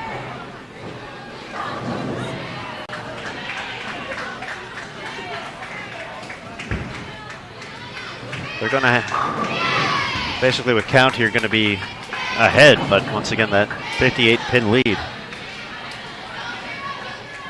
A thing of days long ago. Or minutes. But this is one of those moments for a young team to kind of see where they're at.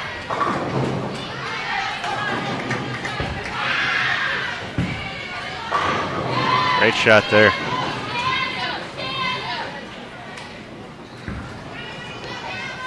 But for Texas Southern, a little bit further back in the rankings this season, they're looking to find their way. This putting themselves in position to potentially take home a win against a team like Arkansas State. That's definitely give them a little bit of momentum heading into the rest of the event and the season. Yeah, we mentioned them earlier in regards to the reigning SWAC conference champions. And of course, with some of the changes that the NCAA made in regards to bowling and how teams are decided who can earn a berth to the NCAA tournament, there's a few automatic bids now for conference champions, and so now for a program like TSU, obviously trying to win this event. Good shot there from Hope Gramley from McKendree. But also get a good, and every week is a measuring stick, really. But a good week here. Get yourself back into some conference matches and get prepared to, potentially who you could be facing against in an NCAA tournament type setting.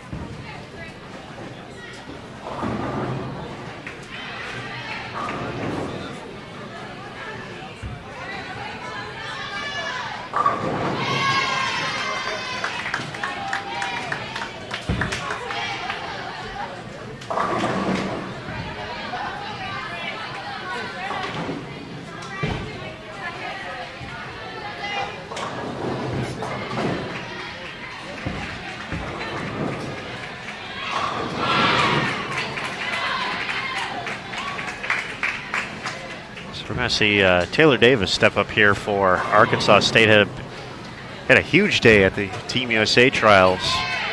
Ended up leading one of the days, but she made a change in her game mid-season. Going to be able to kind of see it here. I believe her coach called it the stop follow-through. Oh, hashtag Team No 850. Oh. And that works so well. I mean, it was just so perfect, and then the 8-pin stood up. But after making that change, Taylor came out, made the all-tournament team. Actually, I believe led the first event. The Red Wolves competed, and after that had the big performance at team trials to earn her spot on Junior Team USA for the first time. So some of those changes working well for the sophomore from, I want to say, Burton, Michigan.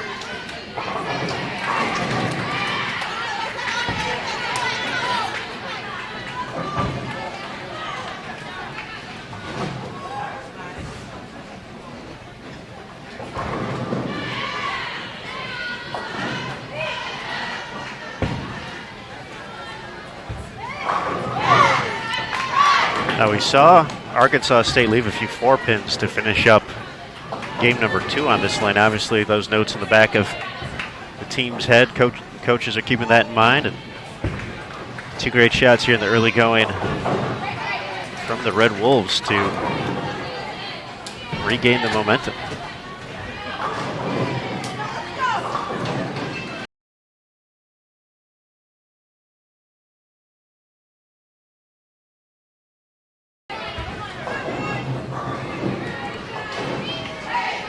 Not sure if this is the first time that Arkansas State and Texas Southern have competed in the same event this year, but Nisha Waller, standout player, one of the key members of last year's Texas Southern squad that did make the NCAA tournament and won the SWAC championship.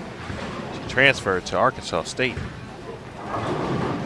from Texas Southern.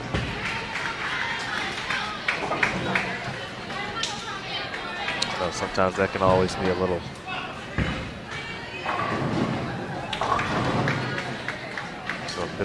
could be a bit of an adjustment. Just some, obviously, a lot of memories, feelings, etc. So a few players out here who have made some transfers or have transferred and their former and current team, of course, here competing this week.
What a good shot there from Hope Gramley. Saw her at team trials, Team USA trials this year. Was she also part of the McKendree volleyball team? Is that right? Yes, that is the dual sports star we had mentioned at that point. But she is a star on the volleyball squad at McKendree. In fact, I think she won the Conference Freshman of the Year award.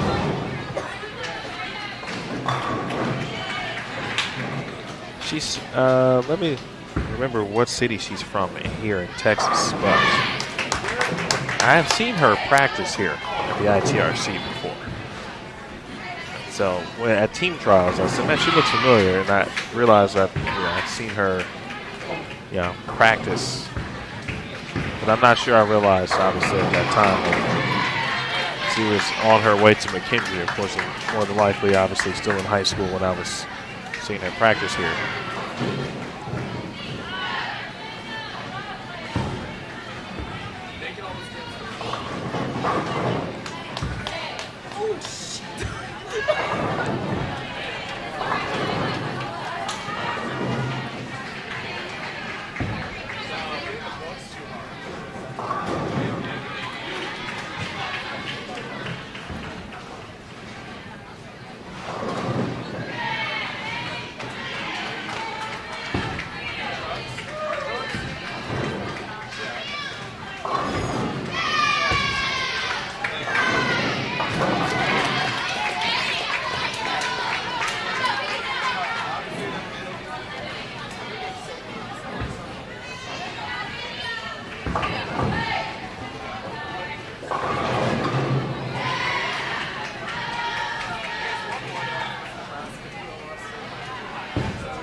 Shaping up for another exciting finish here on Bowl TV. Stephen F. Austin and McKendree staying close here.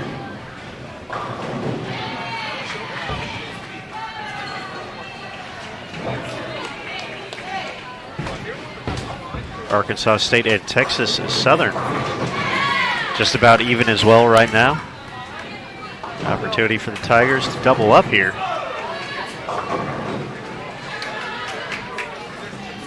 Unable in the eighth, 6:10 left standing.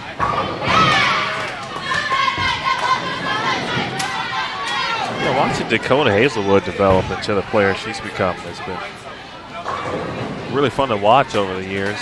And when you think Stephen F. Austin, generally, especially in the past, you've thought Stephanie Schwartz, and for good reason, obviously, one of the best players, and really in NCAA history. I would say at this point, I think that's certainly fair to say, and probably the best bowler or best player in Stephen F. Austin's history to date. And so when you get a chance to watch players like that and you watch their teams, what you always see players like Dakota Hazelwood continuing to develop. You see the improvements in their game, and now, anchoring this team. And that's one thing that is always interesting. Obviously, Stephanie Schwartz entered this program basically walked in as the anchor bowler, and that was something, the team didn't have to worry about. Amber and Steve, coaching side, really didn't have to worry about. They knew they were solid in that position for those 4 seasons. So I'm sure it's been a learning experience throughout the course of the season. As she's just delivered 3 fantastic shots there to get to 212.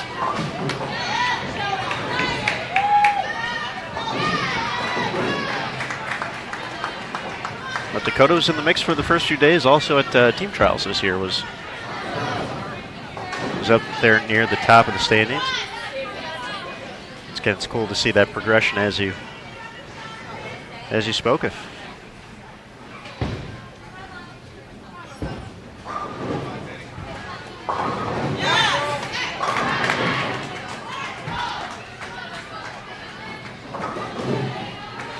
So 820 to 782.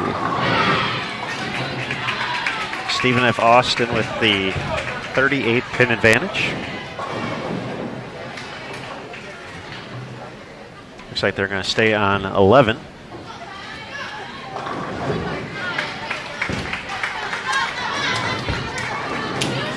Feel pretty confident after that. Shooting 212 as well.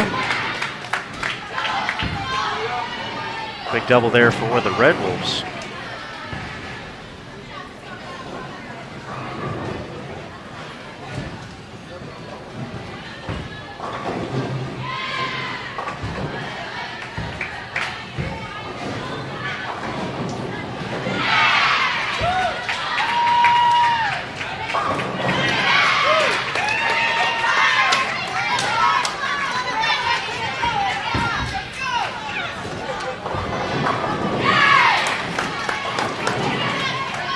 Strike for strike here in the early going. Lauren Payton answering from McKendree.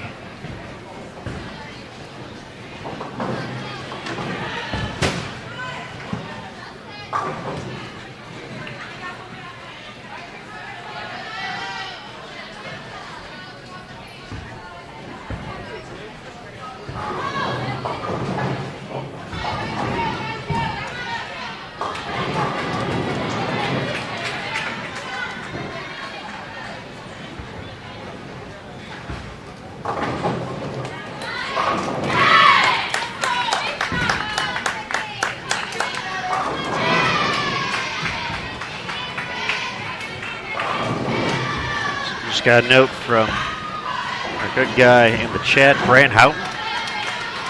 He's going to start working towards that last giveaway of the day, so keep an eye out here, Bowl TV fans. It's going to be popping up in the left-hand corner of your video screen momentarily.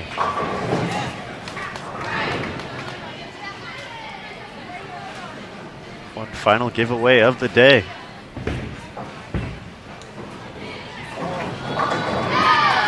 Really simple. Once you have the option to submit entry, it says that on the screen. First, it's going to say raffle is going to be coming up soon. Give you a little countdown, and then the next action item to interact with, if you will, is going to say submit entry. All you got to do is click on it.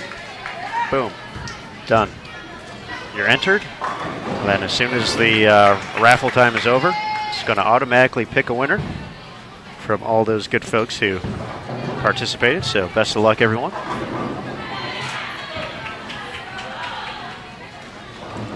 So this is probably one of the first times we've seen this today. The Red Wolves going to switch lanes. Shot 219 last time on lane 9, so they're playing to their strengths, playing to what they saw there. Maybe didn't like something on 10. They were getting into that 4-pin zone quite a bit. Yeah, they were having to. They probably would have had to make another 3 to 4 board move left. if they were to remain on the right lane. At least a few players, for sure, will probably have to have done that. Yeah, which is not the worst thing in the world. But if you know, last time you were on this lane, we had this type of success. Here's where we played. We feel comfortable, and maybe also got a chance to obviously watch. The coaches are watching what's happening with the opposing team on that lane. Say, hey, we still feel like this is the best way to go. Has paid off for an early double. An early three-bagger for McHenry, looking to make it 4 in a row. So again, 38 pins the difference.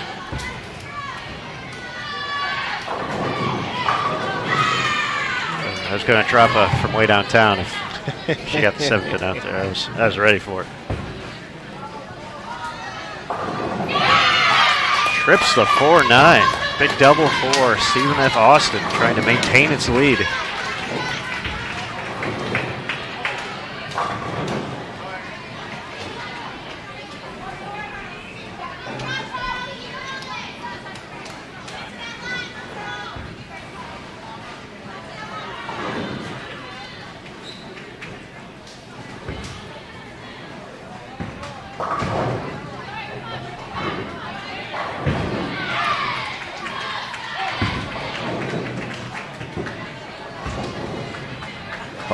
Hold on.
Good pin there for Lauren Payton.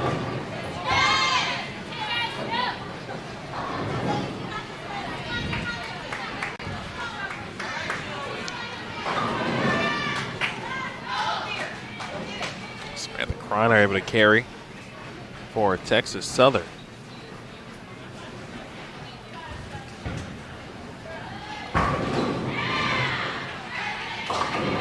Woo. Good old 2, 4, 5, 7, 8. Never fun to shoot at. Julia takes care of it.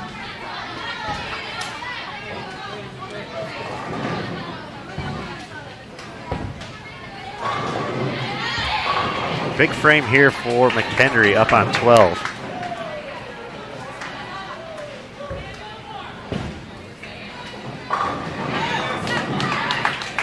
Open in the 7th from Stephen F. Austin. Will they be able to take advantage?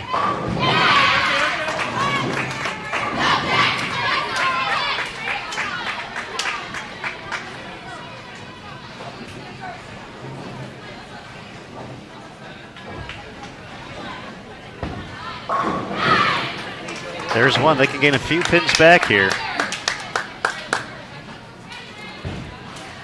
Able to match in the 8th, but Stephen F. Austin can come in here, throw a few strikes, wrap this match up, and get to 3 and 2 on the day.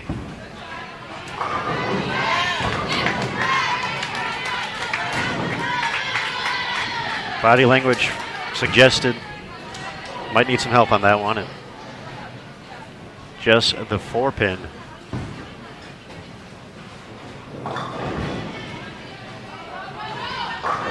Big opportunity for a double.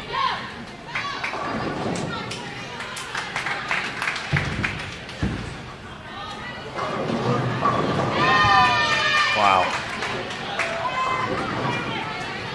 That one was, I'm not sure I expected it to hit the 1-2 there. That one was left pretty early, but it was fast. If that had been a touch slower, could have been trouble on the Brooklyn side, but instead that's a break for McKendree. And Taylor Bailey, an opportunity for a little redemption here. If Taylor gets this one, McKendree can step up in the 10th and win this match. Takes advantage of the Brooklyn in the 8th, turns it into 3 in a row.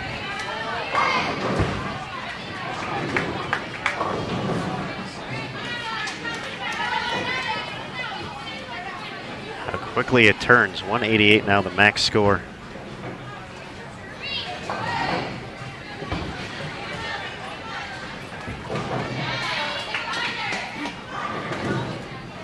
That'll be, what, 10:08?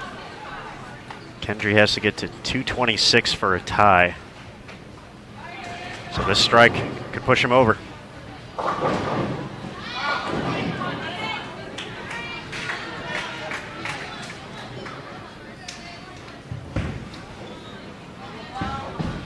Oh.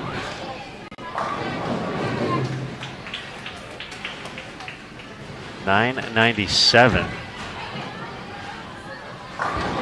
2:15 the score for a tie. So we need a mark. 6-9-10 for McKendree to sneak away with a victory here.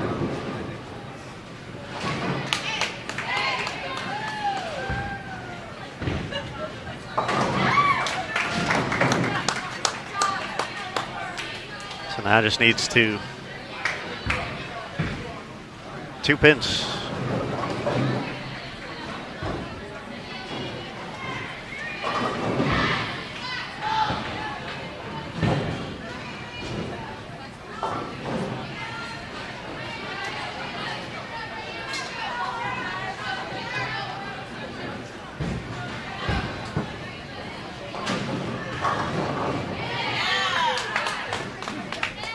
Arkansas State is going to take the victory here on 9 and 10 as well.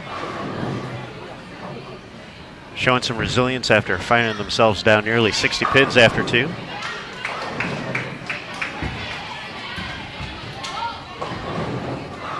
As a winner for the Bearcats, they get to 4-1 on the day. 1,006 to 997.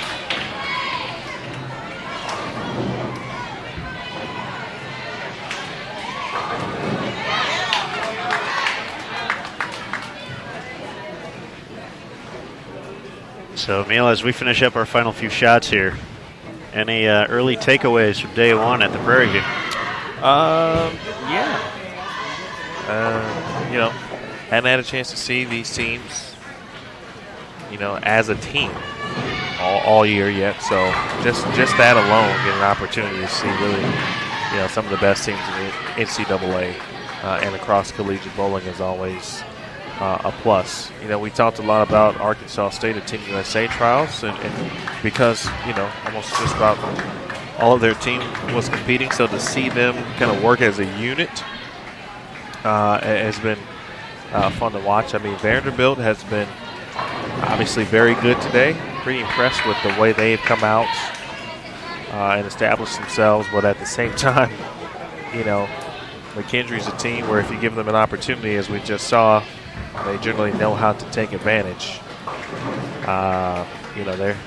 They've got a few championships now over in Lebanon, so they know what's happening. And North Carolina A&T, you talked a little bit about it earlier. Kim taking over, Kim Kearney. This is her 3rd season, and you've really started to see, especially for I'm sure the work and everything that they have gone through as a team, and to see them perform the way they performed. They're sitting in 4th at the moment. That could change potentially, obviously. They're still bowling, of course, but pretty impressed with with them, and I mentioned earlier, we didn't get a chance to see Nebraska at all today on the featured pair, on the featured lanes. But I know that they were outside of the top 5 for the majority of the day, which may be a little surprising. But, you know, I have not been able to see them, you know, for 5 games, for example. You know, can't say too much, can't say what's happening, what they might be seeing. But so, you know, maybe if there's a surprise in Nebraska right now, 9th, but they have won matches at 3-1. Well, the good thing about Nebraska is we'll see them first thing tomorrow, taking on Sam Houston State over at 11-12 on 9-10. Vandy and Stephen F. Austin on our feature pair, so it's going to be a great start to the day here on Bowl TV. Once again, we're going to have our 5 traditional games tomorrow, starting at approximately, let's see, 10:30 a.m. Eastern.